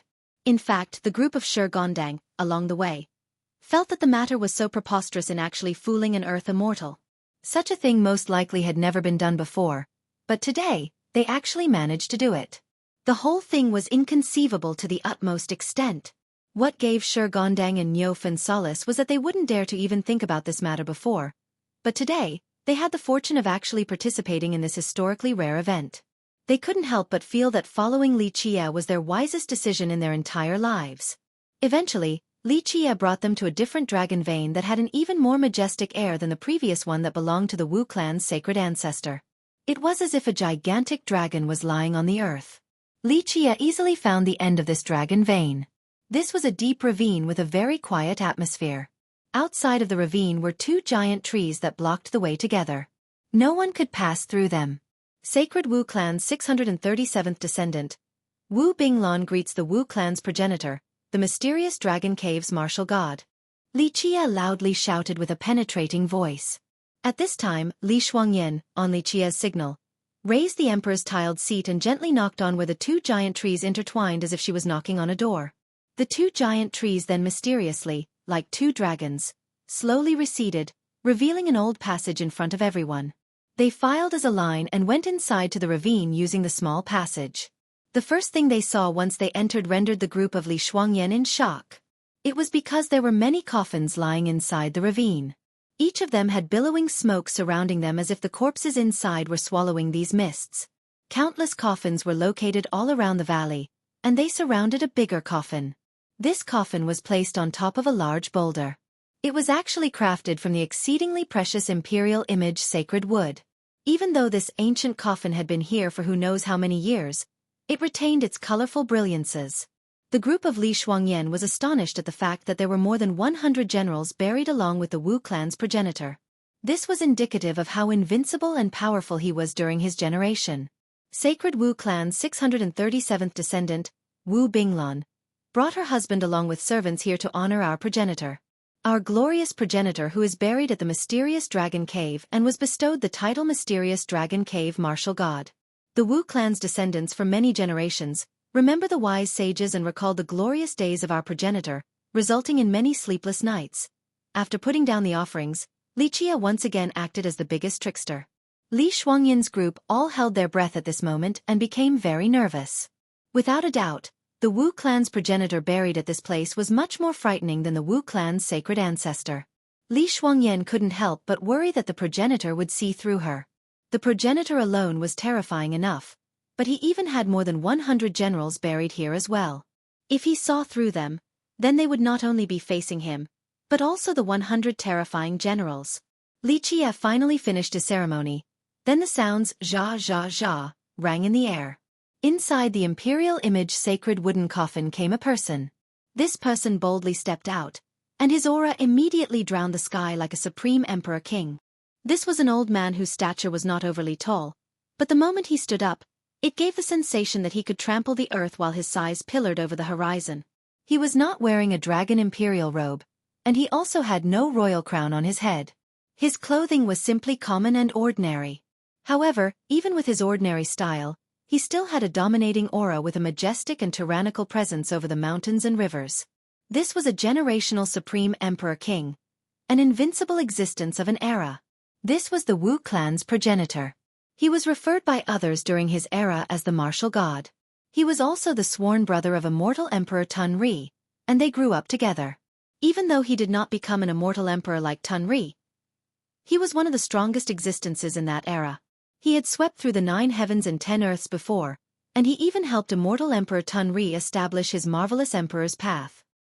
He powerfully stepped out and opened his 2 eyes, unleashing 2 bloody rays onto Li Shuangyan's body. Li Shuangyan's heart was shivering, for she felt the power of the progenitor.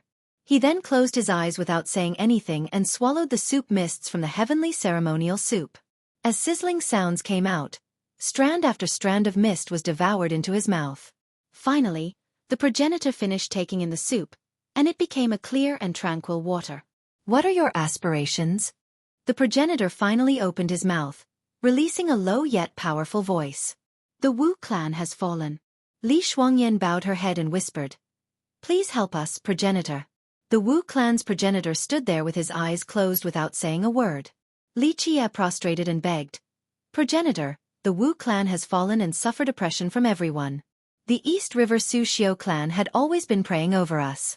Your unfilial descendants cannot hold on to the Wu clan's territories. Today, our Wu clan's territory has been destroyed all the way from the West River, and we have lost the majority of our land. Your Wu clan descendants had to do everything just to hold on to the Wu clan's ancestral hall." Since she was taught by Li Qie beforehand, the moment he stopped speaking, Li Shuangyan bowed her head and began to softly weep.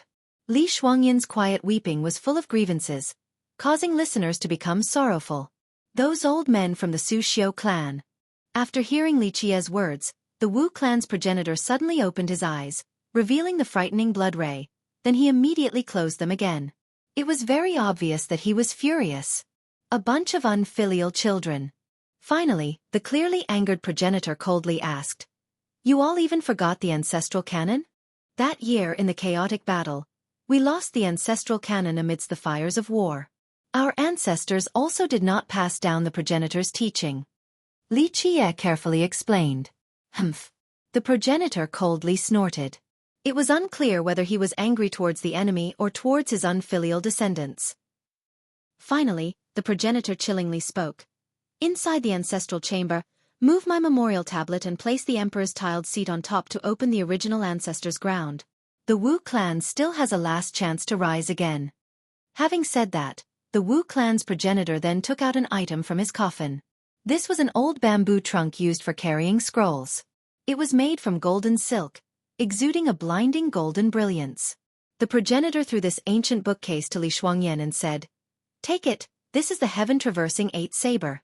Finished speaking, he went back inside his coffin as if he didn't want to see his unfilial descendants again. Li Qie secretly nodded towards Li Shuangyan. Finally, after burning the fake money, Li Qie left along with the group of Li Shuangyan. However, as they were leaving, Li Qie suddenly tripped and almost fell down completely. But right at that moment, Li Qie rushed forward like a lion and stood firmly to the other side. His tripping confused the group of Li Shuangyan, but they didn't dare to ask anything in this dangerous place. After leaving the mysterious dragon cave, Li Qie immediately threw everything away and told the group of Li Shuangyan, "Hurry, we need to leave right now. It won't be long before he catches up." "What, we were found out by the Wu clan's progenitor?" Hearing this, Li Shuangyan exclaimed in horror. "I purposely let him see through us, but he needs time to digest the information. He sat there for so long, so he needs time to react. We need to go right now." Li Qie ran crazily along with the others. "Why did you want him to see through us?" As they were frantically escaping as fast as lightning, Chen Baojiao couldn't help but ask. "To fool someone else."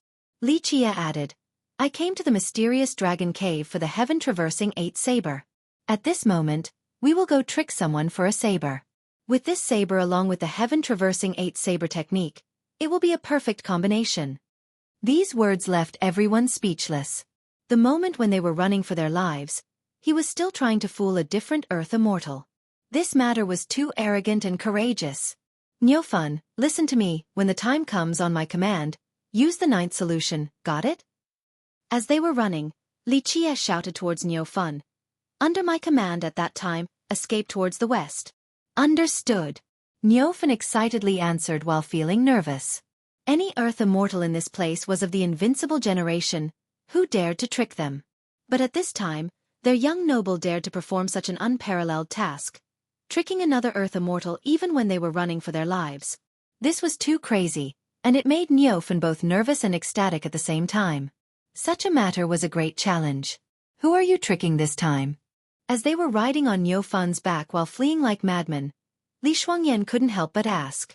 Lion Monarch Ba Xian, tyrannical immortal. Li Qie then continued with his answer. The tyrannical immortal saber in his hand is the perfect match for the heaven-traversing 8 saber. One would become unthinkable with these 2 items together. Lion Monarch Ba Xian. Hearing Li Qie's words, Shi Gondang lost all of his colors and exclaimed in horror. Who is Lion Monarch Ba Xian?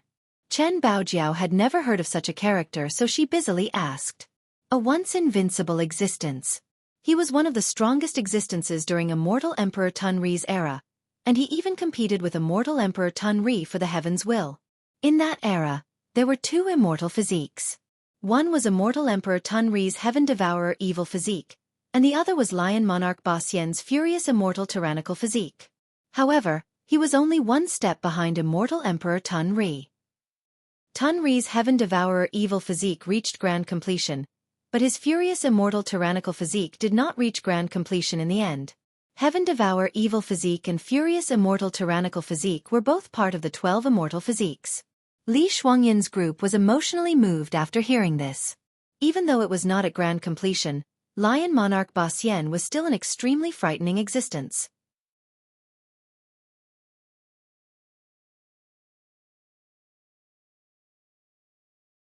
Chapter 193. As they were riding the snail away like crazy, Li Shuangyan inquired. How do you know that the Wu clan's progenitor will see a flaw and chase after us? As an earth immortal, wouldn't he be just like the treasure lords and can't easily come into being? My method was impairing his judgment. Li Qie continued. Us honoring the ancestor could be said to be perfect, so the Wu clan's progenitor was not going to find out that we were imposters. However, when we were leaving, I revealed a lion rush. If he saw it, then he would become suspicious. The moment he sees that we are escaping towards tyrannical immortal lion monarch's burial ground, he will absolutely think that we are closely associated with the monarch.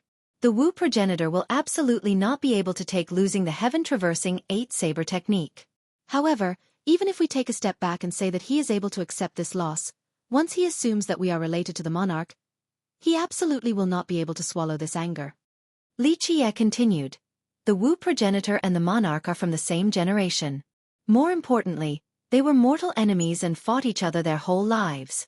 Once he believes that the monarch sent us to swindle his technique, he will absolutely go crazy and hunt us down. Everyone started to have cold sweat all over their bodies after hearing Li Qie. Wasn't this playing with fire? What about the Su Xiu clan? Is old alchemist Su Xiu also part of the Su Xiu clan? Chen Baojiao then curiously asked. You are correct about this. When we brought up the Su Xiu clan, it was only a technique to anger him. The Wu clan's sacred ancestor is not comparable to its progenitor. 1 or 2 sentences can fool the sacred ancestor's heart, but the progenitor is different. The Su Xiu clan and his sacred Wu clan are mortal enemies. To be more exact, they were a match made in heaven. Before the sacred Wu clan existed, the Su Xiu clan was already an alchemist clan. When the Wu progenitor was younger, he wanted to marry a woman from the Su Xiu clan. Unfortunately for him, he couldn't marry her. Because of this, he had always maintained this grudge in his heart, which is why the sacred Wu clan was built in the Western River to oppose the Su Xiu clan. At this point, Li Qie couldn't help but to burst out in laughter and add. When the Wu progenitor was alive, he was always antagonistic towards the Su Xiu clan without letting this matter go. However, later on, the later generations of the Su Xiu clan and the Wu clan were always in-laws for many generations. Simple words. I'm afraid that they were insufficient to stir the Wu progenitor, and he would not be willing to take out the heaven-traversing 8 saber. However, when I used the Su Xiu clan to anger him, this became a completely different matter. This was an obsession he carried his whole life, something that he was not able to let go of. Li Qie then commented. After hearing that the Su Xiu clan was bullying the Wu clan, he for sure was not able to swallow this anger. The group of Li Shuangyan was amazed because fooling Earth immortals was the defining danger out of all dangerous tasks. It was like playing with fire. However, Li Qie was very much at ease and relaxed as if it was only a relaxing stroll.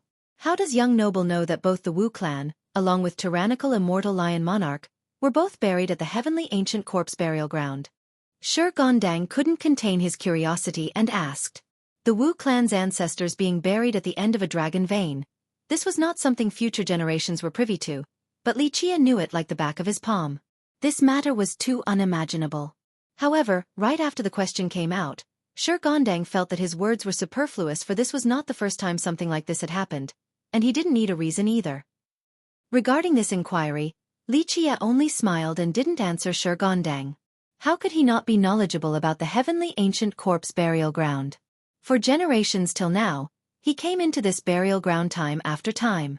In fact, this was not the first time such a matter had been done. However, he didn't directly appear before people as the Dark Crow before. By riding the snail, they quickly flew past several dragon veins. Niu Fan's speed was very fast, and Li Qie brought the group of Li Shuangyan to the top of a wilderness. This wilderness was completely desolate. At this place, there were no high mountains. It only had short hills and it appeared to be very inconspicuous. However, Li Qie was standing on a melancholic place with broken walls, as if there used to be a palace at this place, since there were many scattered broken tiles and bricks on the ground. Li Qie let Li Shuangyan hold the emperor's tiled seat up high while he held the heaven-traversing 8 saber with his 2 hands and loudly spoke. Sacred Wu Clan, 637th descendant. Under the command of the martial god, we are here to visit the heavenly desolate domain lord. Bang bang bang. At this time, the earth shook and an ancient palace suddenly erected and rushed out from the ground. With 2 majestic godly lions sitting in the front, this palace was extremely archaic, very lively and suppressive. Li Qie glanced at Li Shuangyan once, then Li Qie brought everyone inside this palace. It was extremely vast, but no one was inside. In the middle of the palace was an ancient treasure coffin with a godly lion engraved on top. It had an appearance like it could jump out at any moment. Why did old Devil Wu send the living here? Finally, a decrepit voice came out from the ancient treasure coffin. The voice was heroically magnificent, like an awakened lion monarch.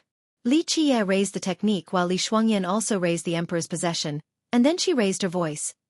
We, the Wu clan's descendants, are here under our ancestors' order to especially greet the heavenly desolate region lord, the great ancestor Ba Xian. If you have something to say, then just say it. If it wasn't for me never bullying juniors, just for the fact that you are old Devil Wu's descendant, I would have crushed you to death. A domineering voice came from within the ancient coffin. At this point, the group of Li Shuangyan's hearts were quivering. One had to know that the lion monarch and the Wu progenitor were mortal enemies. The underworld river has appeared and the underworld boats are coming. Li Qie said with a solemn tone, being buried inside the dragon's cave for millions of years only for 3.5 years of life, the chance for revival is hopeless. My ancestor wants to live for another generation, so he wants to climb up an underworld boat. Here, Li Qie paused for a moment, then he continued. My ancestor believes that Ancestor Ba Xian's godly saber is invincible. If he could work together with Ancestor Ba Xian, then it would be like the fusion between the heaven and earth. Your joint effort will surely be invincible, so my ancestor ordered this junior here, bringing along the heaven-traversing 8 saber, to form an alliance with Ancestor. Haha, heck, so there is a time when old man Wu can accept his loss. At this time, the loud laughter of Lion Monarch Ba Xian echoed inside the ancient coffin as he said, Haha, good time, good time. The old Wu who was stubborn throughout his whole life. In the end, he still has to accept his defeat towards me, ha ha ha. The burst of laughter resonated, causing chills amongst the group of Li Shuangyan. The laughter eventually subsided, bringing back the silence inside the ancient coffin. My ancestor ordered this junior here with the heaven-traversing 8 saber to form an alliance with Ancestor. My ancestor wishes to trade the technique with Ancestor's saber. The 2 items will be tokens of trust. After the union ends, both sides will return the trust tokens. Finished speaking, Li Qie raised the heaven-traversing 8 saber technique up in the air. Li Shuangyan also raised the emperor's tiled seat to prove their identities. Haha, heck, old Wu even took out his heaven-traversing 8 saber. Doesn't that old man always consider it as his baby? Lion Monarch Ba Xian coldly laughed and said. At this point, the group of Li Shuangyan all didn't dare to breath heavily. This was a very dangerous maneuver, using the technique to trade for the godly saber. One wrong step and both treasures will be gone, and they could even lose their lives at this place. Li Qie did not panic and continued to calmly speak. To my ancestor, the heaven-traversing 8 saber is indeed a priceless treasure. To my Wu clan, the heaven-traversing 8 saber is our special defining family heirloom. However, if it is possible to trade it for my ancestor's revival for another generation, a higher price would still be worth it. Moreover, this is only a trust token. Ancestor Ba Xian is a generation that dominated the 9 heavens and was undefeated in the 10 earths. Your whole life was filled with proud heroism. How could you be greedy for the heaven-traversing 8 saber? Even though my ancestor and ancestor are enemies, my ancestor had always praised your character, and he trusted that ancestor will absolutely not go back on your words. Haha, well said, boy. No wonder why old Wu sent you here. Lion Monarch Ba Xian's laughter rang from inside the ancient coffin, and he then continued. Boy, your mouth can speak such lotus-flowery words and unleash such a deluge of heavenly flowers. This junior is only speaking the truth without the slightest exaggeration. Li Qie respectfully bowed his head and added. The ancient coffin became silent as the group of Li Shuangyan started to become nervous. If Li Qie guessed correctly, then the Wu progenitor was almost here, pursuing them. Amongst them, only Li Qie was able to remain calm. Za. The ancient coffin finally opened. A person stepped out with his eyes closed just like the other treasure lords and earth immortals.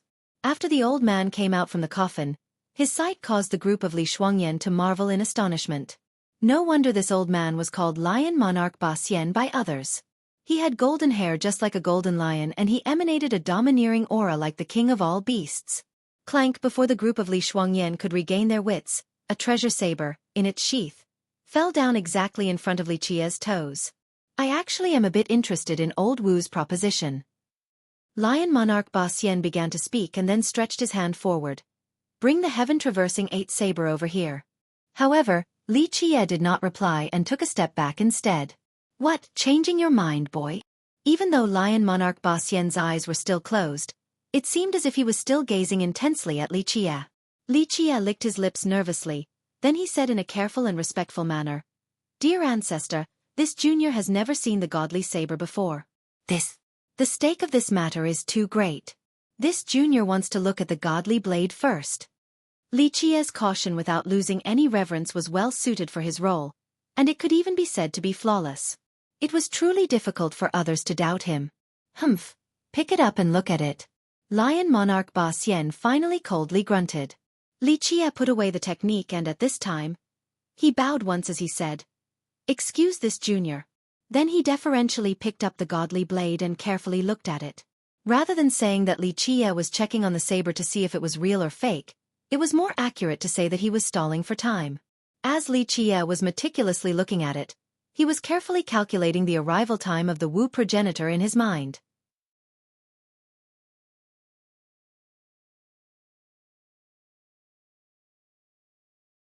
Chapter 194. I will be using the word intent here in this chapter. For people who are unfamiliar with this term, intent is the art of the weapon. It can be a sword intent, saber intent, spear intent. It is not the will nor awareness of the weapon, but it is the understanding of the user towards the Tao of the weapon. For example, when a sword master reaches a certain level with his sword intent, even a leaf can become a sword. Sword and man becoming one is one level of the sword intent. Another level of the intent is everything in nature is a sword. After another careful observation, Li Qie then pulled out the saber. Zang! The unsheathed saber then unleashed a heaven-piercing Tao energy. In a flash, it was as if the godly saber woke up as it exuded a terrifying cold light that instilled fear into people, rendering them unable to look at it directly. Sensing the peerless saber intent of the godly saber, the entire group of Li Shuangyan was amazed at this very second. This was a supreme godly saber. Absolutely and terrifyingly incomparable. Boom! While Li Qie was still carefully looking at the saber, a sudden loud bang exploded as another aura surged forward in the sky. Old Wu! Lion Monarch Ba Xian coldly snorted and said, Did you think I would bully your descendants without you around? However, in the blink of an eye, a blade cut through the sky, containing an invincible saber intent. This invincible blade that was capable of even cutting through the primordial beginning aimed straight towards the ancient palace. Old Wu, you still want to fight? Against the incoming blade, Lion Monarch Ba Xian coldly scowled and unleashed an upwards fist that was capable of causing the heavens' demise. Old lion, eat my blade. The martial gods' roar finally reached them. A shadow void stepping in the air finally came. He finally regained his wits and immediately pursued to this place. Go! Amidst the lightning and fire of the eventual battle, Li Qie shouted. In the blink of an eye, Niufen carried everyone away as his body resembled a spinning top. In just a flash, Niufen actually traversed the void and turned into a curve to immediately escape Lion Monarch Ba Xian's territory. This speed was truly unbelievable. Heavenly ancestral snails had unimaginable divine abilities. Especially after Niufen was given the divine solution by Li Qie, he became even more incredible. Old Lion, you actually dare to think about my heaven-traversing 8 saber. Today, not decapitating you won't do. The roar of the martial god rang from the far distance. It was met by the angry shout of Lion Monarch Ba Xian. Quit your bullshit, I don't even want that rubbish junk. Bang bang bang. At this moment, the martial god and the Lion Monarch had started their battle.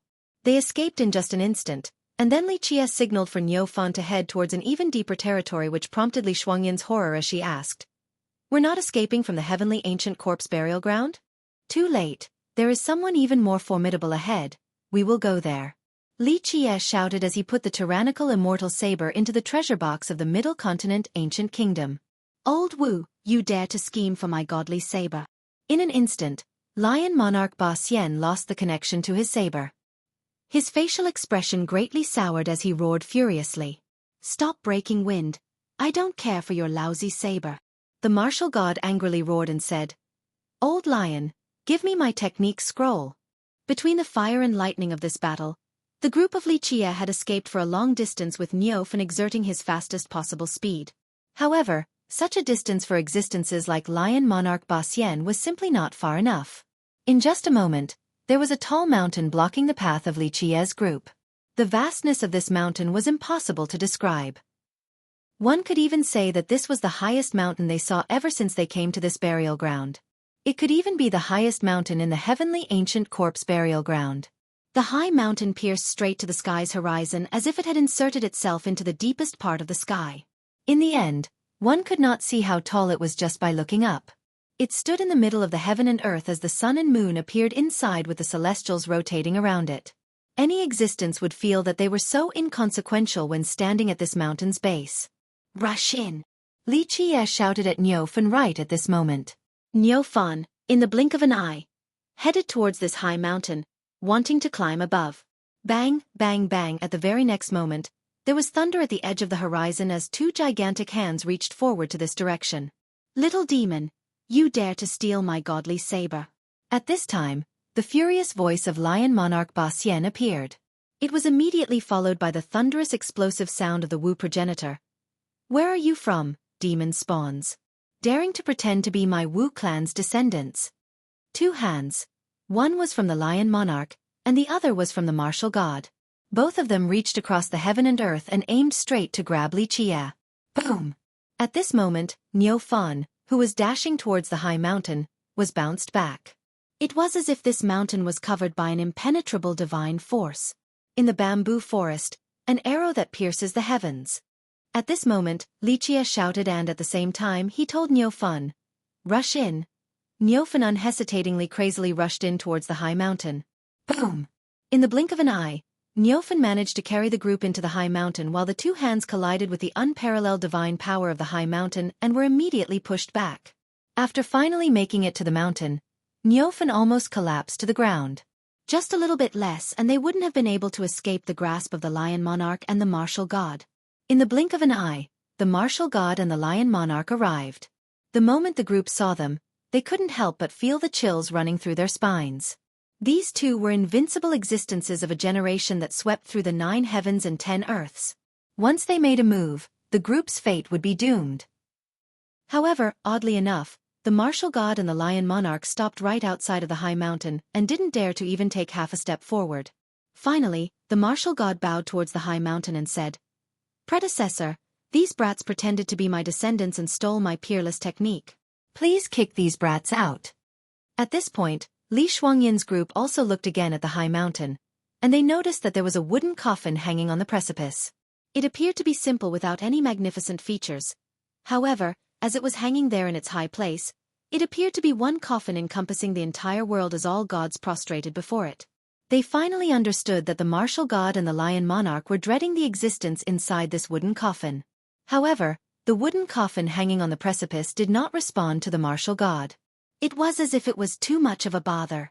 Even then, the lion monarch and the martial god still didn't dare to take half a step inside this place. Seeing such a scene, regardless of whether it was Li Shuangyan or the group of Niu Fan, everyone felt a chilling and shocking sensation in their hearts. Who was the martial god and the lion monarch? During immortal Emperor Tunri's era, outside of Tunri himself, there was no one in the world who could suppress the two of them. If they combined forces, no one outside of Tunri during that generation could put a halt to their advance. Their joint power could decapitate the gods in the heavens and destroy the devils in hell. But today, even though they came together, they did not dare to trespass into this place. One could only imagine how frightening the existence inside the wooden coffin on the precipice must be. Since the existence inside the wooden coffin did not answer, the lion monarch and the martial god were helpless. At this moment, the anger appeared in their eyes as the bloody rays flashed straight at Li Qia. "Little demon, where on earth are you from?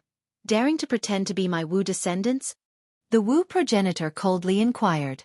And lion monarch Ba Xian also indignantly gritted his teeth and shouted, "Little demon, you dare to scheme for my godly saber. Did you lose the patience to live?"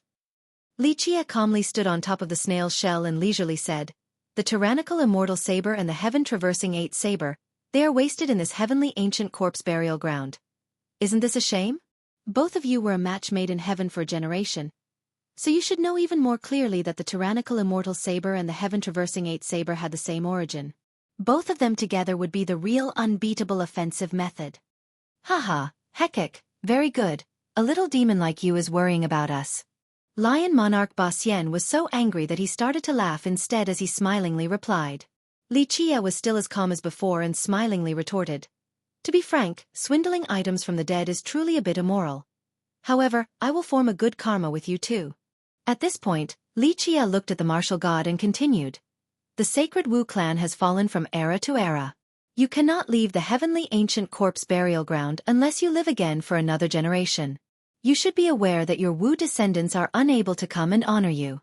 Even back when your Wu clan had virtuous paragons, they were still not powerful enough to come here. Today, it will be even more impossible. Today, I take away your saber technique, and I will give your Wu clan a good karmic return. I will save your Wu clan's one remaining bloodline, or I will help your Wu clan rise again in the future." The martial god then looked at Li Qia without saying anything for a long time. "As for you," Li Qia stared at lion monarch Ba Xian and slowly spoke, "Your one lineage is already devoid of people for the most part. Today, I take your godly saber. I will also form a good karmic remembrance to your descendants. If I meet your descendants in the future, I will leave behind some words for them." Lion monarch Ba Xian also gazed at Li Qia for a long time without words. It was already amazing that he did not go crazy from being swindled out of his godly saber. "Both of you should go back. It is not beneficial for either of you to be away from your dragon caves for so long." Li Qia leisurely looked at the both of them and smilingly said, "Today, I took away your treasures. To tell you the truth, I don't need to form good karma with you too. I didn't even need to swindle the both of you. It is not impossible for me to destroy or alter your dragon veins.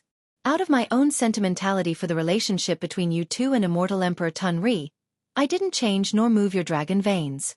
If I wanted to destroy your dragon caves along with your blood effort for millions of years, it was not an impossible matter." Li Qia leisurely declared. Both the martial god and the lion monarch remained silent for a long time. "Go back. My words are resolute. Today, I take away your treasures. I will form a good relationship with your descendants in the future." Li Qia finally said with a smile. "Good in the end." The martial god stomped on the ground once and then turned around to leave without any hesitation. Lion monarch Ba Xian lingered for a moment, then he finally threw an item forward and gravely shouted, "Don't forget the positive karma today." With that, he turned around and left. The lion monarch's item eventually fell into the hand of Li Qia. It was an ancient box with an unknown item inside. Li Qia only looked at it once, then he put it away. When the two finally left, Li Shuangyan's group was finally able to let out a sigh of relief.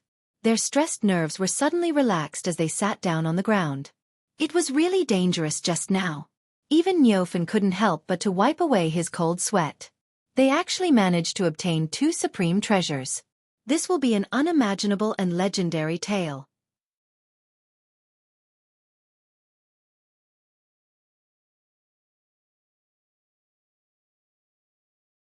Chapter 195.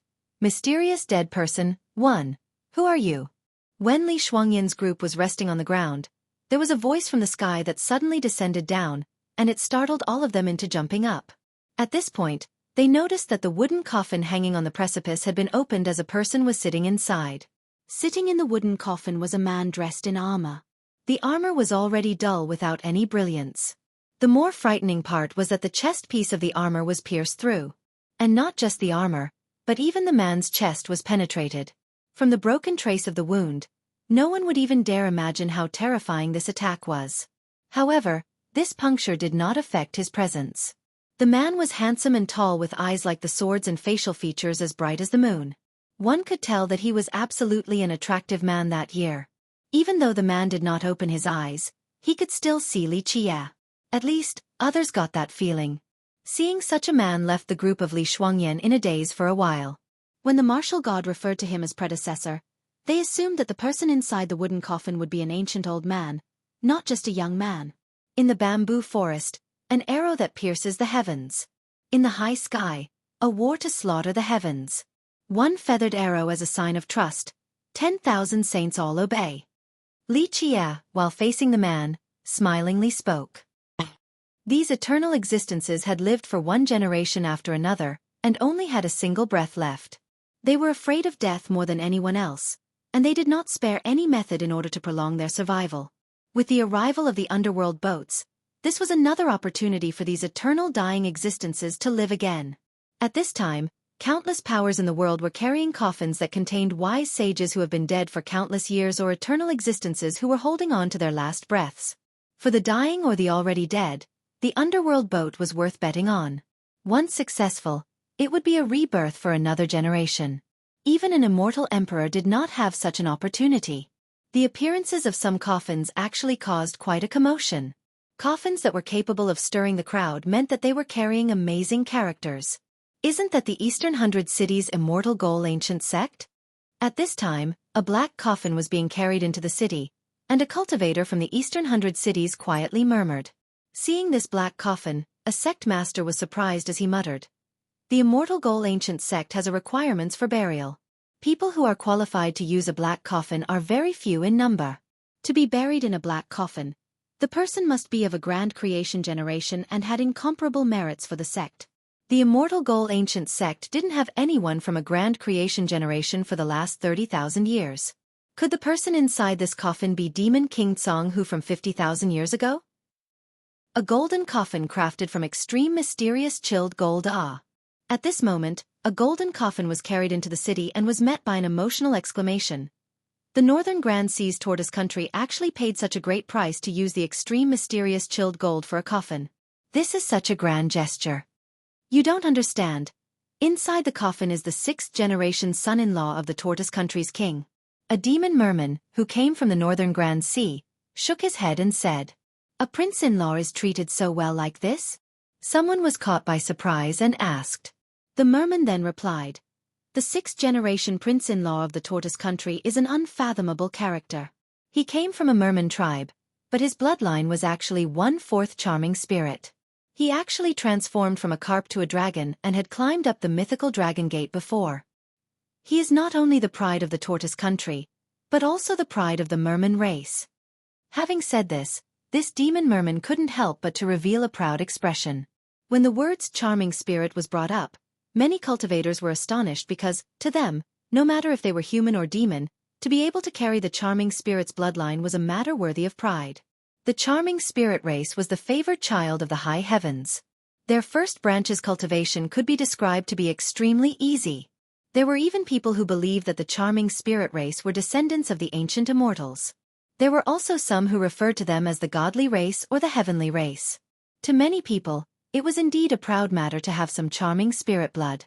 Even though the heavenly devil race and the ghost immortal race both did not recognize the charming spirit race as the most excellent race in the world, they could not deny that the first immortal emperor came from the charming spirit race. Immortal Emperor Gu Chun. Ancient purity, the the southern barren Earth's Yifeng clan, Dark Phoenix, is also here. Seeing a clan carrying a wooden coffin forward, a cultivator from the southern barren Earth couldn't help but murmur. The Yifeng clan has not showed up for almost 10,000 years but they made an exception this time. I heard that the Yifeng clan had no other choice. Their last ancestor only has one breath left and has to rely on the large amount of Era bloodstones to stay alive. But recently, the clan sent out news that the Era bloodstones could no longer maintain the seal even with a higher quantity, so they couldn't afford not to gamble and bring their ancestor up to the underworld boat. A royal lord who came from the southern barren Earth softly sighed and explained. 4 million years. How many characters dominated for so long yet, in the end, still didn't want to die. They even buried themselves in the heavenly ancient corpse burial ground to be friends with countless corpses. Of course, characters like this royal lord, even if they feared death, they still weren't qualified to be buried in the Feng Shui treasure earth in the burial ground.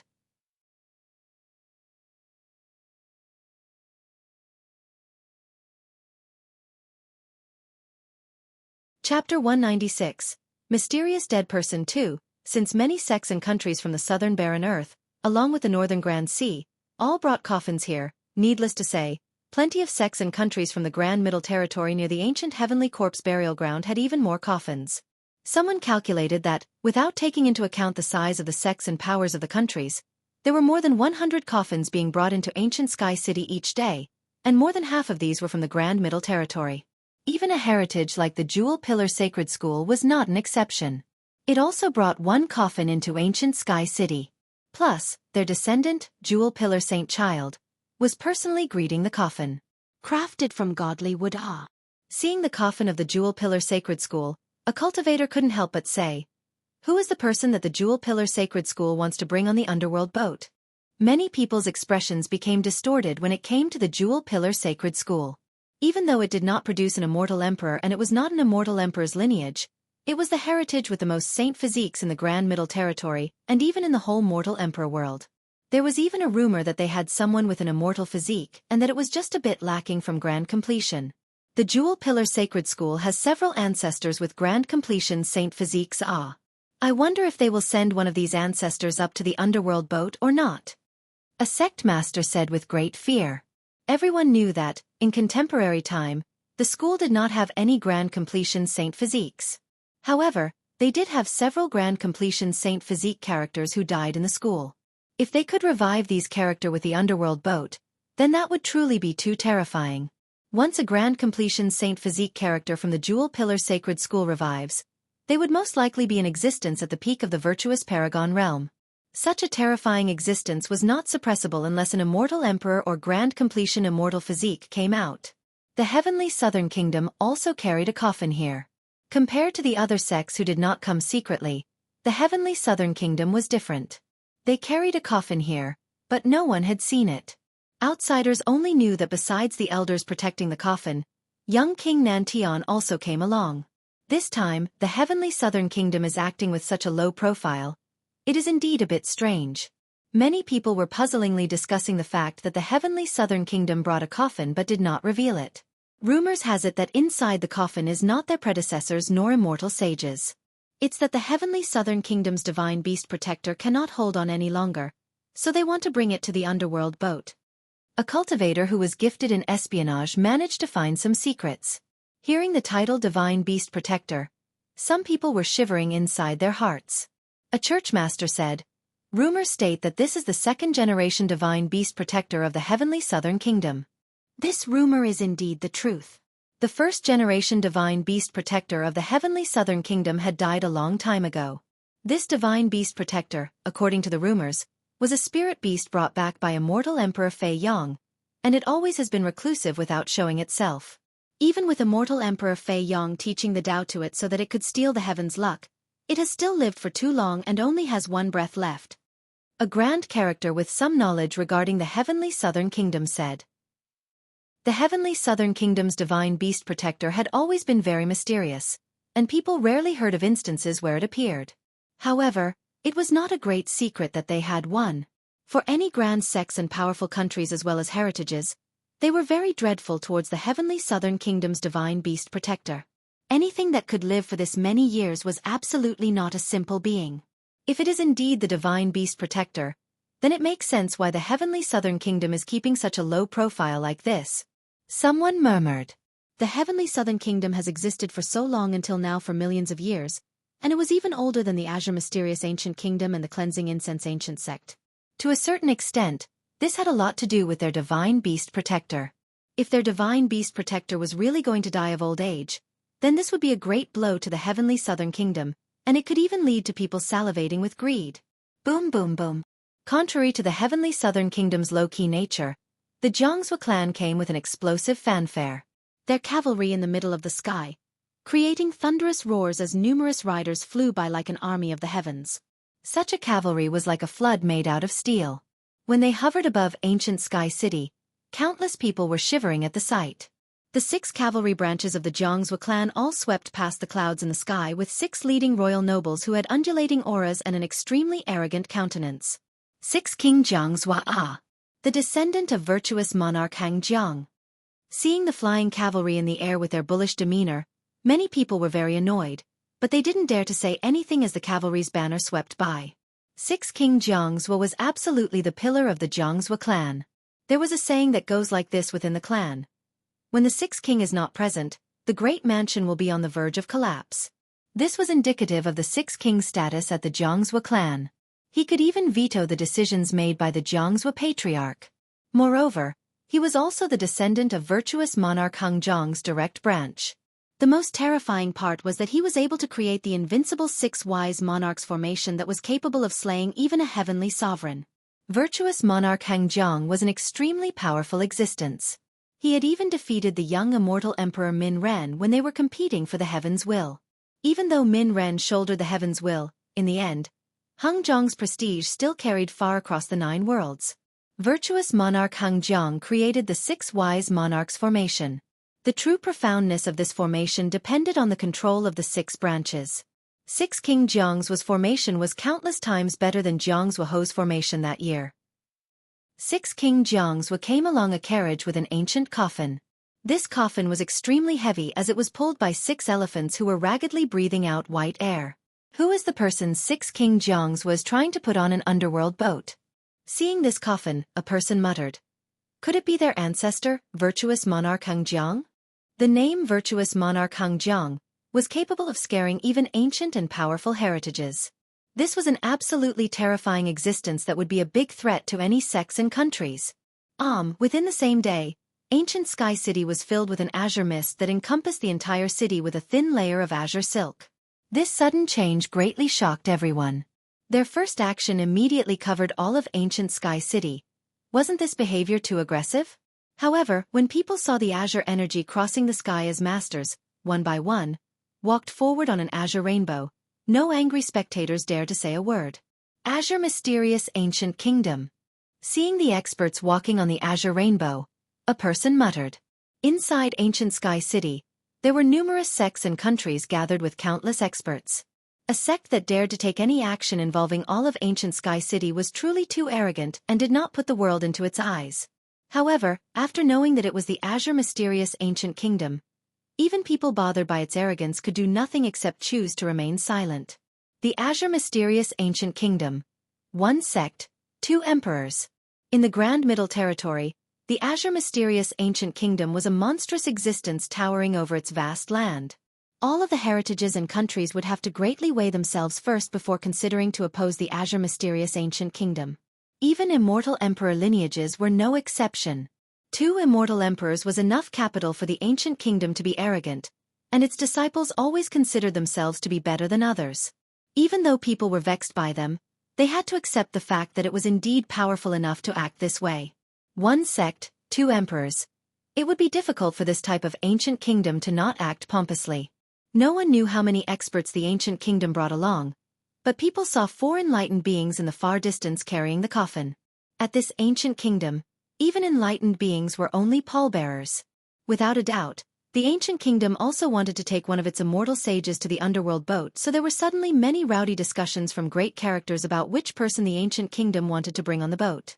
This dual emperor's lineage was not always dominating every generation, but they always had virtuous paragons coming out in each era. At this moment when the ancient kingdom wanted to put this coffin on an underworld boat, the person inside would absolutely be a great character.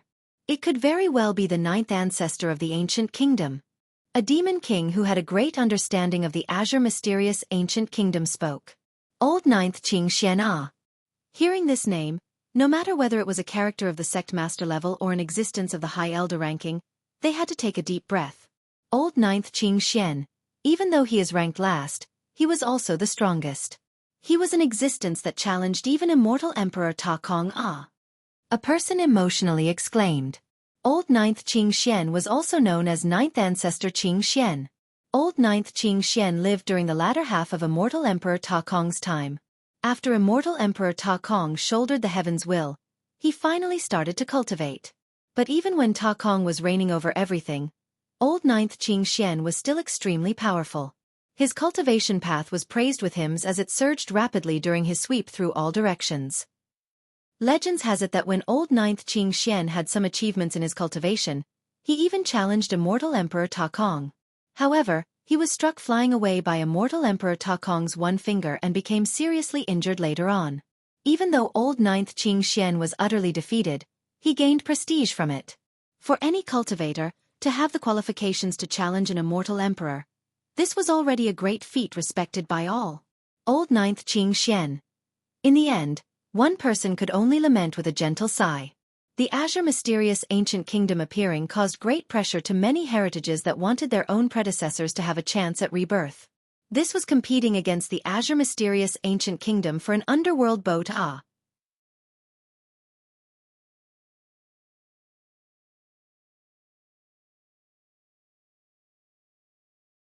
Chapter 197.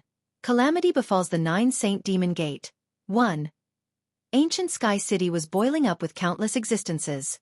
They readied their fists as even more coffins entered the city. I'm certain that all the Earth corpses will be scrambling for the underworld boats, and that will be the best time for us to enter the burial ground for treasures.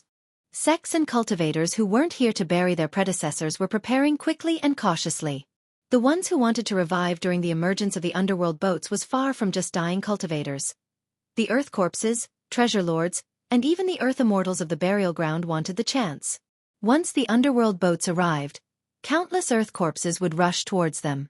This was their best opportunity to live again because this was not only a chance at rebirth, they would also be able to escape from the heavenly ancient corpse burial ground. There would also be a few impatient treasure lords who wouldn't mind the lifespan they accumulated throughout millions of years just to come and seize an underworld boat. The same case applied to the Earth immortals. However, their numbers were fewer than the treasure lords, because they already have a more promising rebirth chance due to their dragon veins. And so, when all the Earth corpses and treasure lords rushed for the underworld boats, all of the treasure inside the burial ground, at that time, was coveted by everyone. Even though it was an extremely sinister place, there were hordes of salive-inducing treasures such as treasure metals, godly ores, and sacred wood. More importantly, due to the countless people who died at the burial ground, it was understood that countless life treasures, technique scrolls, and godly items were left behind. Even with the erosion of time which caused many lost life treasures at the heavenly corpse burial ground to lose their divine awareness and turn into scrap metal, those within 300 to 500 years would still be usable. The spatial pouches of the dead cultivators in this place could also contain unparalleled techniques. For the small sects and vagrant cultivators, unparalleled technique scrolls were far more alluring than life treasures. Miracles like these had happened before. There had been vagrant juniors who risked their lives to enter the burial ground while taking advantage of the appearance of the underworld boats, and they actually scavenged emperor laws. In the end, they became virtuous paragons and created their own sects and legacies as great masters. In fact, a development like this happened in every era. This was another reason why the appearance of the underworld boats attracted an influx of cultivators to the burial ground. They knew that the risk of dying there was extremely high, upwards of 90%, but still they could not fight the temptation as they snuck into the burial ground in hopes to find an unparalleled technique or supremely divine weapons. The group of Xueqi was sitting at the base of a mountain inside the burial ground with an unbelievably relaxed atmosphere. Unwary spectators would actually think that they were just sightseeing beneath this cliff. But in the end, this was the heavenly ancient corpse burial ground. Anyone who came to this place, especially in the territories of the Earth immortals, would remain cautious. Even virtuous paragons were extremely meticulous and had to deal with their fear in such a location. However, Xueqi was different. He sat there in complete relaxation as if it was his own backyard. He was complacent as if this was not a burial ground. Seeing the content, Li Qie made the group of Li Shuangyan relieved as they were also sitting there. While sitting on a rock, Li Qie's legs swung back and forth as he enjoyed the blowing cool breeze in utmost indulgence. This guy really knows how to pick a decent location. To be buried in this place after death. It truly was a good decision. Li Qie couldn't help but sentimentally speak. It seemed as if Li Qie and the man in the coffin were very familiar with each other, rendering the others in group dumbfounded. However, they felt that it was an impossible matter. Their young noble was only 15 to 16 years old. In the eyes of other cultivators, he was only a little brat. However, the old man inside the coffin that was hanging on the precipice must have been buried at this place for millions of years. Are we going to another place for treasures? Eventually, Chen Baojiao asked. In fact, ever since they came inside, they had seen many treasure metals underground. However, the first time they ever came here was for transactions and the second time was for the honoring ceremony, so they couldn't dig up any treasures. No need to rush. We will wait until the underworld boats come out. If we dig treasures at this key moment, we will be ripped to shreds. Li Qie shook his head and said. Chen Baojiao nodded her head in agreement after listening. She was already very satisfied with her tyrannical immortal saber and heaven-traversing 8 saber. Hey, are you not interested in coming out for the underworld boats? Maybe you will have a chance to leave this ghastly place. Eventually, Li Qie slanted his head and shouted at the man inside the coffin. The man inside the coffin was an invincible existence. Other people who dared to talk to him like this would be courting their own deaths. In fact, Shi Gondong's group was wiping off their sweat in place of Li Qie. If the man inside the coffin became angry, let's just say that he was absolutely capable of crushing everyone here to death with just one hand. However, the man remained silent and did not answer Li Qie. If you are interested, I can give you a hand. The spot for 500 years has already been taken by someone else. If you want, I can give you a 300-year spot, instead. How about that? Li Qie smiled and spoke to the coffin. Initially there was no answer, but after a long time, the wooden coffin opened and the man with a hole in his chest finally sat up. Even though his eyes were closed, he still seemingly stared at Li Qie and said, Are you the type to give out a free lunch? No. You should already know the answer. If you want to discuss these matters with me, you will have to owe me a favor. Li Qie calmly replied. But out of pity for your difficult time here, I am already a great person for not asking you to pay the favor. The group of Li Shuangyan instantly became speechless. This was a bit too ridiculous. An existence that has been buried for millions of years owed their young noble a favor? However, at this time they understood why this person protected them. I will give you 300 years and you will work for me for 100 years, okay? In my opinion, this is a very good deal. At least, it's much better than you staying here for millions of years. Li Qie smilingly said. Not good enough. The man ultimately went back inside and closed his coffin lid. Li Qie could only shrug as he added, Really nouds. You can do many things in just 200 years. Of course, your wound is also very problematic. After a long moment of serenity, the coffin opened once more. The man sat up and asked Li Qie, Can I live for another era? If I can live for another era, you can name your price. Are you joking? Pah! Li Qie then angrily answered, Do you think I would still look for you if I knew how to live for another generation? I would rather keep it for myself. Who wouldn't want to live for another generation? If I could live for another generation, I would absolutely reach eternality. The old man from the war god temple lived for another era. The man with closed eyes directed his gaze at Li Qie. Haha, are you talking about the old fellow war god Mu? Li Qie laughed heck. Of course he was clear about this matter. Naturally, without his aid, war god Mu would definitely not have been able to live for another era. At this point, the crowd of Li Shuangyan couldn't help but to glance at Li Qie. Living for another era. There was indeed this legend. Li Shuangyan was even more attentive because she had heard her master, Luan Ri, talk about this. War god Mu of the War God Temple did indeed live for another era inside the heavenly ancient corpse burial ground. Living for another era.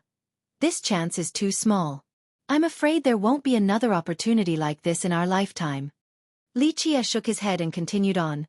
War god Mu being able to live for another era was merely a gamble, And he actually paid a huge price. In my opinion, wanting to live for another era in this generation. This chance of this happening is much smaller than wiping out all the ancient Ming brats. I can wait for the next generation. Having heard this, the man stuck his head back inside the coffin. Haha, wait for the next generation? Li Chia chuckled and then responded, with just you, I'm afraid you won't be able to live for another era, so why bother caring if there is a chance in the next generation? Since the man in the coffin no longer said anything else, Li Chia could only shrug and murmur. This personality of yours is still as stinky and hard as a pebble in a manure pit. Once again, the group was scared out of their minds because Li Chia's words were directly provoking an invincible existence. However, what confused them was that the man in the coffin didn't bother to even retort, let alone become angry. It was as if he didn't hear what Li Chia said at all. Hey, give us a ride. Walking out of here is truly too troublesome. At this point, Li Chia turned his head towards the man in the coffin and shouted. Such words made the group of Li Shuangyan turn silent while Niu Fun was filled with embarrassment. This was an invincible existence. A preeminent sovereign. Who did our young noble think he is? A carriage driver? Or a litter carrier? At this moment, they were stunned because only their young noble would dare to say such a thing to an invincible existence. During their moment of absence, the man in the coffin held out his hand and lightly shot out a wave with his finger. A godly rainbow immediately appeared and stretched over the heavenly ancient corpse burial ground all the way to its frontier. At this point, the group of Li Shuangyan lost control of their bodies as they walked over to the godly rainbow and flew towards the burial ground's entrance. This speed was simply too fast. They flew from the Earth Immortal's dragon vein to the frontier in just the blink of an eye. When they reached the frontier, the godly rainbow immediately disappeared, resulting in the group falling down like potatoes as they tumbled on the ground.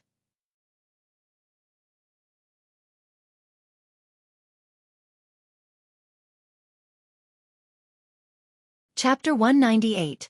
Calamity befalls the 9 Saint Demon Gate. 2. Such a good guy.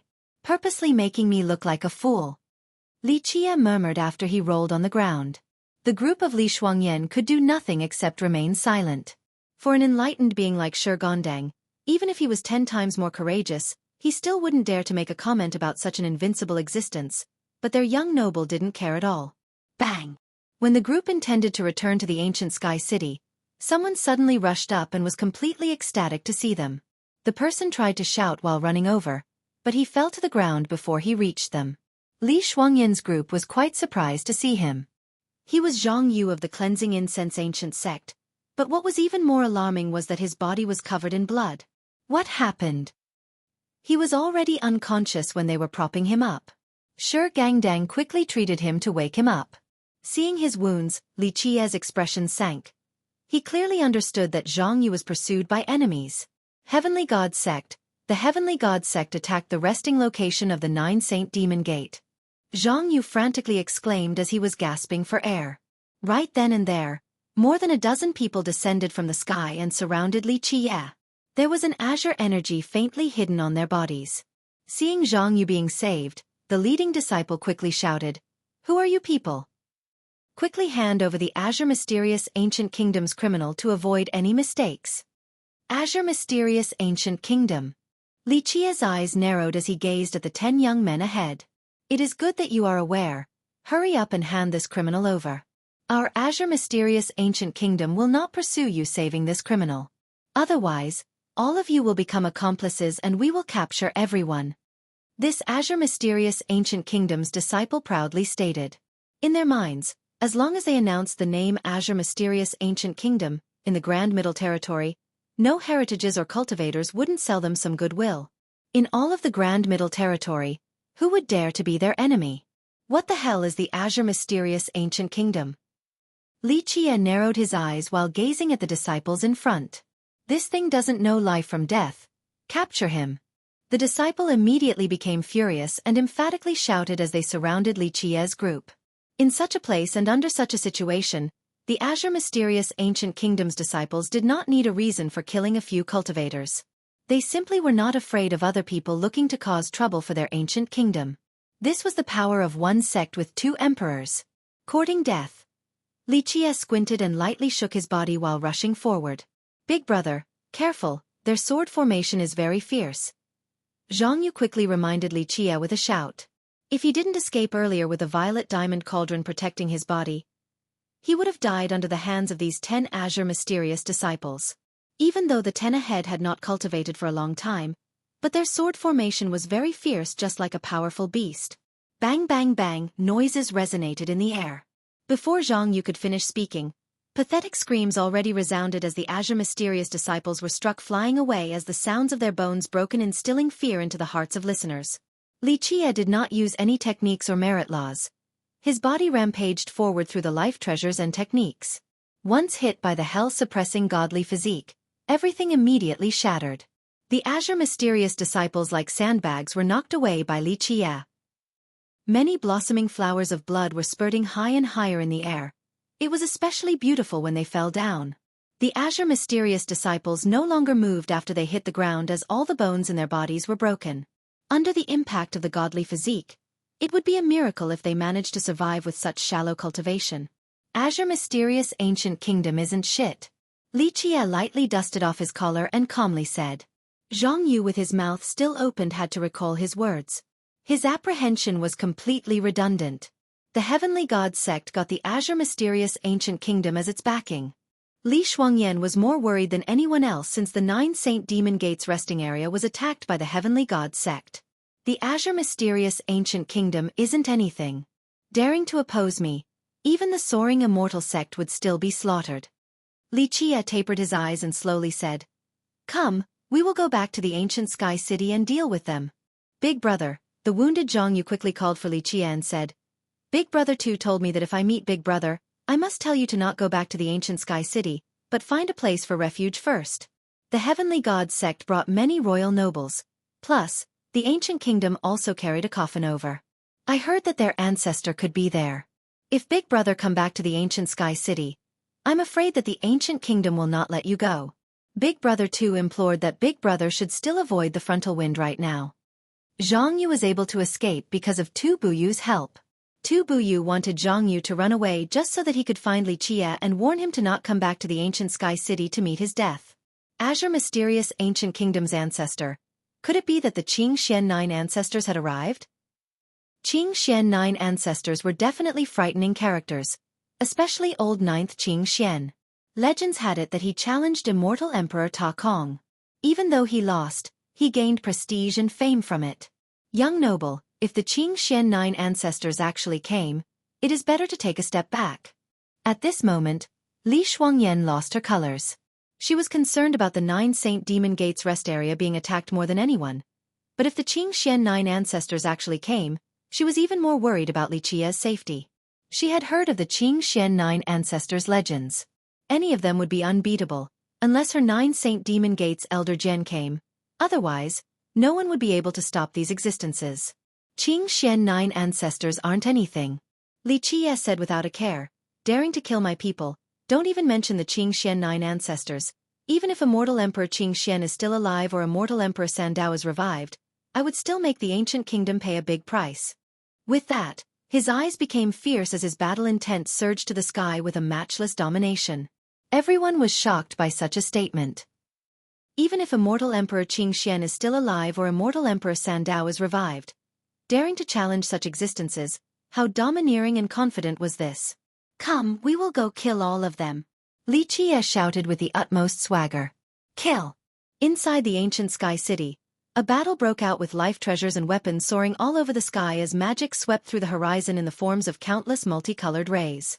Roars and battling chants along with pitiful screams all interwoven together, causing the entire ancient Sky City to panic. Cultivators in the world were not unfamiliar with war and murders for different interests.